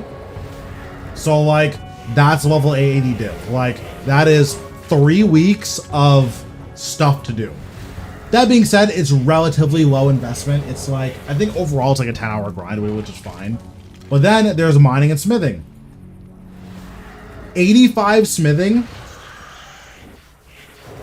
I think, is 120 hours. And then 75 or 85 crafting, which is like soft cap for crafting, because you have to get 91 for Essence of Finality. Or sorry, not Essence of Finality. You need to get 991 for Grace of the Elves. I want to say that's another 70 to 80 hour grind. And, like, I just can't stream that. And not only can I not stream that, like, what are those videos gonna be? Like, hey guys, so, this video took 3 weeks to make because I was mining every day, 6 hours, and that took 3 weeks. But, now we have the divination requirement, or, you know, now we have the crafting requirement. Like, I think that's kind of the issue with RS3, is that a lot of the grinds are really miserable, at least in terms of content. But, like, again, I don't mind doing it, because, like, it's all AFK, so, like, I can do it while I'm doing other stuff. True.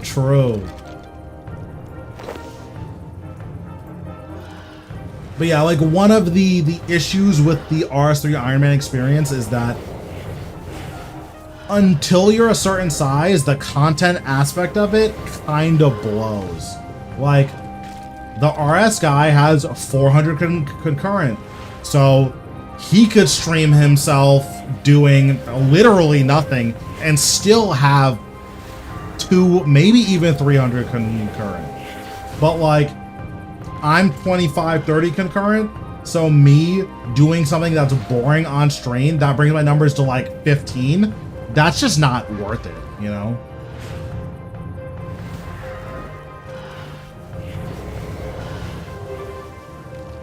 And all this is to say, if you're doing, like, if you're consistently underperforming, like, you stop showing up in the algorithm. So that's why this is all stuff that I have to consider. Oh, it's ad time. Am I allowed to run an ad? Hold on. I can't run an ad. It says that I ran one recently. So I'll refund your points.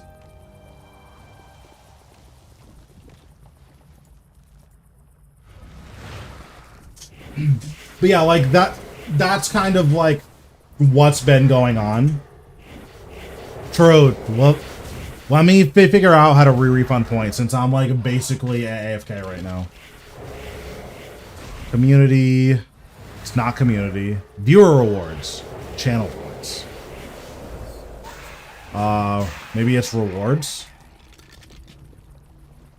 Hold on.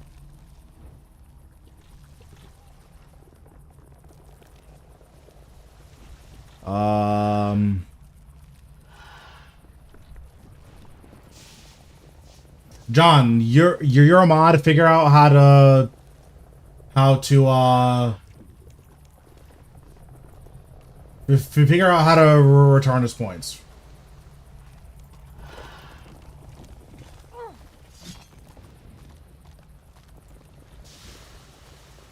Yeah, exactly. Figure it out. I don't know how to do it.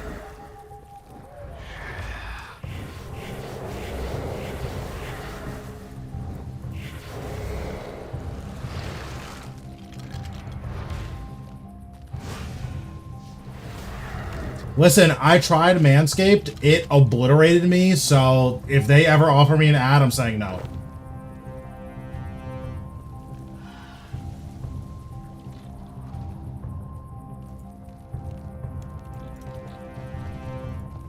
Same thing with Raid Shadow Legends. Tried it. Game is dog shit. So no Raid Shadow Legends sponsorships.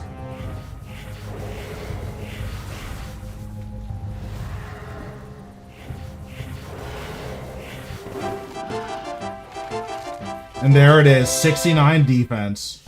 That's the fuck number.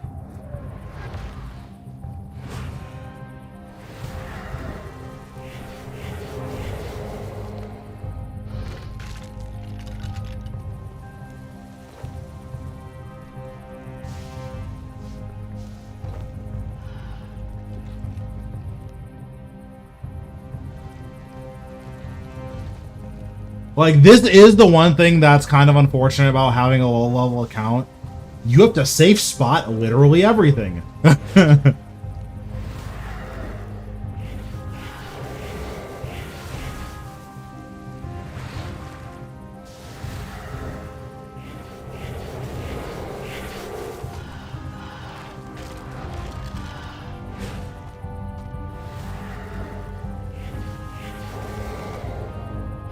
Oh, that's sick. What was the last thing that you were missing?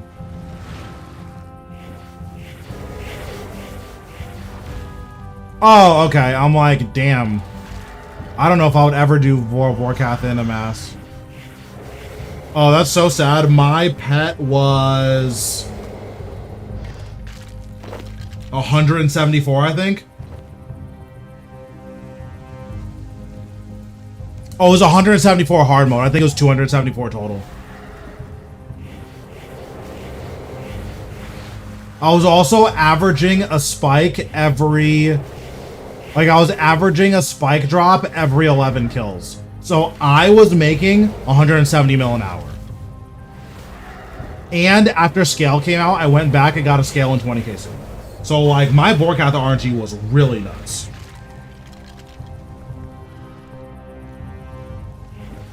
Yeah, Vorkath was very, very nice to me.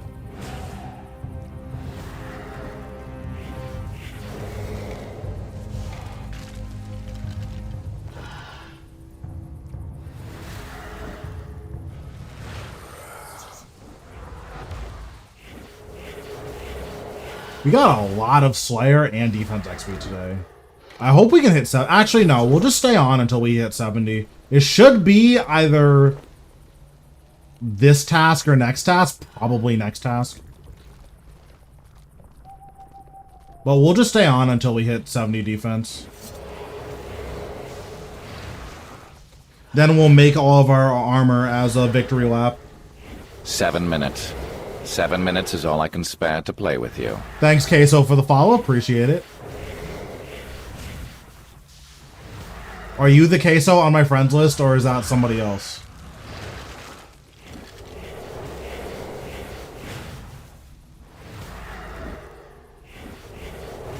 Okay, and there it is.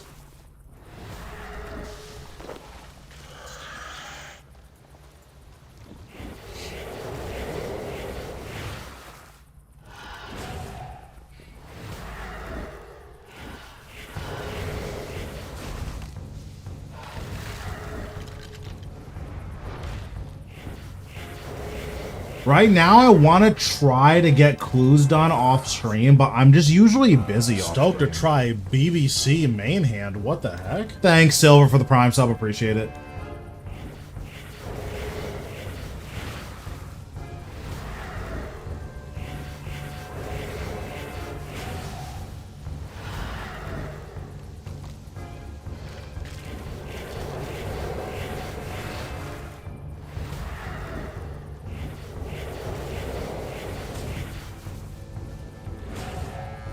True, let him know. I think John's on like a 9-month streak. John's been going crazy.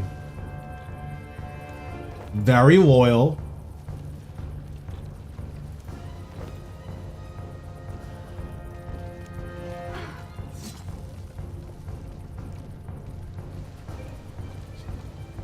He's my most prominent sub.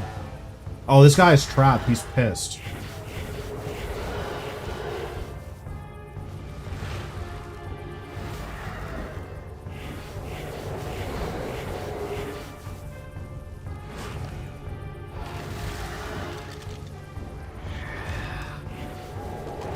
John, has Power World gotten any like crazy updates since, or is it still basically the same game? Because I still want to play it, but I just feel like I'm gonna play it on stream for like 2 weeks, and it's like, okay, well, that's all the stuff. Interesting.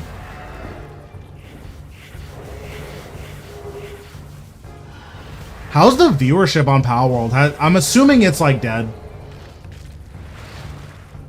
Or is it still doing, like, decent?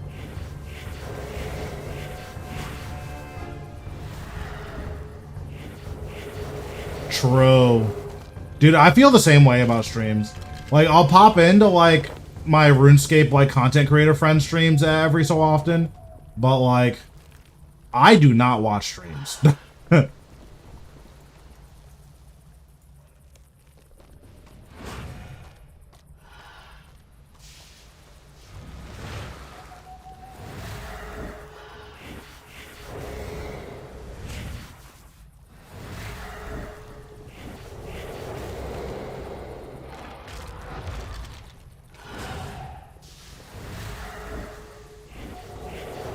Yeah, I am.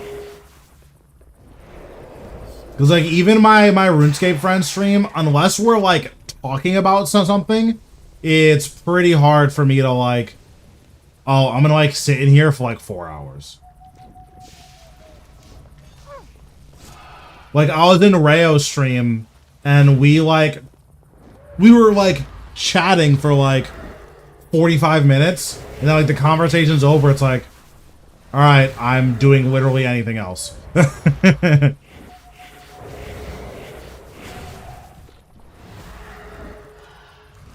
just have you on in the background. Damn, silver's fake. That's crazy.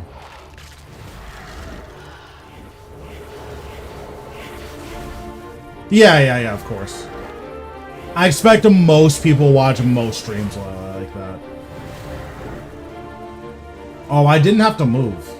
I'm cringe. I'm cringe.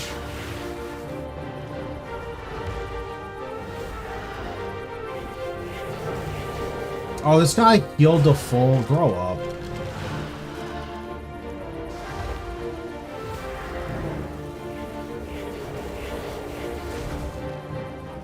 But yeah, I mean, I think the roadmap is going to be good for everyone, or like just a lot of the new content in general. I think it's going to be good for everyone. Like, I'll get to make cool stuff. I'm gonna try to have normal mode guides out on day 1, hard mode guides out later day 1 or on day 2. Currently at 17.4k, Ripper Demon's pet when. That's a lot of rippers. But it's also a disgusting amount of money. Like, how much money is that in Ripper, in binding contracts? That's gotta be like, what, 2 or 3 bill? Probably even more than that, right? Ripper Demon. 7 minutes. 7 minutes is all I can spare to play with you. Thanks, Win, for the follow. Appreciate it. I'm not doing binding contracts. You hate money. It's so much extra money to just do binding contracts. Bro, it's so much money, though. It's so much money. Dude, how do you think I got so rich? Whenever there's GP to be made, I make the GP.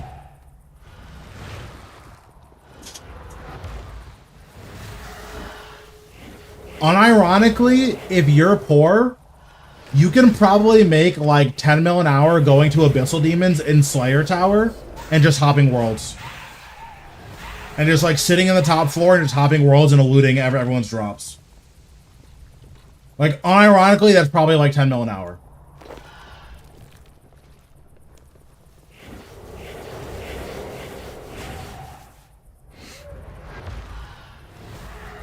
Like, when I would do Abyssal Demons on my main, I would loot everyone's drops while I'm hopping worlds trying to find an empty world.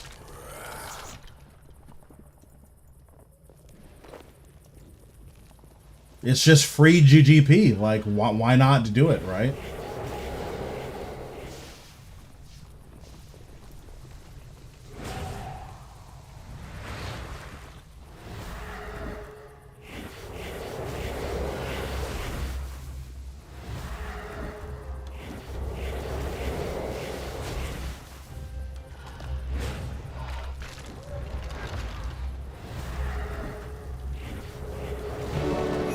Okay, 60 Slayer.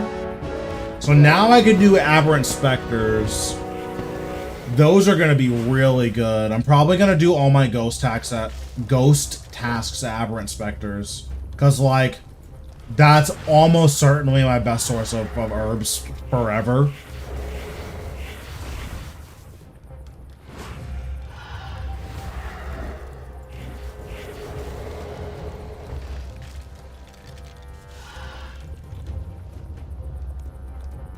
Okay, so let me go back home. Bank one more time just to empty the inventory.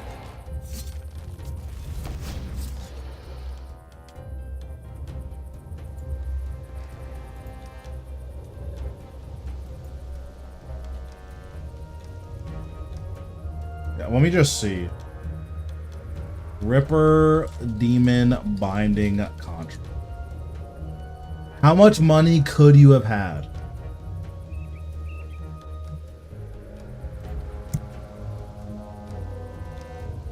That is 2.2 bill that you could have made and chose not to. That's crazy. You must be rich, rich.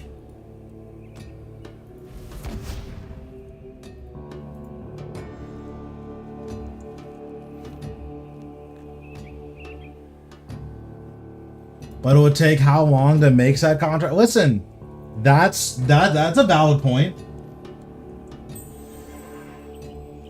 But also, that's not the question. You're using misdirection to try to confuse me. Bro.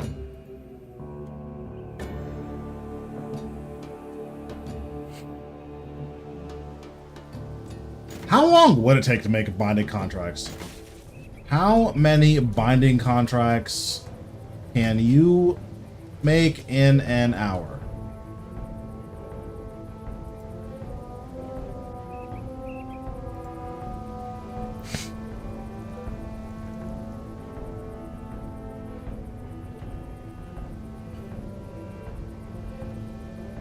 Wait, this said you can make 4 to 5K binding contracts an hour? Bro. That's 3 hours. You're telling me you can't spend 3 hours to make 2.2 bill? That's crazy. I wish I could be rich like you.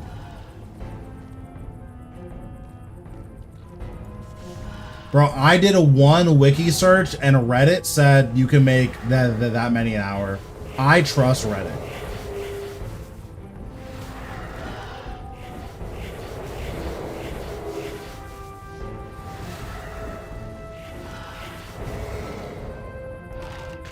Reddit has never led me astray.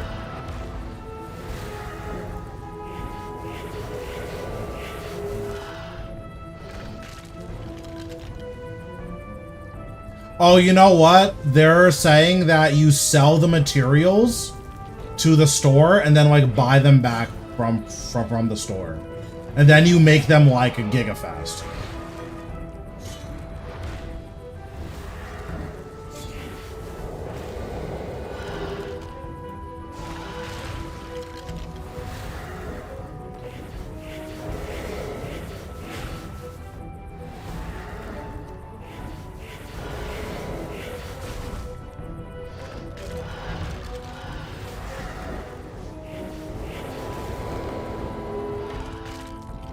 I wonder how much money you lose for that. That's gotta be crazy expensive. But, like, maybe it's not.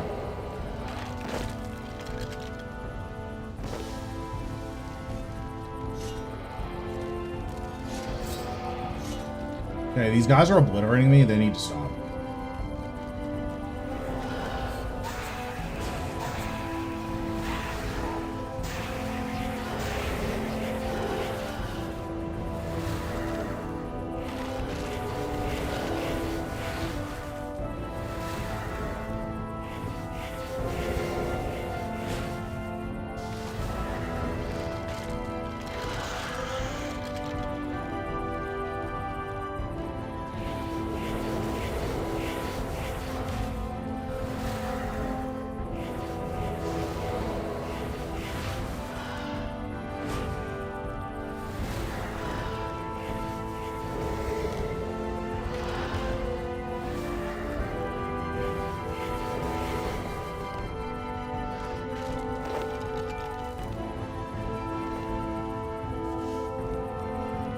Almost done with this, finally, and then we will probably get 1 or 2 more tasks and we'll be done for the night.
Well, yeah, like, you have to stockpile a ton. But, like, if you really wanted to, like, make the money, I'm at least assuming that this is the one time that Reddit doesn't randomly lie, then it does seem like it's possible to make all of those binding contracts in, like, a couple hours.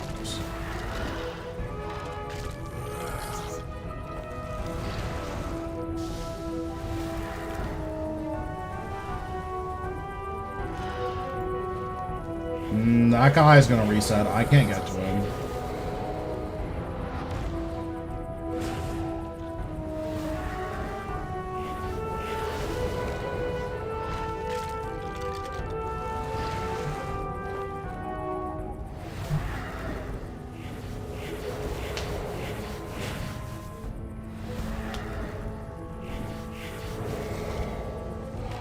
It could also just be worth trying for like a few minutes of like, okay, you buy the materials, sell them to the shop, and just do that. It could be worth like trying that for 10 minutes, seeing how many you make. That way, even if you do, you know, spend however much money and you find out it's not worth it, it's like fine because you have some binding contracts. You'll make the money back, right?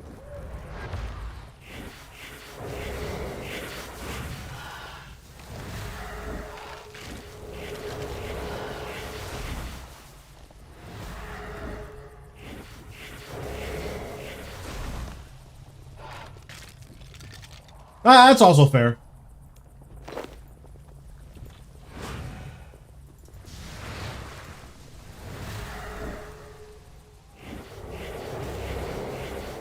Ooh, this is not the correct button. Okay, we are good. Okay, not bad. So we should be 70 defense in 1 or 2 tasks. Probably 1, but it's just gonna depend.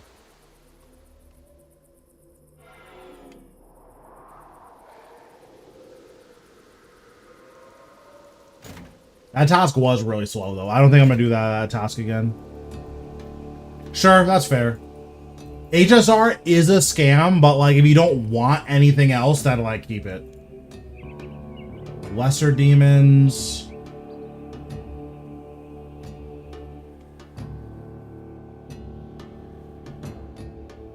I could do lesser demons. Okay, that's fine.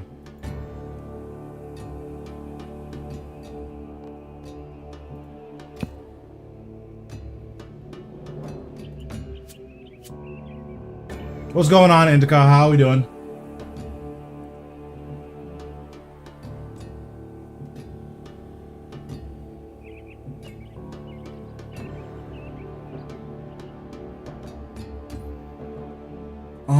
I do believe lesser demons drop herbs, so I think I'm just gonna bring all of these to every Slayer test. I just can't imagine not bringing them being correct. Like, we just do this to every task.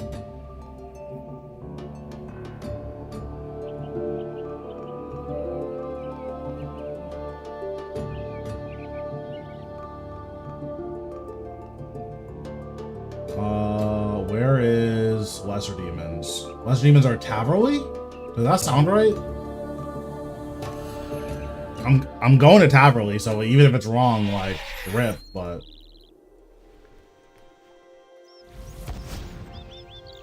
Can I jump across this, or do I not have the agility for it? 52 agility. It's always 52 agility.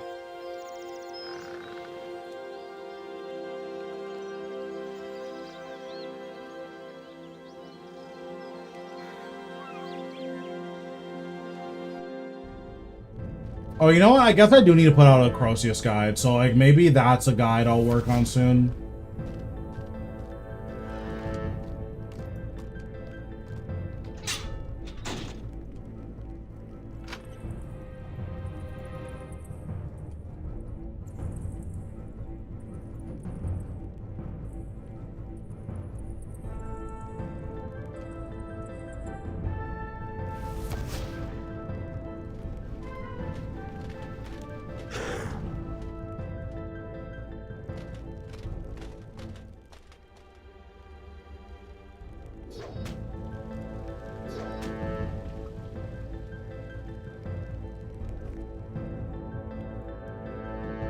I forgot you need a nose peg for Aberrant Specters.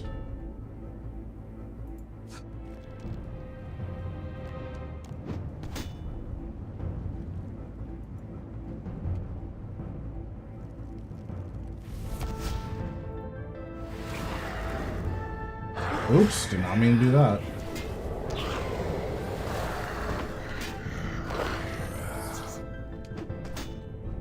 I don't think I can make a Slayer helm. Don't you need 90 Slayer for it? I feel like I'm so far away from that.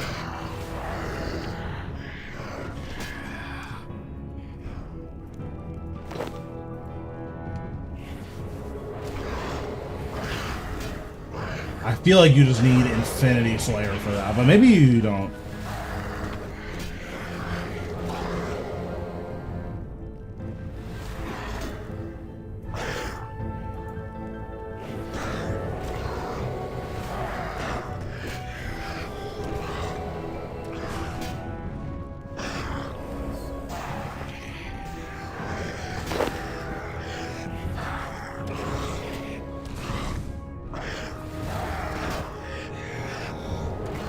Yeah, I've been 200 mil Slayer for a while.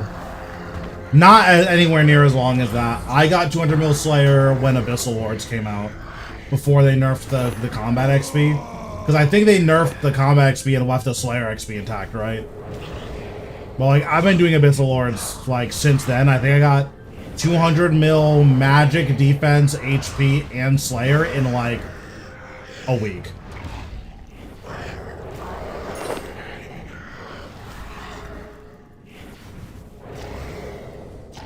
Yeah, I think maybe once I get 92 Slayer, or once I get 90 Slayer, then we'll start working on the Slayer stand. Or the helmet rack, rather.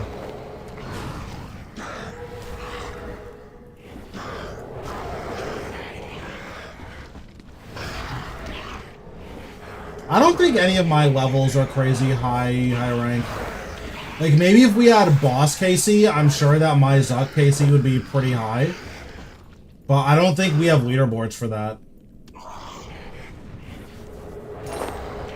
I have a lot of Zuk. I think I have like 570 something Zuk.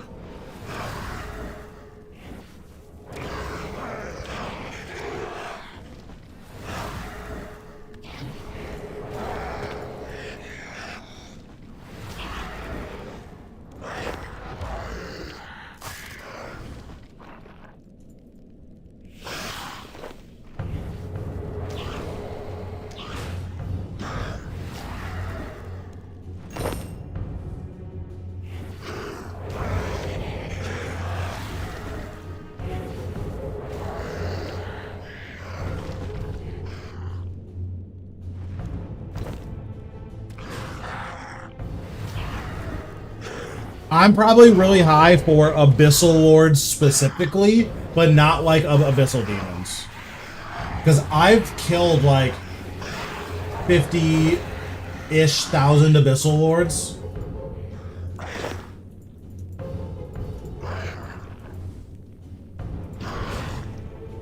My RNG used to be nuts there, but I haven't gotten a Scourge in like 10,000 KC, so...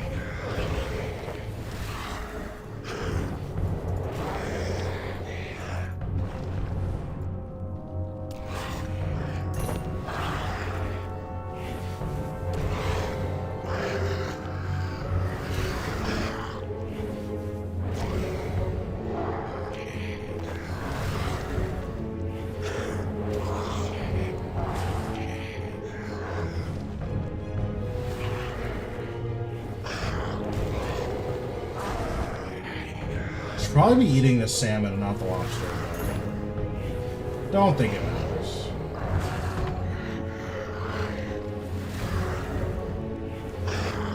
Yeah, my unluckiest log so far is Zuk. Well, my unluckiest pet, I guess. My Zuk log is really good. But the pet I got at 444. That was not fun.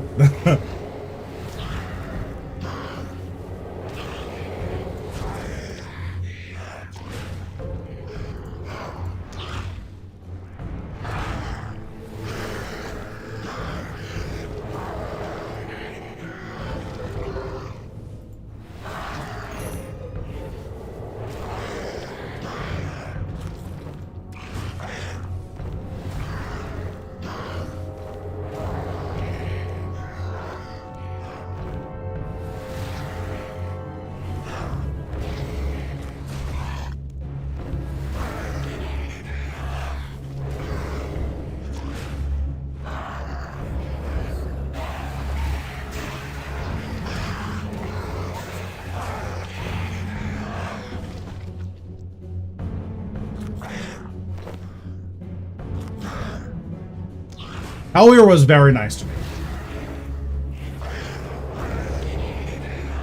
Jeez. That's really bad. That's really bad. Hellier was very nice to me. So was Greg. Vindicta and me do not get along. At Vindicta, I did 1600 KC with 3 broadcasts. That's how long it took me to get the 2 pets.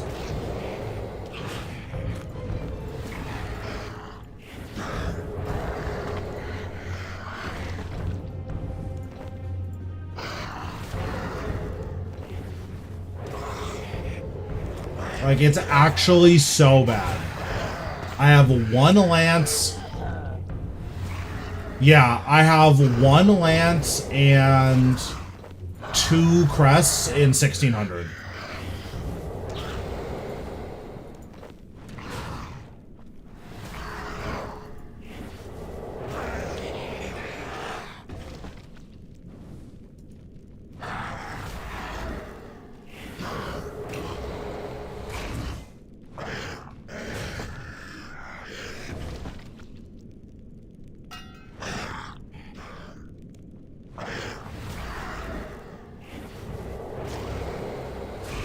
I don't think if there's any other bosses that I was either super lucky or super unlucky at. Right now, the only boss that I'm like omega unlucky at is ED2. I'm 140 KC there with 1 codex.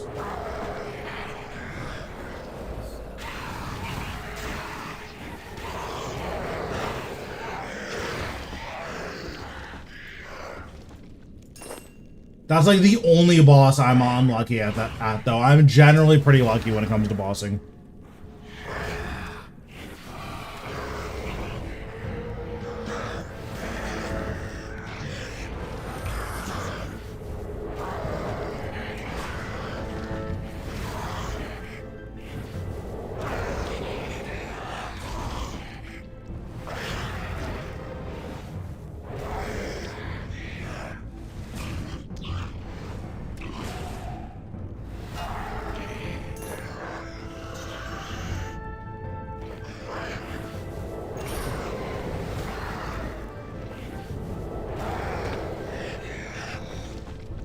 This is probably way too much effort for all these ashes, but whatever.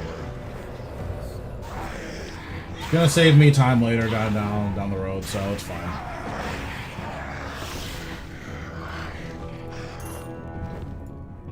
So far I've been lucky at Zilliana, but I don't know when I'm gonna get a Sarah Sword, so. I'm 1,000 normal mode and like 300 hard mode with everything except Sarah Sword and Pet.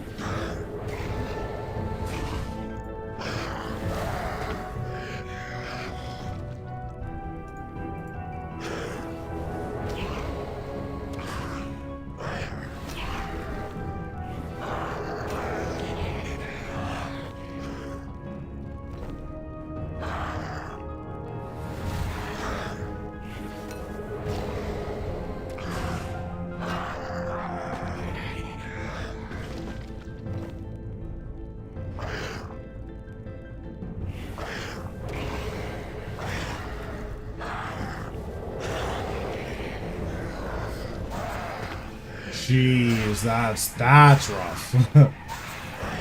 That is not good.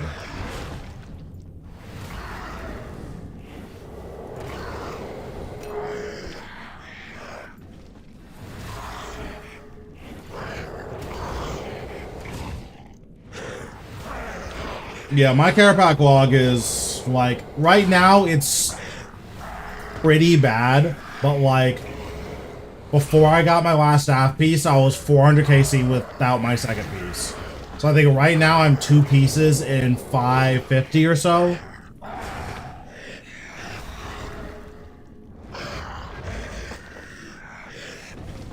Yeah, that one almost made me quit, I'll be honest.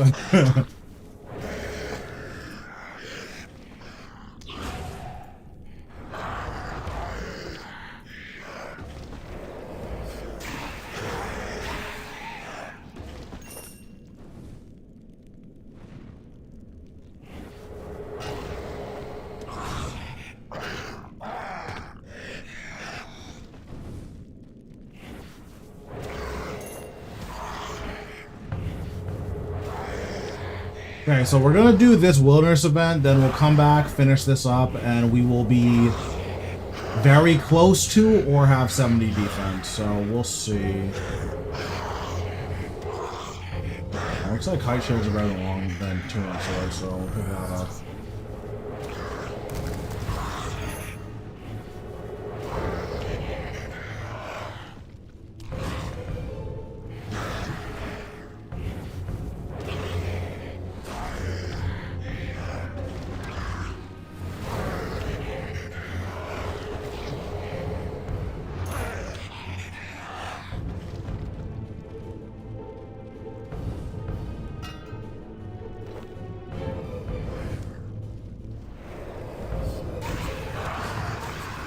My corp log could either be nuts or really bad. It just depends on when I get my last, or like both of my sigils. Because I'm 2 sigils away, I have pet at like 1300. So like, I could be 1,000 KC away or like 10,000 KC away. So, we'll see. You doing group iron? Probably. I just need to find a group.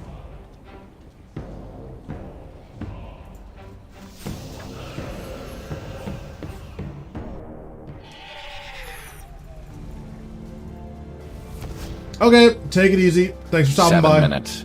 7 minutes is all I can spare to play with you. Appreciate the follow.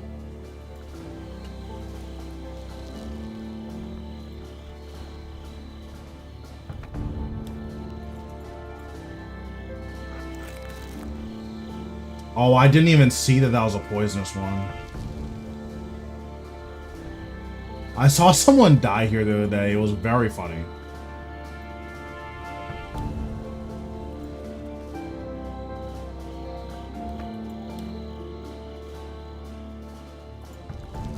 Okay, this is Hollyhock.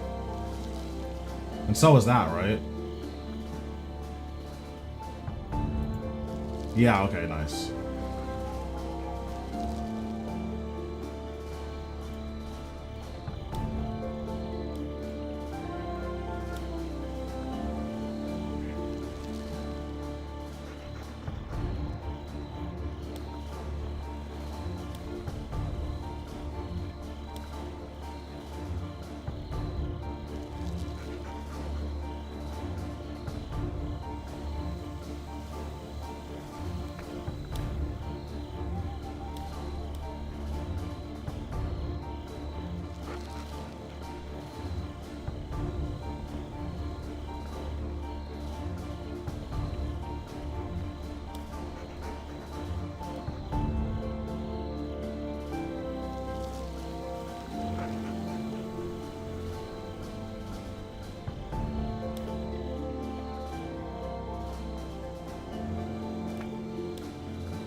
Okay, so we'll finish up the task, and I think we'll be 70. Yeah, we should be 70 DU defense.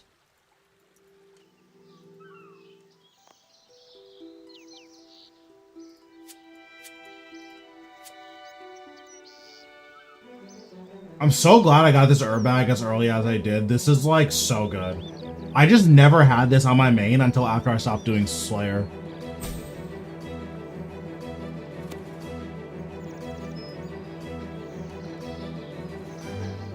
What do you do with a brilliant energy?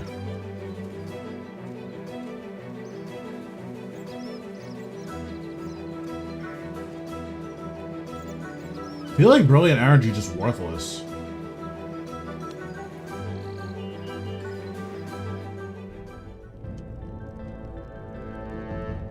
Like, maybe I'm tripping, but I have no clue what you're supposed to do with brilliant energy.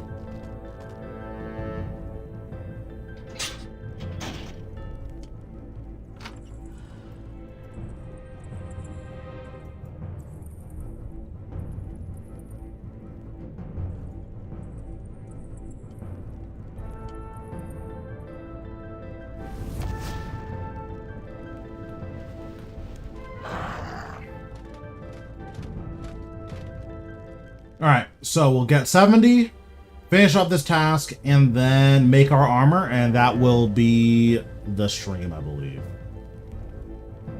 Oh yeah, it is the superior locator. I don't even know what that is. I guess I could wiki it. Superior locator RS3.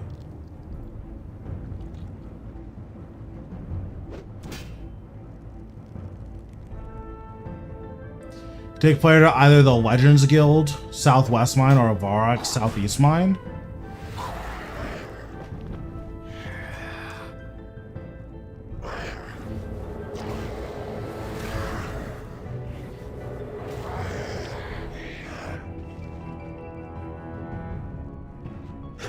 Oh no, hold on.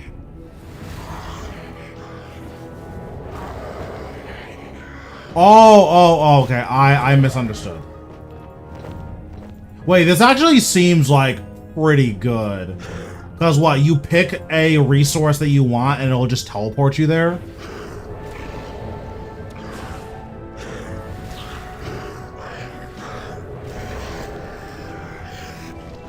Okay, this actually seems pretty useful.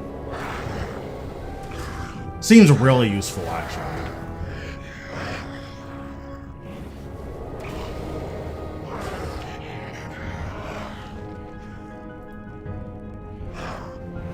Are you AFK on your main? No, I can't multitask. I'm so bad at it.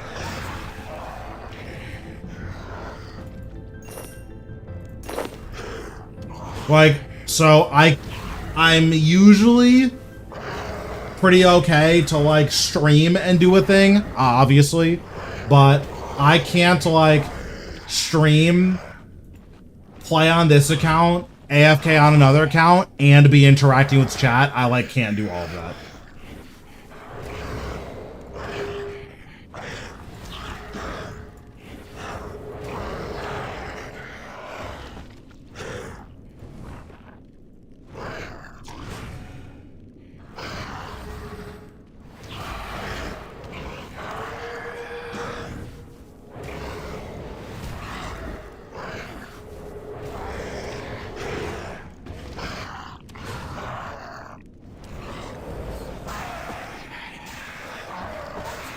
Like, maybe tomorrow, if I'm also AFKing on this account, like, potentially. But yeah, that's just usually a little bit beyond what I'm capable of. I get distracted pretty easily.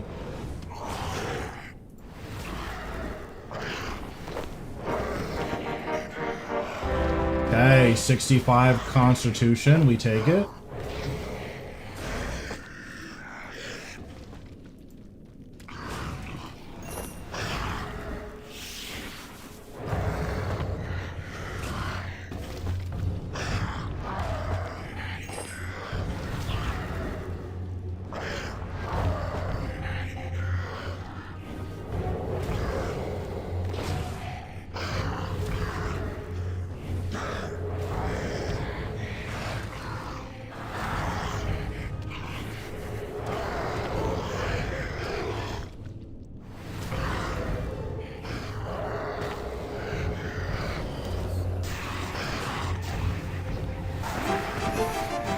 And there it is, 70 defense. Check the dono. Oh, it didn't come in yet. Here, let me check over here on Streamlabs.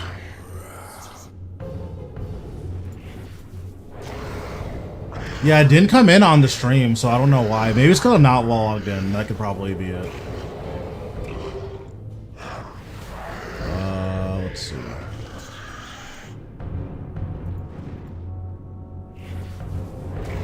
Oh, thanks for the $5. I appreciate it. Plans for double XP? I think the only thing I've planned for double XP is rune crafting. I have a million, like, not literally a million. I have 20,000 protein essence and 55 million double XP. So that should be enough for really close to 200 mil. I'm not sure though. But yeah, that's all I plan for double XP. Just as much of it as I remember to do, that's what I'll do. But yeah, that's all that I have planned for right now. But yeah, I appreciate the dono. It means a lot. What's going on, Othello? How you doing?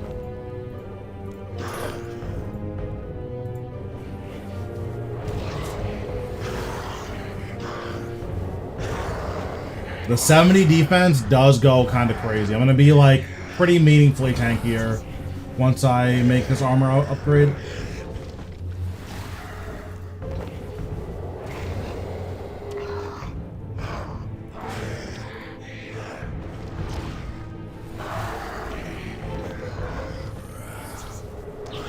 Oh, I guess I can switch my thing to necromancy, my XP to necromancy and defense.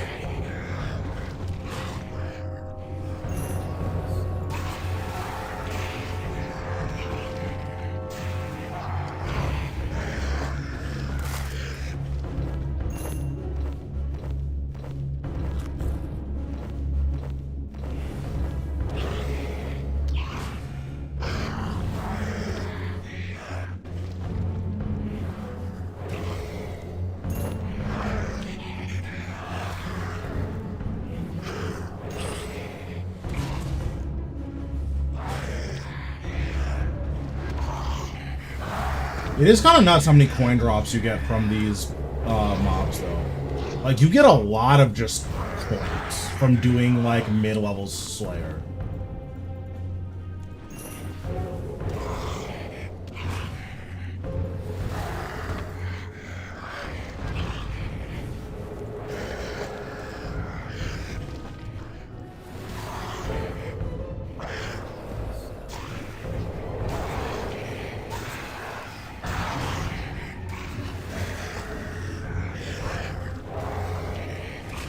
You ever gonna go for trim on the main account? Yep.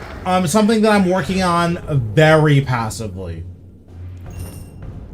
So, like, I'm doing my circus every week. I think either this week or next week is the last week of circus that I have to do.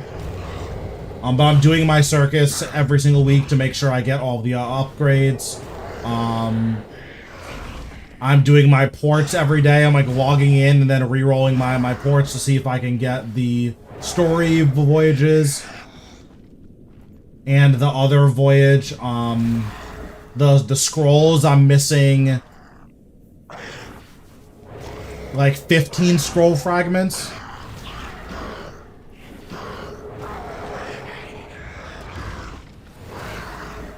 Then after that, I'm probably gonna like actively work on Master Quest Cape stuff. I know a lot of the Master Quest Cape stuff is talk to a guy, so I'm like not at all worried about Master Quest Cape.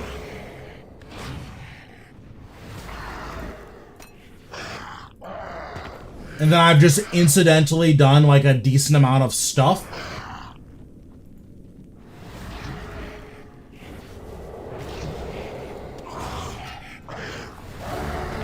Okay, nice.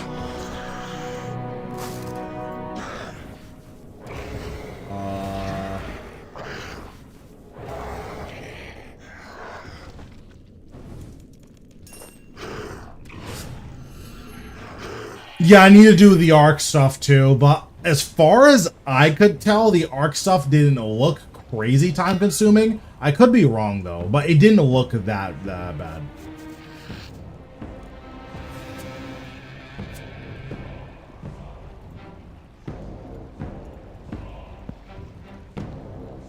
Okay, so I know I need runes for this. I just don't know how many runes I need.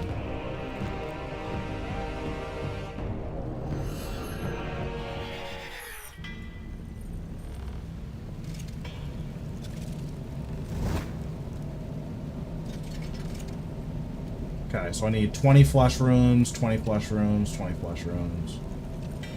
Okay, I need 80 flesh runes. Got it. How many do I have? 12. Okay.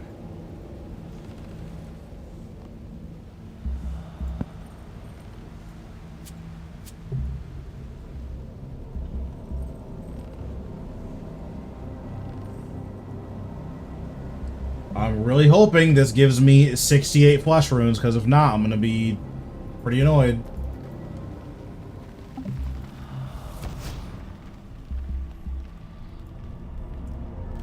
I don't think I'm going to get 68 flesh runes. I'm going to be completely real with you guys.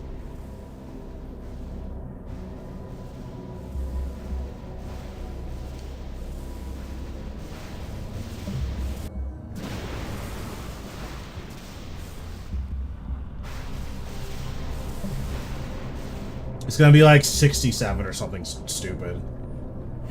Yeah, 39.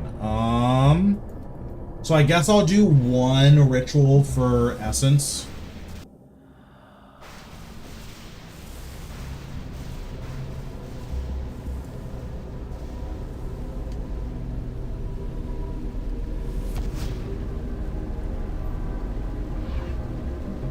Yeah, we'll do one ritual for essence.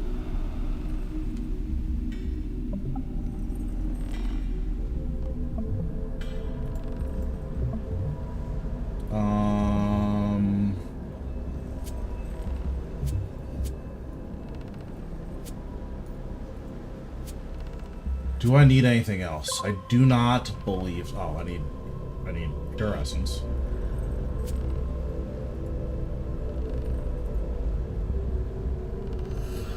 But yeah, Master Quest Cape is like one of the next things I'm working on. The Golden Reaper has been taking higher priority, but like I'm also kind of burnt out of my main because of Golden Reaper, so right now we're kind of taking a break from serious bossing and mainly doing clues because I have 3,500 hard clues. So that's the thing we're doing right now.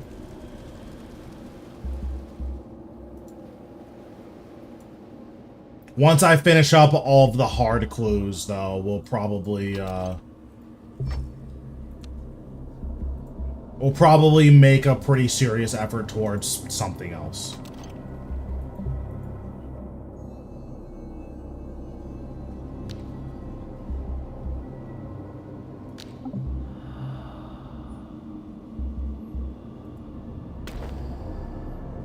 Okay, I need to turn off this accessibility thing because I can't see what's going on.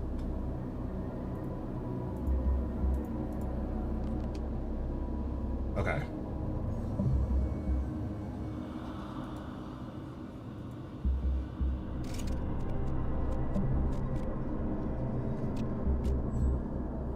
How do you accumulate so many clues? Scripture of Bic. And then, like, I don't do elite clues, so I turn all of my elites into hards, and then I just get, like, elites back from boss drops and Scripture of Bic. Wait, I just drew the wrong thing. I have brain damage.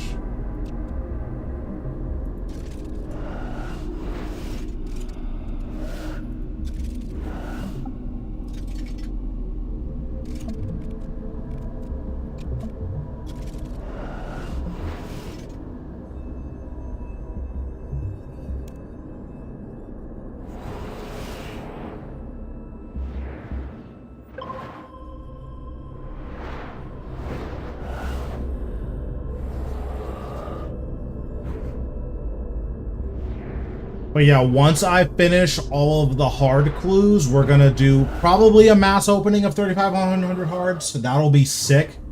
And then all of the masters we get from those, we're also gonna do like a big doing of all of those, then opening of all of those.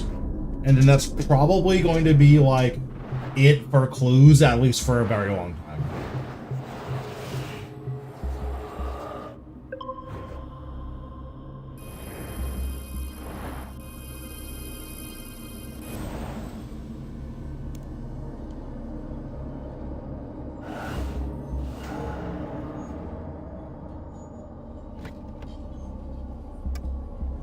That's okay.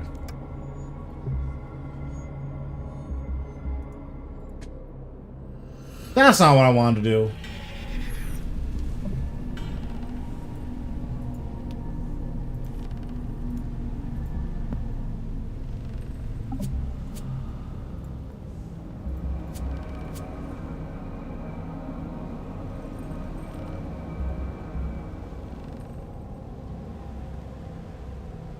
Really? It's even gonna take me around this way. Okay, let's see.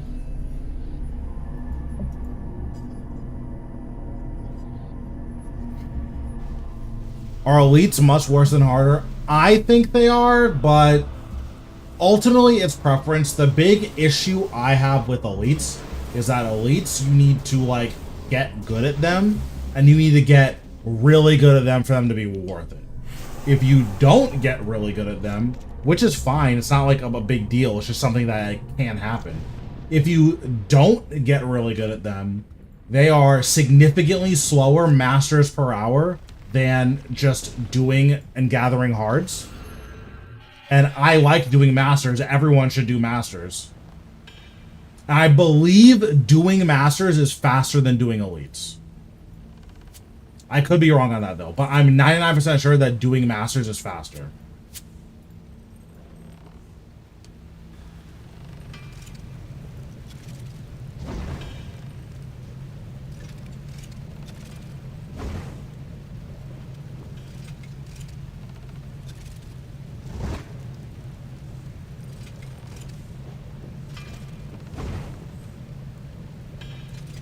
There it is, 69 crafting and full tier 70.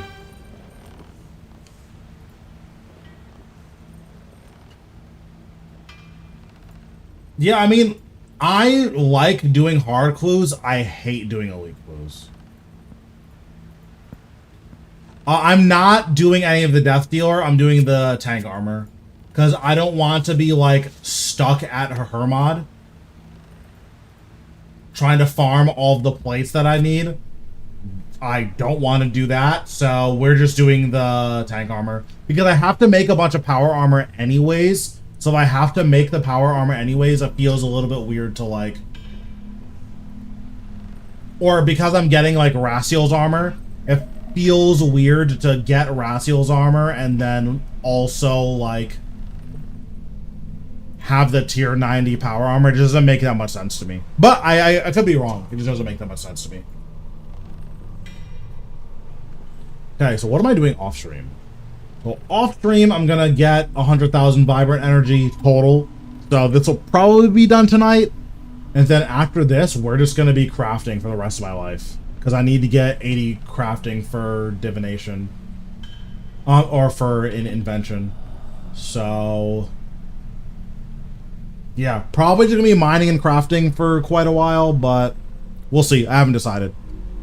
But yeah, that's gonna be it for me tonight. For all my YouTube people, thanks for watching. I'll catch you around. For Twitch people, let's raid out. I believe Pride Slayer's online, so I'll probably raid him.